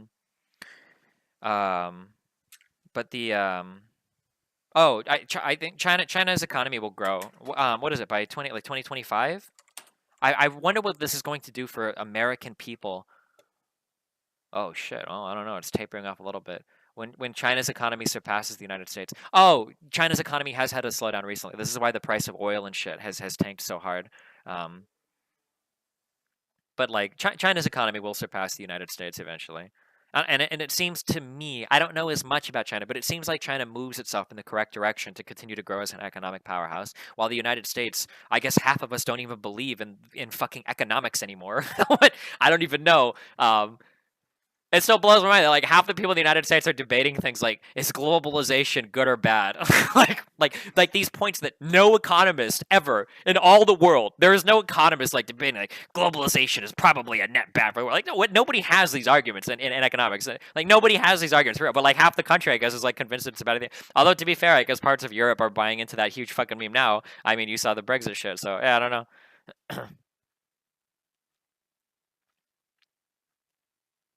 China's economy is propped up by ghost cities and shitty infrastructure. China has taken over like the manufacturing of the world, and they're growing their service sector as well. Median wages in China have fucking like tripled over the past few years. What do you mean? China is making a lot of very real growth. What do you mean by China is just propped up by ghost cities? What the fuck are you talking about? Are ghost cities manufacturing products and services and exporting them all over the world? Are ghost cities the things buying up real estate and businesses all across the Fuck world? capitalism and fuck your free markets, you dumb cuck. The fuck are you talking about? End yourself, dude.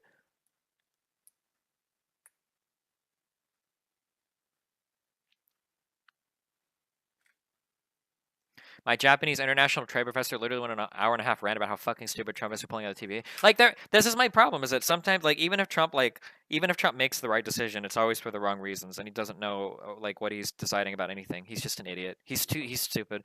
This is my big debate with my big point about Ryan Dawson and why I thought he was an idiot is because he's like, well, at least Trump won't fuck with the Middle East anymore. And Ryan Dawson's point was always like, well, Trump is dumb, so he won't do anything bad. But like, I don't know. I think Trump is an idiot. I think he has done a lot of harm, but.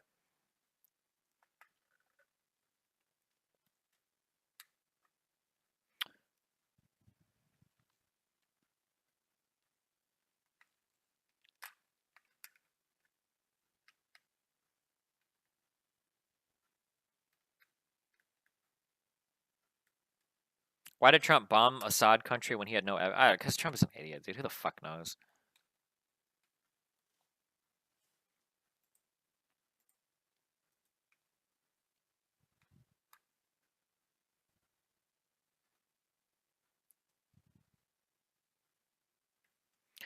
Destiny, looking at J8 Rats in 2001 again, not only Trump is anti-globalist, the original anti-globalist, anti-capitalist movement was leftist. Globalism exploits and harms a lot of poor countries, true. Okay, but globalism can do damage, but it's done probably more good for the entire world than this. I don't know what to say. If you want to write something on my subreddit, you can, but you need to source the fuck out of it. I don't. It's not. This isn't like usually an argument that I entertain because there's no credible economist that actually argues against globalism. Like it's a naive as fuck argument. Like it's an absolutely absurd argument to sit here and try to argue that that things like comparative advantage don't exist, that things like efficient allocation of resources and labor don't exist. Like you're like to try to argue that like globalism is like bad is like you have to throw out like so much of what we know to be true about economics, right? You have to throw out so many fucking concepts like, well, this probably doesn't mean anything. Well, every market performs exactly the exact same and nobody has any inherent advantages or disadvantages. Well, there's no possible such thing as like an economy of scale or people reaching like a certain size to be able to produce products more efficiently. Well, there's no such thing as like anybody like you have to throw out like so much in order to like get to this area where you legitimately believe that like globalization is a bad thing. Like it's such a naive concept. Like, can you think of any good reason not to join the global economy? No. The only reason that you can try to give is some weird concept of where you want to freeze frame your economy and try to protect native workers or some shit like a Sargon-esque argument. But like it's all based in fantasy. Like the whole world is globalizing, whether you like it or not. You need to adapt and get with it and make sure that your policy reflects the reality of what exists today. Can you explain why you don't think Assad used sarin the last time? Because I don't know why he would, Mike Spam. It just seemed like a huge meme, like really bad idea. But I don't know. But I've read a lot of conflicting things. I'm not sure. To be fair, I think many people distinguish global economics and global culture. Oh yeah, maybe, but I don't like arguing culture with anybody. I think culture is stupid, and I think the people that defend it the hardest are the dumbest. So I don't give a fuck about culture arguments.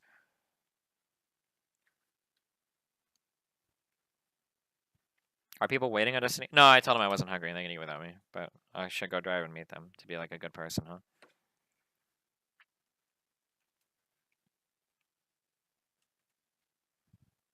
Wouldn't anti-globalization policy be inherently anti-capitalism? Yeah, of course. Although I don't know if globalists pretend to be capitalists or free market. I don't even fucking know anymore, like what their memes are.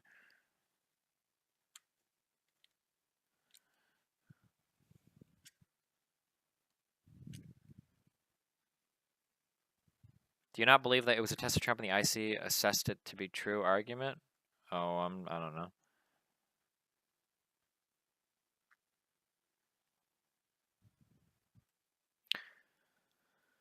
I feel like you give much credit to the notion of culture. How would you feel suddenly being thrown into India or some shit? I mean, as long as I had access to the internet or whatever, I don't give a fuck.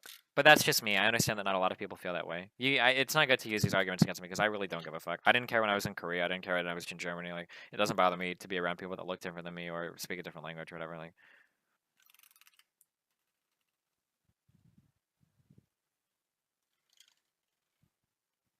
I thought you were a proud defender of capitalism. I am. That's why I support globalization or globalism or whatever. I don't know.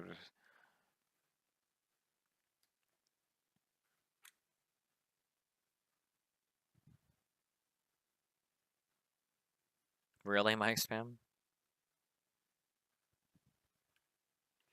On why you supported Bernie Sanders and most radios aligned with Hillary Clinton's beliefs and policies? Because I hate Hillary as a person. I don't like companies controlling our shit, and I don't trust Hillary to do anything right. And I think Hillary's foreign policy was a fucking disaster. I hated fucking Hillary Clinton. I absolutely fucking hated her. Absolutely fucking hated her. No, oh, I was just gonna say there's no way I would cast a vote for Hillary, but I guess I did. So never mind. Yeah, I don't know. I hated Hillary. I think she was bought and paid by Wall Street. I don't think we would get any real financial reform under her. And I liked Bernie's platform of removing money from politics. Was a big meme for me.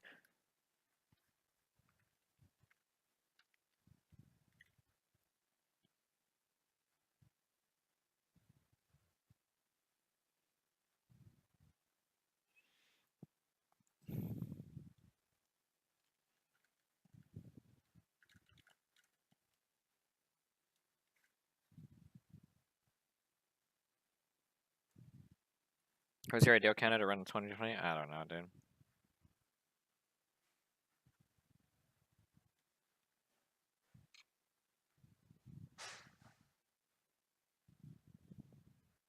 Why would global trade necessarily be capitalist? Isn't part of the problem of capitalism the boss-worker relationship and the ownership of the means of production by a tiny minority that accumulate vast wealth? Well, I mean, if you believe that that's a massive problem, then you're probably in favor of socialism or communism, I guess, or at least socialism.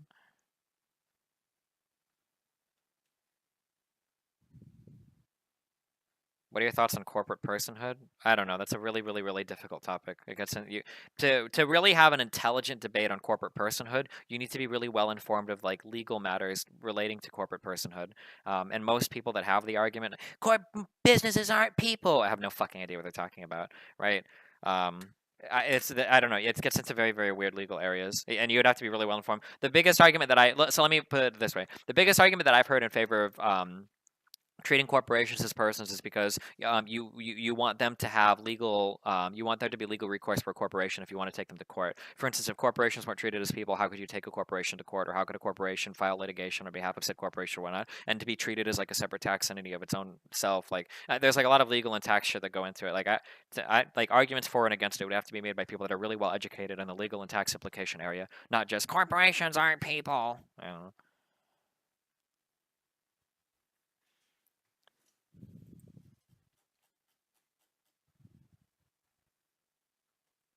Destiny can argue against trade by saying that you need to be able to produce your own products if you go to war with the person supplying you. Not an economic reason, but don't say there are no reasons. That's an argument that I've made in the past, Caesar, but it's kind of an argument based in fantasy. Like, would you really tank your whole economy or make your standard of living worse for every single citizen? Well, actually, you can actually even argue against that. Okay, here's an argument.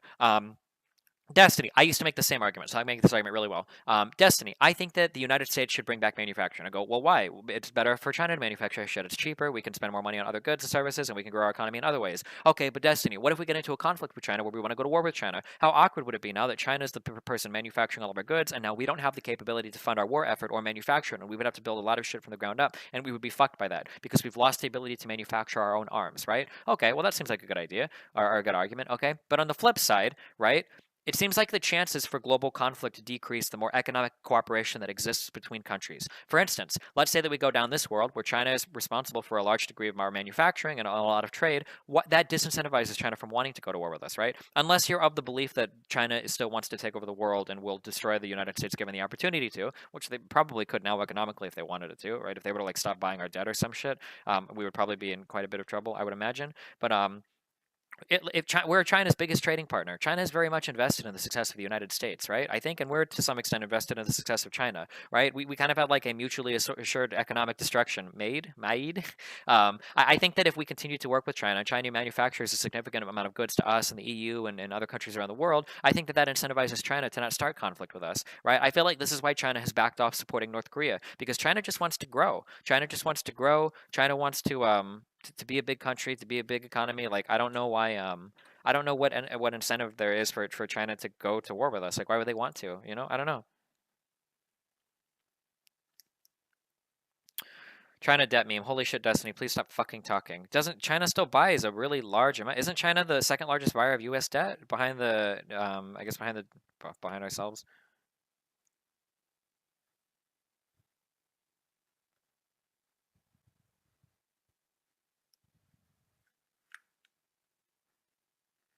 Doesn't China only own a small part of the debt? I thought China was the second largest shareholder in UST bonds. Am I wrong? Maybe I'm wrong on that. Oh, does Japan own more? Oh shit. Okay. But China also has a large investment in the, I don't know like what the dollar amounts are, but China, I know China has a very large investment in United States businesses and real estate as well. Like China buys a lot of shit, right? Because of this is what happens in terms of like our trade deficit, right? So we run up a huge trade deficit. China has a lot more dollars than we have yen or won, or I think it's won or whatever, right? Chinese won, yen, won. Yen is Japanese and Korean, right? So it's won. Or is won Chinese and Korean? I don't remember. But because of the unbalanced currency, right? China brings those U.S. dollars back and invests in real estate markets and whatnot to purchase businesses and all that shit, right? What if China just started a war with another nation, knowing that we won't step in? I mean, what I mean, I feel like when everybody, so maybe I'm a little bit naive, but I feel like if everybody's economies are growing massively and everybody's doing well, what's the incentive to start in and like step in and start wars and shit? I feel like people just want to succeed. I don't know.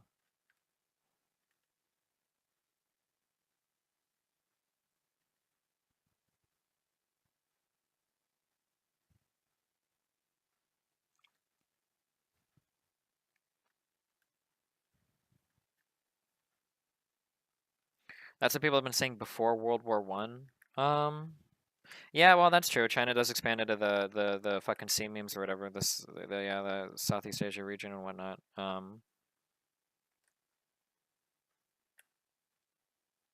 I don't know.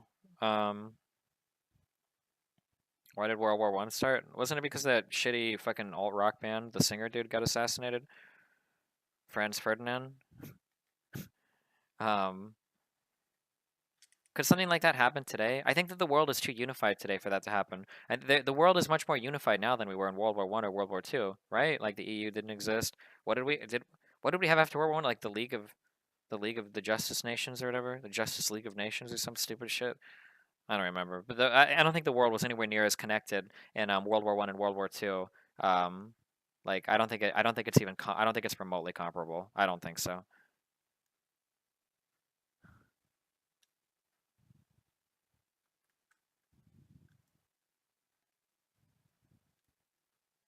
I disagree. A major assassination really could cause a major chimp out. Maybe. I guess you could argue who was the Turkish guy that assassinated a Russian ambassador? Didn't Russia and Turkey make up over that real quick?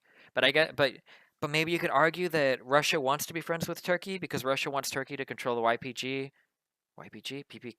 PKK. Who's the violent Turks? That they want Turkey to cooperate with helping Syria kind of rebuild itself. So maybe you could argue that that was a political meme. So Russia doesn't care about an assassinated dude compared to the geopolitical interests in the Middle East. I don't know. I'm not sure. I don't know. It's too complicated. I don't care. I'm gonna go eat and then I probably stream later today, I think.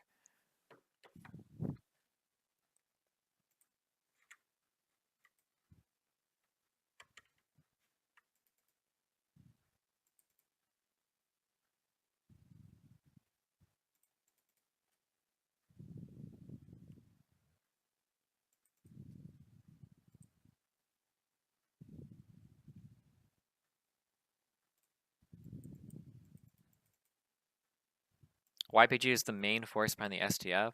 The YPG tries to work with the PKK, right? That is Turkey still expanded into Syria? I thought Turkey expanded into Syria, to the northwest Syria. Turkey expanded southeast because Turkey wanted to keep the PKK and the YPG separated because Turkey fucking hates the Kurds. Eligible. Thanks. Could one buy a U.S. Treasury bond or whatever and then own the debt of the United States? Is that possible as a U.S. citizen? Yeah, you can. As a U.S. citizen, you can buy Treasury bonds. But the problem is that the interest rates were really low. The interest rates of Treasury bonds were so low at one point in time that the entire global market was looking for something else to invest in, and that's where mortgage-backed securities and CDOs and the whole housing crisis came from. Is when the entire world started to pump money into our housing market because Treasury bond interest rates were so shit.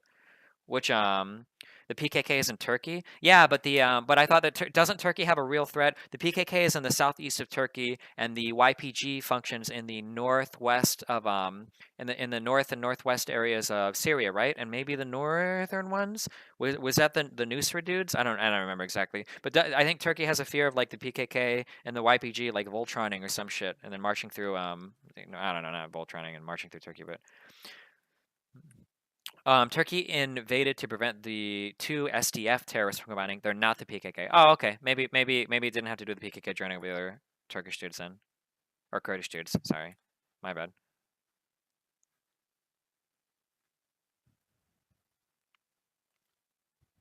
The gas pipeline to the EU through Syria is the real threat for Russia. I've heard that as well, but that wouldn't be a threat to Russia. Wouldn't that help Russia? I've heard the meme that Israel and Turkey are pro.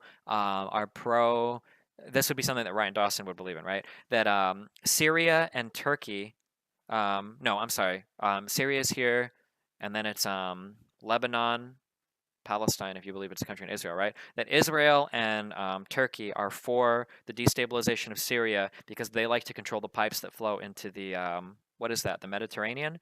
But that if Syria was a stable state, that they could build a pipeline from there through Iraq and Iran or whatever that would help get oil that would cause Israel and Turkey to be kind of cut out of that oil market. That was a really big meme, and that would undermine Iran and Russia or whatever. I don't know how true that is or whatever. That gets like into like kind of like conspiracy theory bullshit, or not bullshit, but I'm not sure. Yeah, not sure. Oh, geography plus destiny. Well, actually, I memorized all the countries in the Middle East. I don't know if I know them anymore, but I knew every single country in the Middle East. It was the only geography I knew. I don't know if I could name them all now anymore though, or figure it all out anymore. I probably wouldn't be able to anymore. I think I still know a lot of the Gulf states, right? You've got Saudi Arabia, Qatar, Bahrain. Yemen is a little dude over here. Oh, the UAE is above Saudi Arabia as well. And then you move northwest, and you get. I knew them all at one point. I don't know if I remember them anymore. Right? You have Lebanon, Israel, Palestine. Oh, Jordan is the big dude. The south of Israel, I think. And they share some of a border with Lebanon, I think. Oh, Oman or whatever is down there as well. The itty bitty, but no, nobody cares. Oh no, wait, Oman is southwest of Yemen, right? Or is it northeast of Yemen? It's the little one. There's like a big one, which is Yemen. These are both south of Syria, not Syria. I'm sorry, Saudi Arabia, and then you've got like Oman or whatever. Yeah.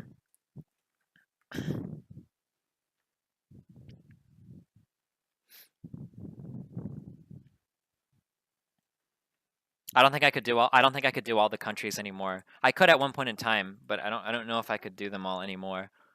I don't think I could. Oh man, I don't think I could anymore. Oh wait, this isn't that small compared to what I thought it was. Bahrain, or no wait, Oman. Oh fuck, I couldn't. This is the UAE. This is Qatar, I think. Isn't this Bahrain? Is Oman this one right here? No, that's Kuwait. Oh shit. Oh wait, these are two different memes. Could it? Oh shit. This one's Qatar. That's Bahrain. Yeah, this is Bahrain. Wait, where is Oman left? Hold on. Oh, this was I don't know anything about this country. I don't fucking know. Okay, well, let's try this again. Okay, Lebanon. Oh, I'm not gonna remember any of these. Maybe I won't. Oh shit. I knew all of these at one point in time. I could probably learn them again pretty quickly. Is this Jordan? Oh shit. Yeah. Tajikistan is these like 5 or 6 are really weird. This is Kyrgyzstan. This is Kazakhstan. Is it one of these fuckers? That's Uzbekistan. Oh, it was this one. Yeah, these are all, nobody cares about these. Uzbekistan was this one. Azerbaijan. This is Turkmenistan. Oh shit, dude. I don't remember a lot of these. It's no. Oh shit.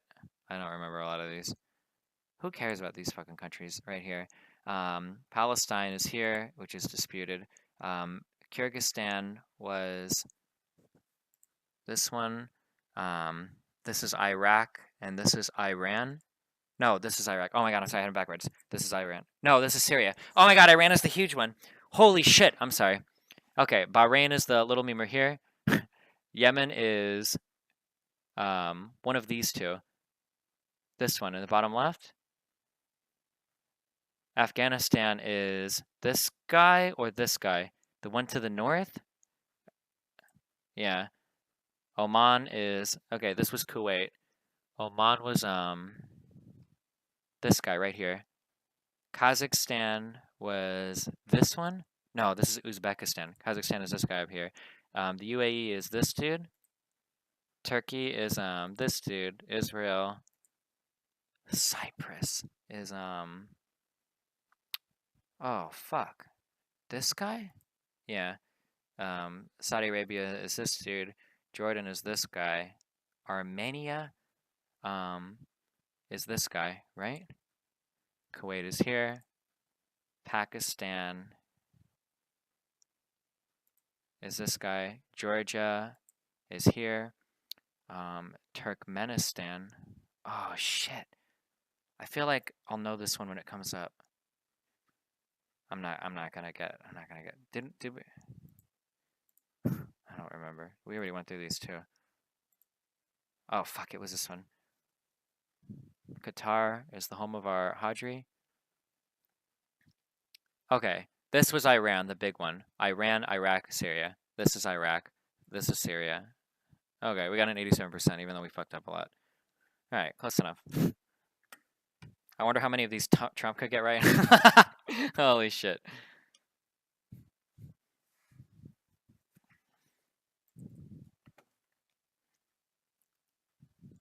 Once you start like learning the cities and the conflicts, these were a lot easier to learn, right? Because Syria is here, it shares a border with Turkey. This here, because it goes Syria, Iraq, Iran. Iran is this big motherfucker here that connects, no, this is Afghanistan and Pakistan. Wait, Afghanistan and Pakistan? I think, right?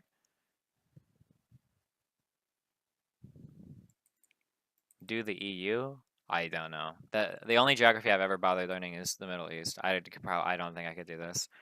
Yeah, no, like all of these like Eastern European ones, Lithuania, it's in this circle. That's Moldova. I didn't even know that was a real country. Bulgaria, Romania. Which one? Okay, there's Lithuania. Where's Hungary? It's not. Oh, there we go.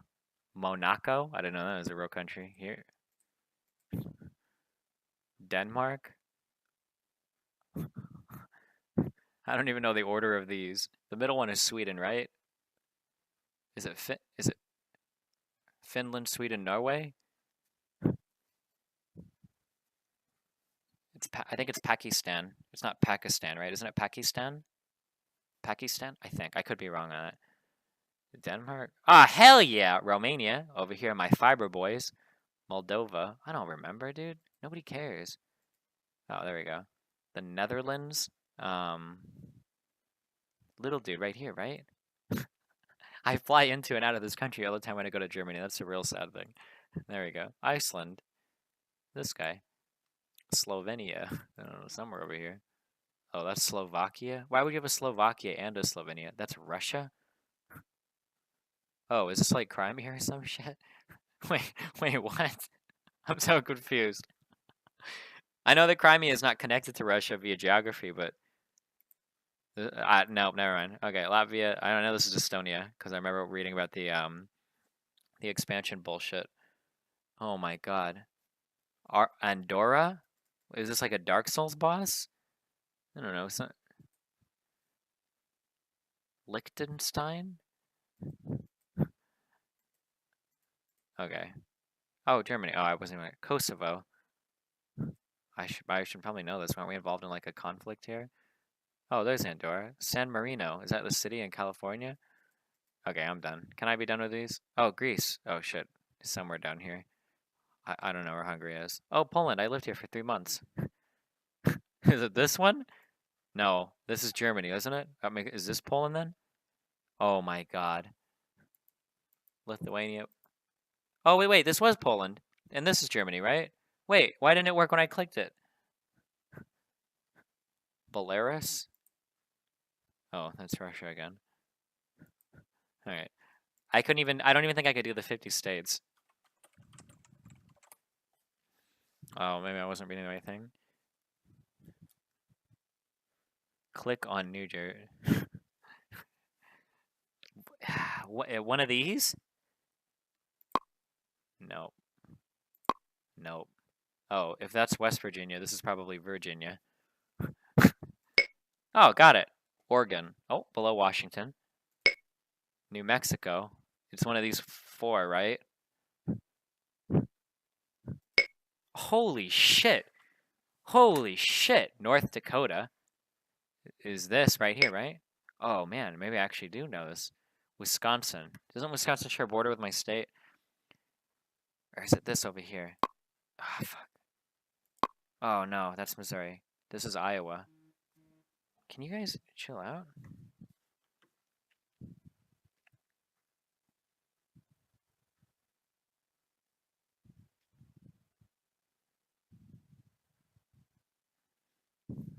Okay, he's coming back.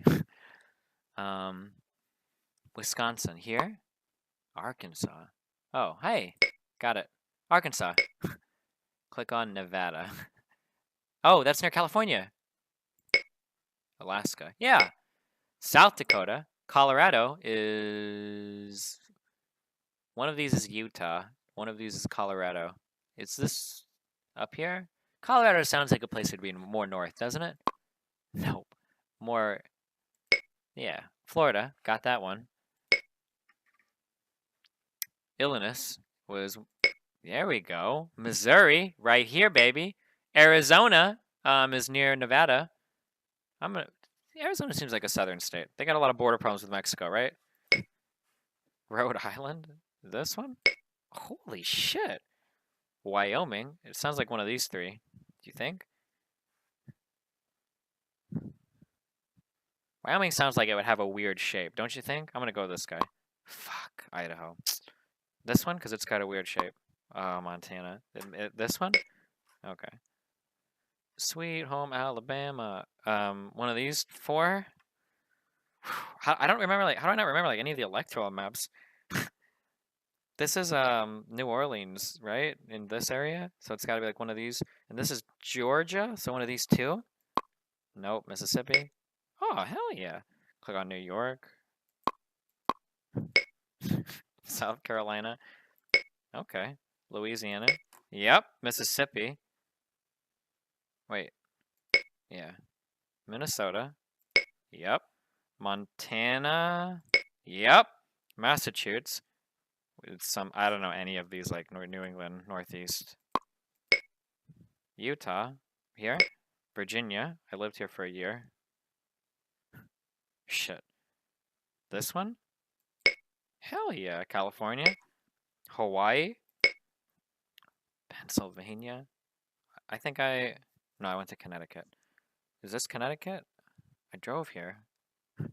I think this is Connecticut. Pennsylvania is one of these. Oh, damn! First try, easy. New Hampshire. Nope. That's Vermont. There we go. North Carolina. Kentucky. This here? No, that's Iowa, because this is Nebraska. Kentucky's got to be one of these shitters. This? Oh, Maryland. Nope, that's Connecticut. Oh, I drove that far? Holy shit! How long was this drive? I must have drove like fucking 20 hours. Oh my god.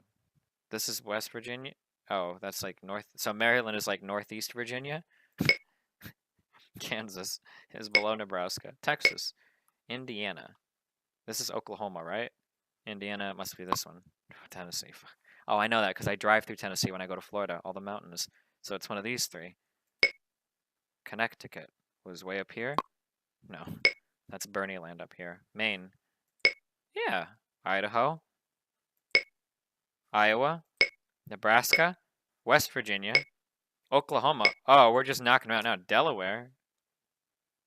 Didn't he cross to Delaware to run to the White House to be president? So, like here? So good, dude. Ohio. These are the guys with the shitty college football teams, right? Up here. Oh, fuck. Tennessee. Vermont. Bernie land. Georgia. Washington. Michigan. I passed. 72%. That's passing. There we go.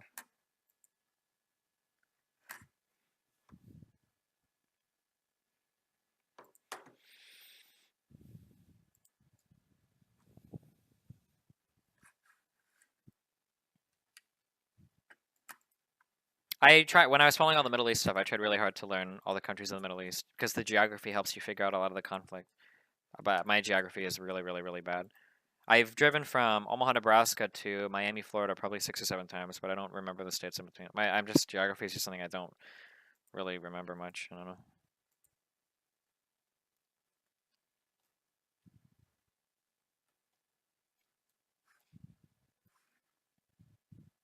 Try doing a Canada one. I don't even know how many provinces you guys have. Is it like 12?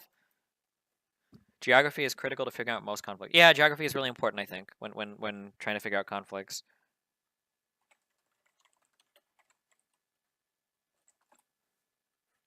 Nine? Yeah, oh yeah, no, I can never do this. Oh wait, that was California. Whoops. Wait, California has provinces? What is your opinion on Total Biscuit kicking someone out for asking on a Q&A if traps are gay? It was good. I think it was a good meme. I should have.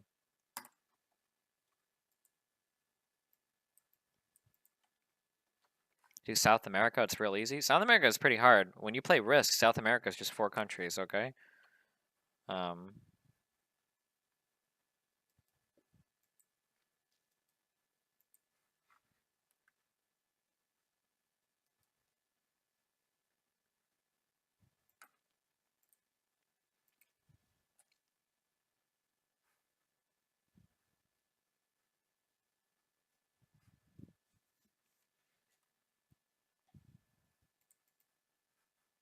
How many state capitals do you know?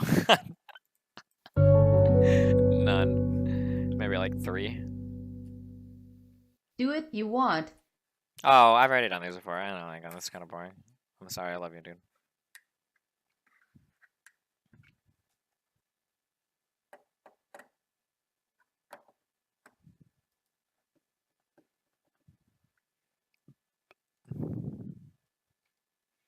Can you resettle the presidents? No. I hated the Animaniacs growing up. So I missed out on a lot of state knowledge and capitals and presidents and shit.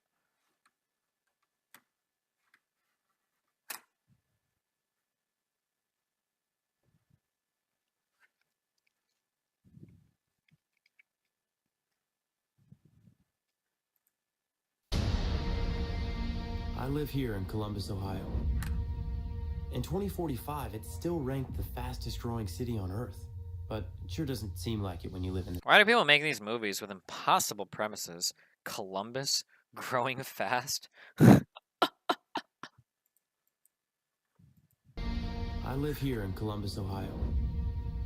In 2045, it's still ranked the fastest growing city on Earth. But it sure doesn't seem like it when you live in the stacks. They called our generation the missing millions.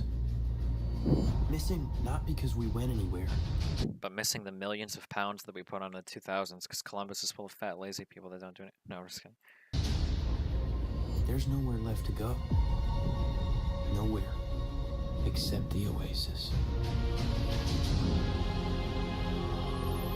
It's the only place that feels like I mean anything. A world where the limits of reality are your own imagination.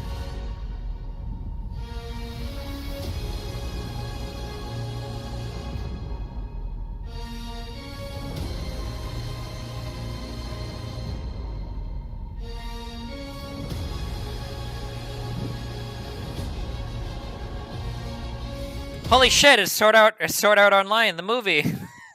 Oh no! Where's the anime girls?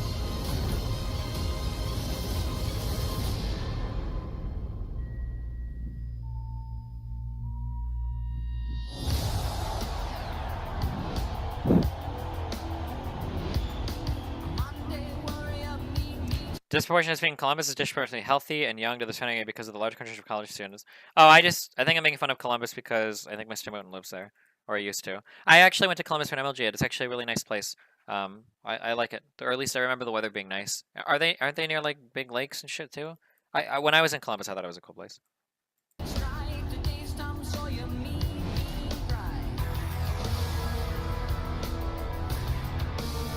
Why do people always play, like, when you watch these movies, they always play these, like, fucking dad rock, like this old, like, Metallica Kiss music or whatever. Metallica, I think? When people, like, I don't know.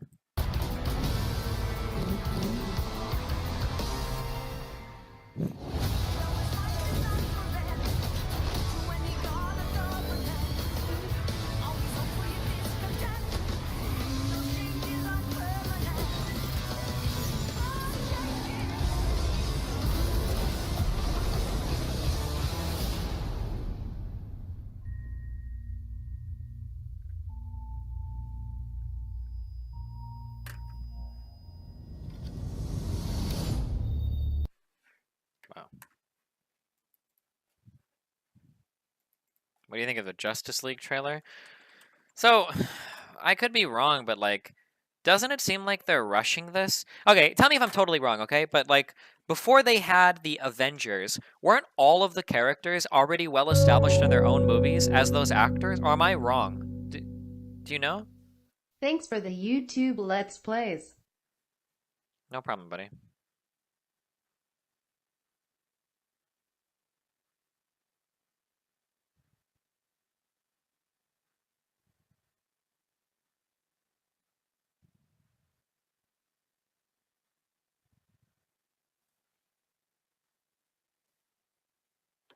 They each had one movie that was pretty rushed in themselves, but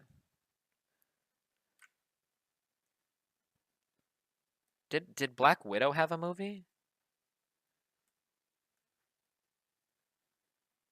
Yeah, that's what it feels like in DC. It feels like they're trying to rush out their own like Avengers, which is what the Justice League is, right? KK. Okay, well, okay, nobody cares about Hawkeye and nobody cares about the redhead chick, but like it feels like in the Marvel movies, it feels like you had very, very strong. Oh yeah, in Iron Man 2. It feels like you had all the characters were established for the Avengers. And so like this was the perfect setup. You had Iron Man. Holy fuck, we love Iron Man. We had whoever plays Captain America. This guy is very fucking hot, okay? We've got the Captain America dude. The Captain America dude is like, I don't know who that actor is. He does the same thing that Matt Damon is, and like Jamie Lannister, whoever plays him, where they look very, very, very attractive, but their smiles are like very cute, right? But they're still insanely fucking hot. Chris Evans, yeah. So you had Iron Man, who was super well established. You had Captain America, who was really well established. You had some of the Agent Shield people that were like interwoven into the Iron Man story. I don't know about the bow and arrow guy. Nobody gives a fuck about him. Was there a Hulk movie with that actor before before the Avengers? Does anybody remember? Oh, Thor, right? That dude is cute, but he's a little bit more on the hot side and not quite as cute, I think. But still like very attractive. Okay, but for the most part, when we brought together the Avengers, we had you like Hawkeye? Oh god, you're that kid at Make Believe who you always get to play who you want to because nobody else wants to play that character. Good job, dude. So and it felt like the Avengers was bringing together like very, very strong characters that were coming together that you really wanted to see and were really invested in. But like, and maybe I'm totally ignorant. Maybe I've missed these movies. But for like the Justice League, have we even had a Batman movie with that Batman besides Batman vs Superman? Did we actually get a Batman movie with this actor with oh god, why can't I even think of his fucking name?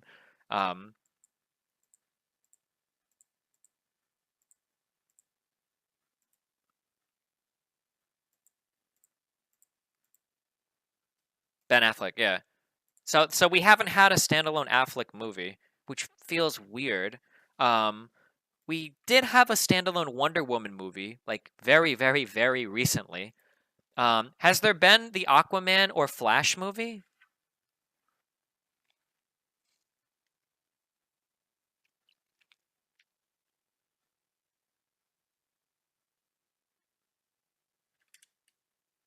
Okay. Yeah, that doesn't feel good to me.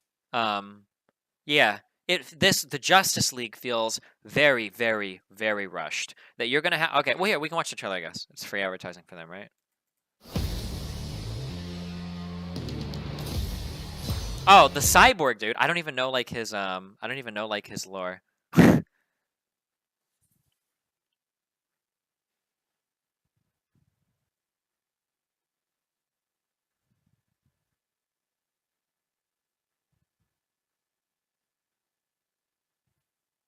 I don't know this guy's lore at all.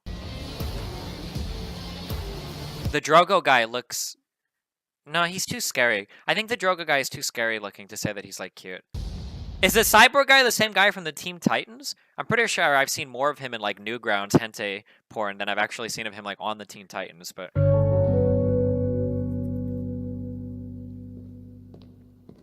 The Guardians of the Galaxy DID&T have separate movies for each character, and that worked. well, but it's different. I think it's different. I think that's a different thing. I could go into details, but we'll talk about that later, I guess, if you want. They felt like their heroes were already pretty well established with the public, whereas the Avengers were fairly obscure. I don't know how I feel about that.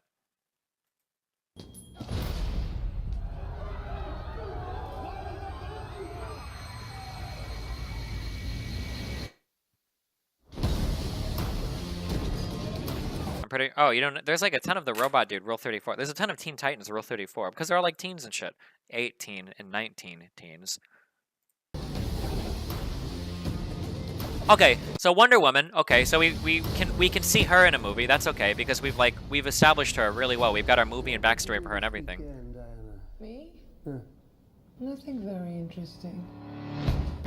The world remains in mourning after the But death like, of the Superman. so like, we have Batman that like plays like he's like kind of the Tony Stark-esque character. Ooh, I don't like to draw these comparisons because my comic book hero knowledge is really bad. But like, how much more do we have of Tony Stark than fucking Batman? I also didn't watch Batman vs Superman, so I'm only going by like synopses I read. But like in Batman vs Superman, do you really dig into the Batman character? Do you feel like you know him really well? Because I feel like I know Tony Stark really well. Before the Avengers, I felt like I really knew who Tony Stark was, and I wanted to see him in an ensemble movie interact with other characters. Do you really know that much about Batman from Batman vs Superman?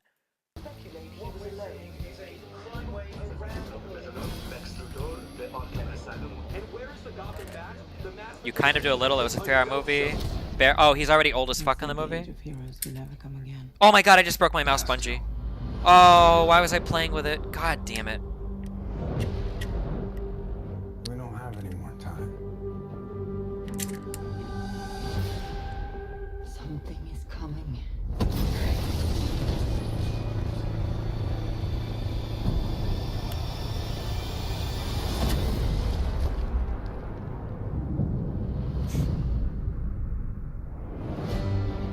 So like, we get like a 1-sentence introduction to this guy. Like, I don't care about, and he's boring. Aquaman is a boring character. Like, okay, so I don't know about you guys, okay? Maybe there have been more movies and I've missed some shit, okay? But like, this is really difficult for me because of my age. Because when I think of Aquaman, I think of this dude. like, this is Aquaman to me.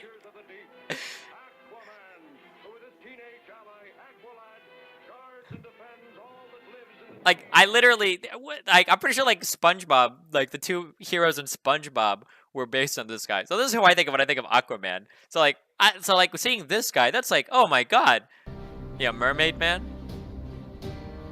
No lanterns. And the cyborg dude, I don't know. He just looks like a worse version of the Black Hawk dude from the Civil War. Fuck, Civil War was such a good movie. Oh my god. And that's not even the Avengers, right? How many of the Avengers were in Civil War? No, wait, that was... Wait, what? Were all of the Avengers in Civil War? Wait, I don't actually remember now. Why am I... Most of them were... Wasn't... Like, Iron Man and shit. What? This is not what I was looking for.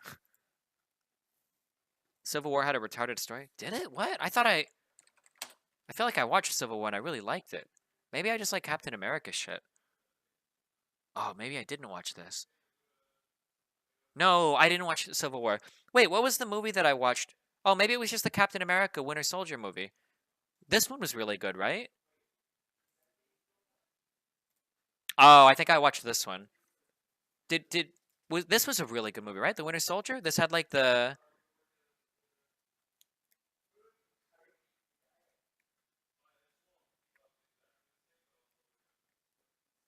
Okay, I don't remember if I watched Civil War or not.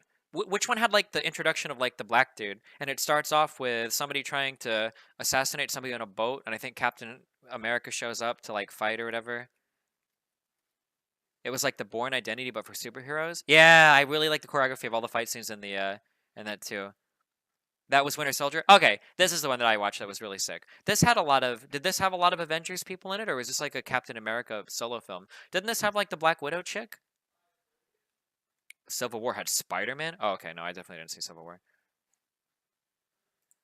Winter Soldier had the amazing...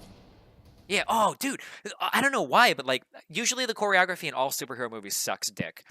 Especially, like, the Batman films. Oh my god.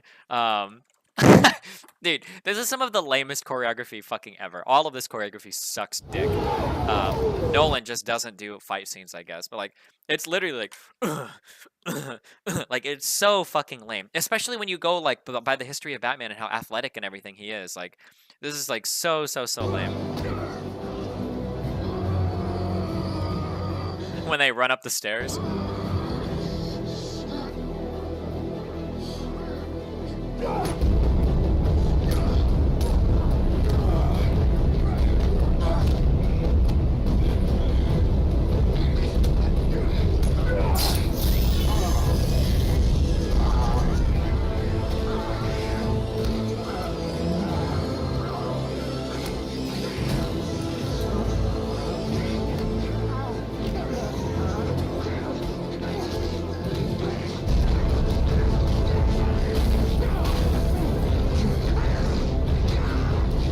I don't know. But dude, like this choreography, these memes were on point.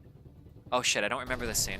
I remember the early scenes were so sick. These probably were too. I have faith in these. I don't remember these, but they must have been sick because everything in this movie was so sick, dude. This had the one oh yeah. This memer, dude.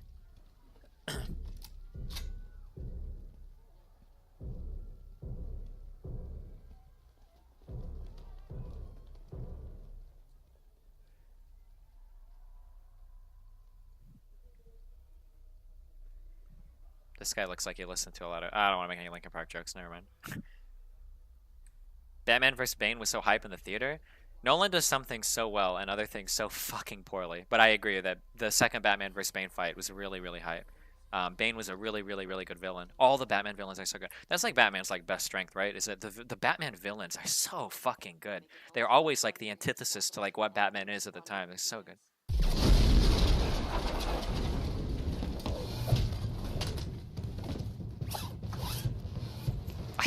I hate Black Widow. I hate this character so much. Her and the Hawkeye. I don't care. Get the hot dude out here, man. Wait, oh, that's not even Black Widow, is it? I'm sorry. They all look the same to me, dude. I don't care. I don't actually know who it is. I just hate women, actually. I guess. There are a lot of really bad Batman villains. Oh, maybe there are. I don't actually know them all. I know the Joker is sick as fuck. I'm pretty sure Mr. Freeze is supposed to be a really good villain.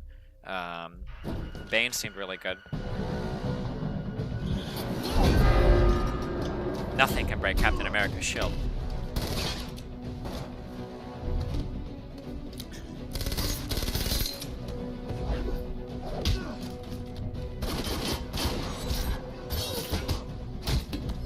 They actually, like, one of the things that I like is that they actually, like, choreograph, like, actual fights and kind of, sort of martial arts. I think the intro fight to this movie might be better. That's the one that, like, I remember the most. Holy shit. Or at least it stands out the most to me.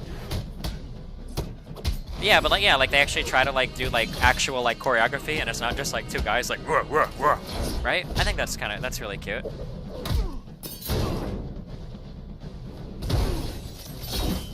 Yeah, the Mr. Freeze stuff with his wife and everything, yeah.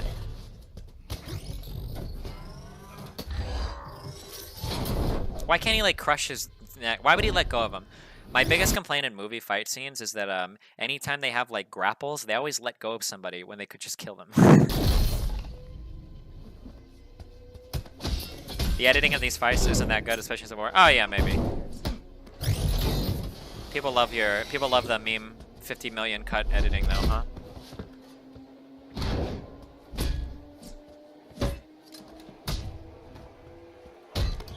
What's like the intro fight scene to this movie?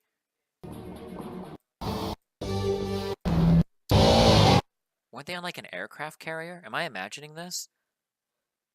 Have you ever seen the Heat shootout scene? It's regarded as the best shootout scene in movie history. Oh, I know it is. I've watched all of this. I hate it. I think it's really shitty. Anything that involves people like running around in the open shooting rifles, I really don't like. I understand why people like it so much, but I really don't like it. Oh, on a boat? Isn't that what an aircraft carrier is? That's near the end? Oh, that is the end? Oh, okay, never mind.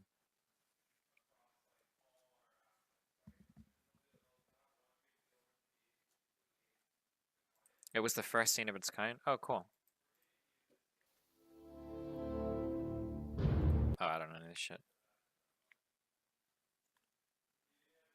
Have you seen The Raid? The Raid has some of like the craziest fucking fight scenes.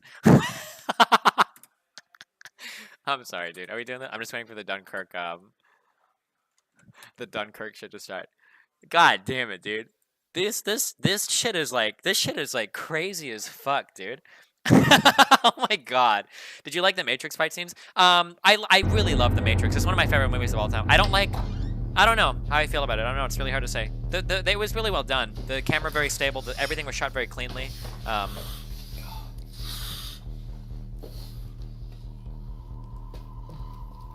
Kemana? Bapak tadi kan di sini. Enggak. Tenang. Kita nggak bisa keluar begini. Jangan sampai lo tinggalin gue di situ. Dia bukan bagian dari mereka. This John Wick. Oh yeah, the John Wick Kung Fu stuff was really cool.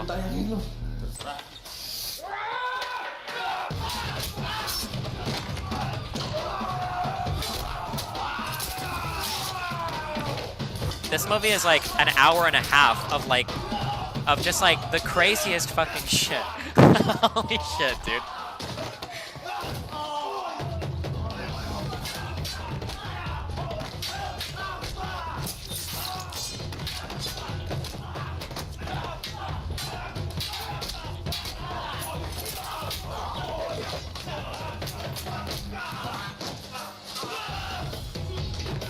What do you think of The Matrix when it first came out? I don't think I watched The Matrix until I was much older. I think I was like well into my 20s when I watched The Matrix for the first time. I never really watched it when it first came out.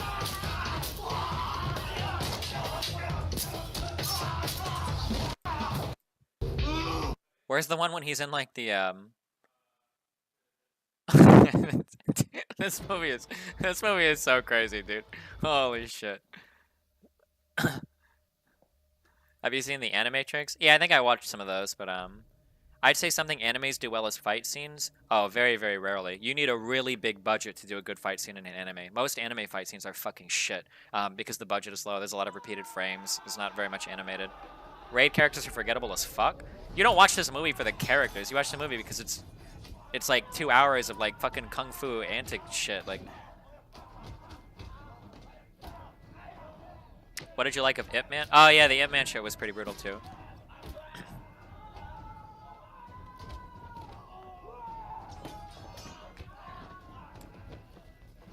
The Troy vs. Hector sword fight is pretty nice. Oh, maybe.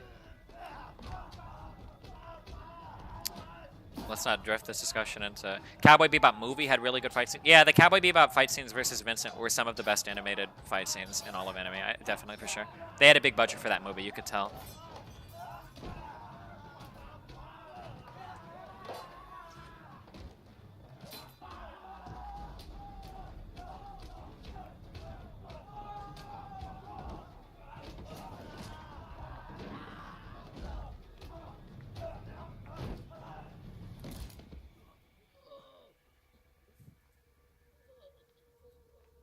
Rip.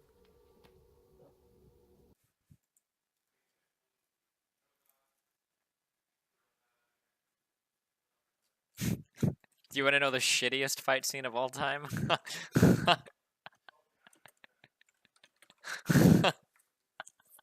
Oh my god. The CGI was so bad. How did we ever make it? How did we live in these days? How did we actually survive, guys? Oh, this resolution is We wouldn't accept this in indie games today.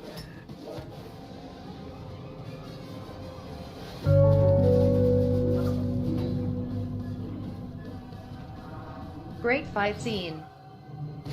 Don't. I can't click links right now. Don't do it. I love this scene.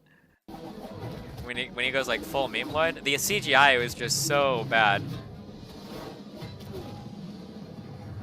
And the intermingling, like it was so immersion breaking. Oh, 4K.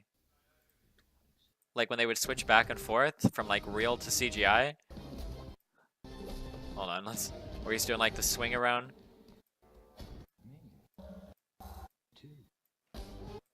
Fuck, where does he have like the pole?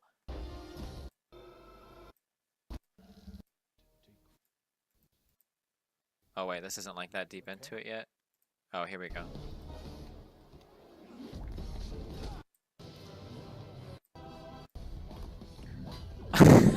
Holy shit. The animation is really bad. I think that's the biggest thing. It's not even the textures or the models, it's the actual like animation itself is like so figurine-esque.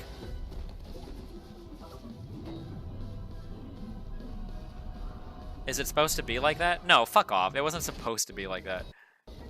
Where's the one where he's like swinging around the pole? Oh, this. Holy shit.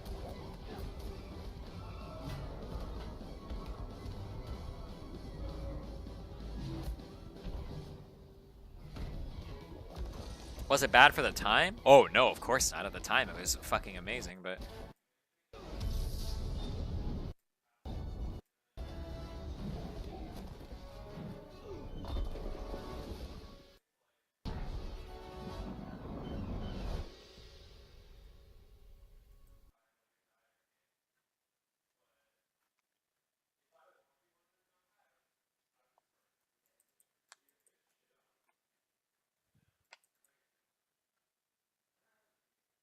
Best video game trailer fight? Like animated fight scenes in video games? Were there? I can't think of any. I'm trying to think. I'm going through like my Final Fantasies.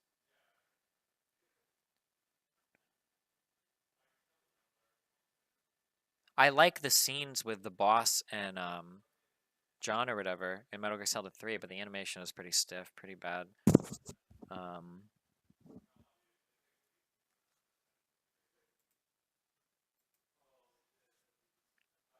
Oh, probably anything versus or I'm sorry, anything from Blizzard.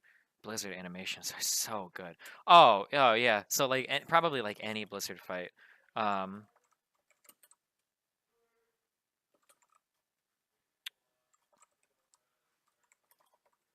don't know, like anything.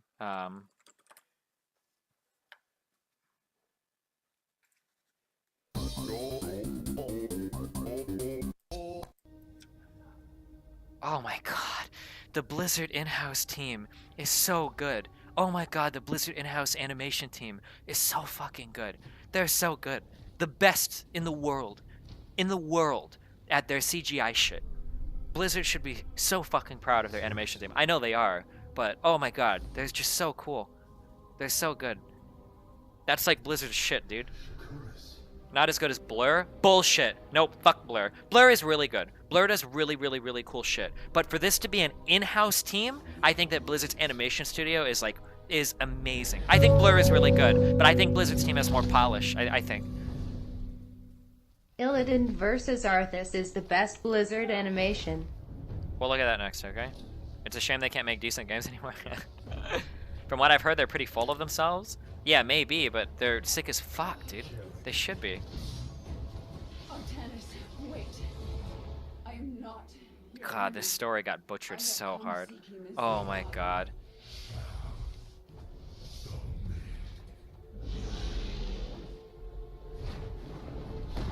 Oh yeah, the Birdwood cinematics are really amazing for the time. Yeah, for sure.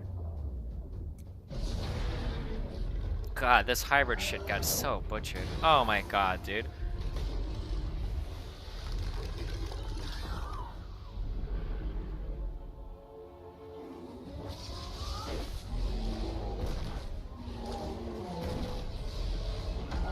She's supposed to save the whole universe, and she can't even beat up like a random hybrid, dude. How retarded, dude. Artanis is such a badass in this game. Holy shit. I wish we could have kept the story from Brood War. Oh my god, dude. Fuck, Brood War story was so sick.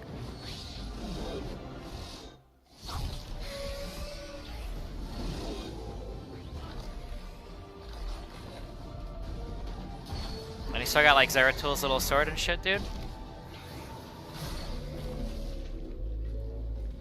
Nobody likes you, Kerrigan. Nobody cares about you, okay?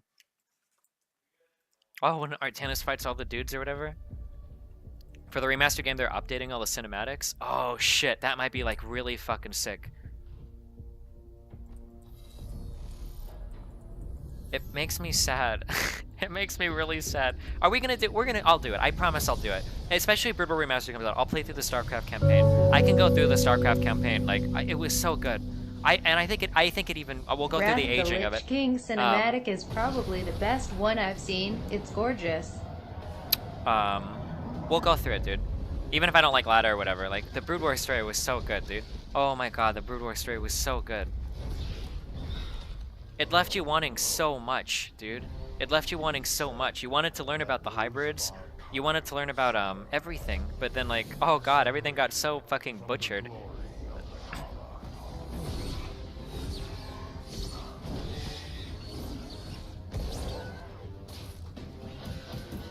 Oh, our poor little Zergies, dude.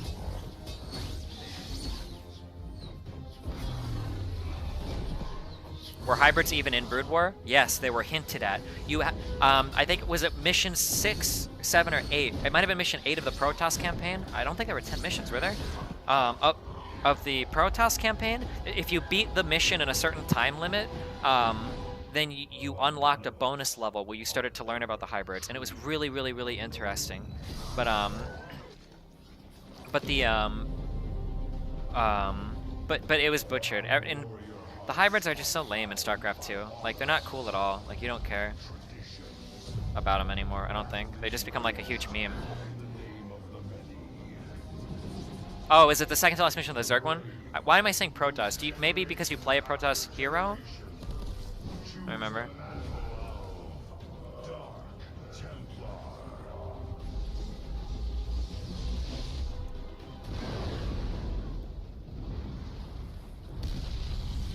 And in Brood War, the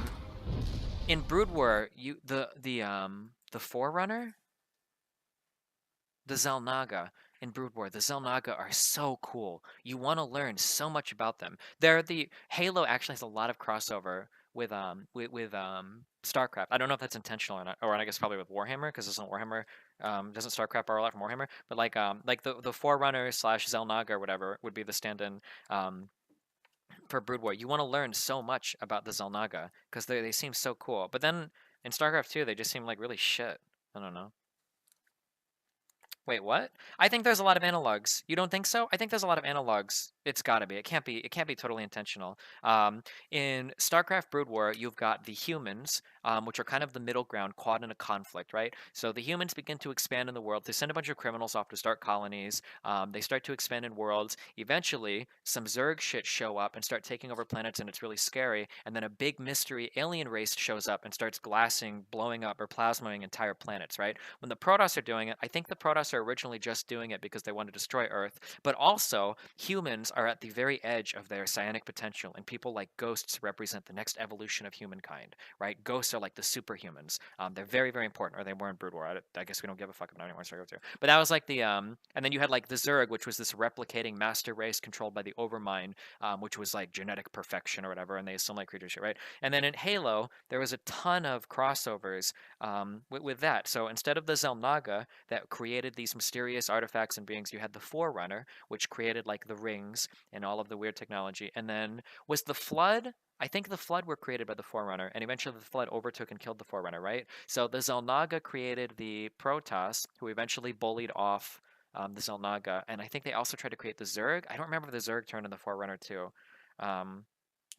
But you've got like the Covenant, which are like the very official aliens. They have their own religion and shit, kind of like the Protoss that have the Templar and all of their own religion and very formal shit. You have the Covenant.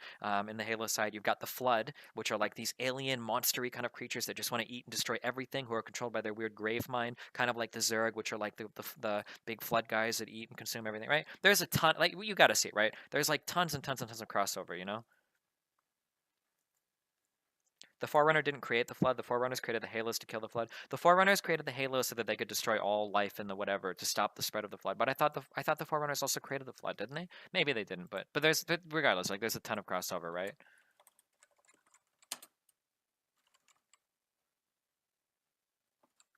The Flood was from another galaxy, like a parasite infesting and killing everything. The Forerunners had a long-standing war against them. Oh, I only played Halo up to Halo 2 or Halo 3, so I don't know like what happened. The Flood, designated as by the Forerunners, are referred to as a parasitic infection by the Covenant. A species of highly virulent parasitic organisms that reproduce and grow. The Flood was responsible for consuming most of the sentient life forms of the galaxy, including the vast majority of Forerunners. Oh yeah, and see, like the Forerunners were killed, kind of like how I think the Zerg, I think the Overmind, when he became self-aware, he like kind of like AI, he turned on yeah.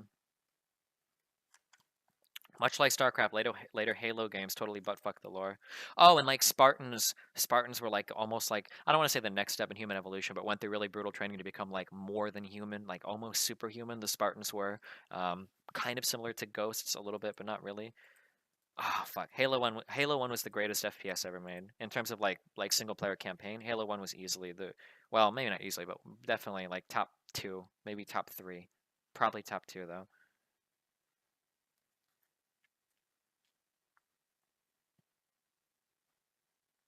Spartans were taken at birth just like ghosts were. Yep, Spartans were taken at birth. First, they were. I know this because I read the Halo books. I'm such a loser. No, I wasn't. I really enjoyed the Halo books actually. But yeah. Hey, what's up? We're talking about Halo. Hey man, I mean, this amazing conversation we had, like, was really cool that you went out with all. Listen, so I thought about going, and then I had explosive diarrhea. I didn't want to tell my stream. I had explosive diarrhea. I had explosive diarrhea. I did. I texted you and I said you guys can eat without me. That was. I'm not going. Well, that's what the hint was. Do you have autism? No, I'm just kidding. Yeah, I might. Okay, listen, just kill it. Just chill, okay? Did you ever read the Halo books? Oh, okay. Sorry, we were just doing a quick comparison. So the Spartans. Oh, here, maybe you didn't know this. The Spartans, like Master Chief, there were multiple of them. I don't know if this is revealed later on, but in the books, they were taken at birth. First, they get put. I think first they go through really extreme training from birth. Maybe not from birth. No, I think they were young children that were adopted. They go through very extreme training, and then at some point in their training, they're put through very rigorous biological modification, where they do things like strengthen their bone, make them stronger, whatnot. So a lot of them die during this process. Some of them become like crippled and end up working like an intelligence analysis, and then some of them survive and come out like John, Master Chief, right at the end. And that's kind of similar.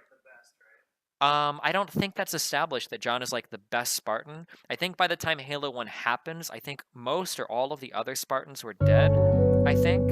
Oh yeah, kind of like The Witcher. Oh yeah, and they were kidnapped pretty much, yeah. Destiny, why didn't you stay at the TSM house instead? Why didn't you stay at the TSM house instead? John is the one with the most luck, maybe. John is the last Spartan 3. I think John might be the last Spartan. And then, because I think they all die on what's it called, like Return to Reach, or it's the one where they fly to the alien world to fight. I don't know if I read the third book. I think I did. Oh, it's been so long. But oh yeah, and then Ghosts and StarCraft. I think Ghosts were taken at either birth or really young age, children that showed psionic potential. And this is really disappointing because in Brood War, humans are kind of like they're Tolkien humans in Brood War, right? Where they are mediocre at everything, right? It's like the classic Tolkien stereotype, where humans just have really good hearts and they're brave, or some stupid shit.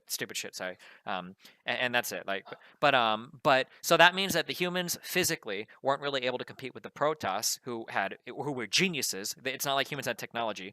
Humans just were very resisting. Oh god, tenacious, resilience. Yeah, yeah. Humans had resilience and tenacity, right? And we're somewhat intelligent, but Protoss had the smarts. Were very intelligent and figured out way more. And Zerg had the biological means. They were very, very, very powerful. The Zergs were biologically bordering perfection, right? Which is what the Overmind was seeking. But yeah, yeah, but in Brood War, in the literature, ghosts were supposed to be the next step in human evolution. That was supposed to be a big deal. That's why the Protoss were taking such. Oh fuck! I'm trying to remember these books I read. The reason why the Protoss started glassing human worlds and why the Zerg was going after the humans is because I think the Overmind. This is why the Overmind captured Kerrigan, was because the Overmind knew that ghosts were the next step of evolution for like species in the galaxy, and the Overmind wanted to assimilate humans into its genetic strain to capture that psionic potential from the ghosts. And the Protoss recognized this, and that's why the Protoss were destroying these worlds, and why the humans got caught up in fighting the Protoss as well, because the Protoss didn't want the Zerg to capture them. I'm pretty sure, right? But yeah, but that whole storyline with the ghost was completely dropped. They like totally like ignored that, I guess, and didn't care about it anymore. And somehow it got changed from like ghosts being really important to like Kerrigan was really important or some stupid bullshit. Like yeah, I don't know. In part of the Swarm, Kerrigan became like the god, right? Yeah. But like in Brood War, ghosts in general were a really big deal. They were supposed to represent the next level of what humanity was capable of, the evolution of humans into something greater than what humans were. But then in StarCraft 2, everything interesting got retconned, and apparently only Kerrigan was special or some bullshit. And like, yeah, I don't know. They tried to do something with Nova. I didn't play those Nova things, but okay. Do you have another mic you can use? Yeah, or I can just switch to my phone if you don't get it. Okay. Or because nobody can hear you right now with this mic, so. Okay. Has Destiny commented on TB sprigging out over the traps are gay? Oh no, I think it's right. I think the traps are gays, or I ban that shit from my community. The traps are gay conversation is really fucking cancerous. Are traps gay? Have you ever heard that question before?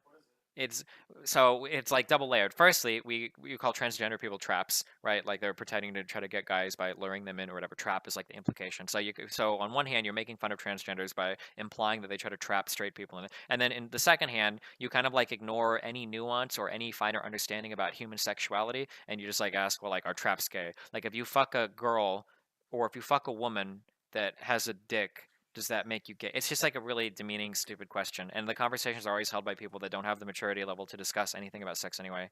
So, yeah, it's just dumb.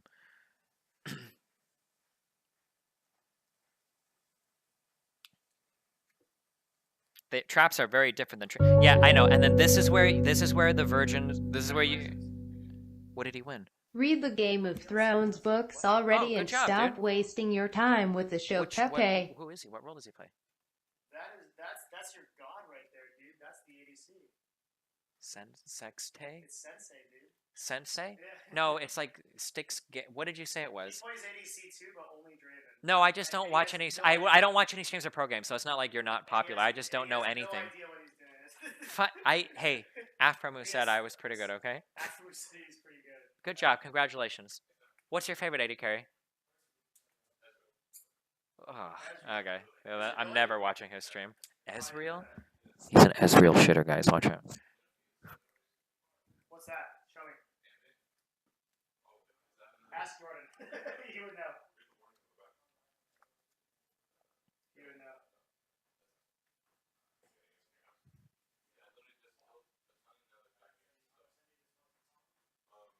Can I see it? Oh.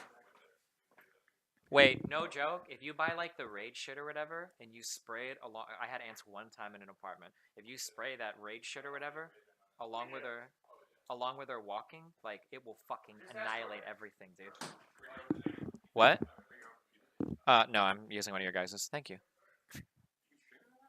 Yeah. What do you mean? Yeah. They're wonderful computers provided by CLG and your wonderful sponsors. It's top-notch gear. It works perfectly for streaming. I've never had a better experience.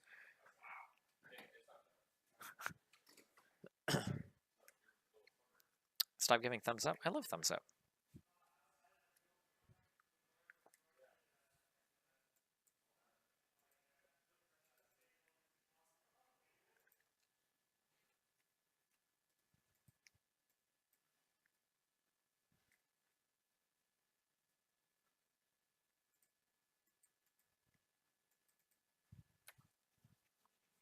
When you're convincing Rachel to move to California, I think I would actually do really. I don't think I think living here would be a big mistake. I think I would end up going out too much. I kind of start to see. I'm starting to understand why people that live here maybe don't put in the hours streaming that they could. And when you have a lot of people that are in the area, I think that going out all the time is actually really addicting. Maybe I would be more social than I realized, but like ever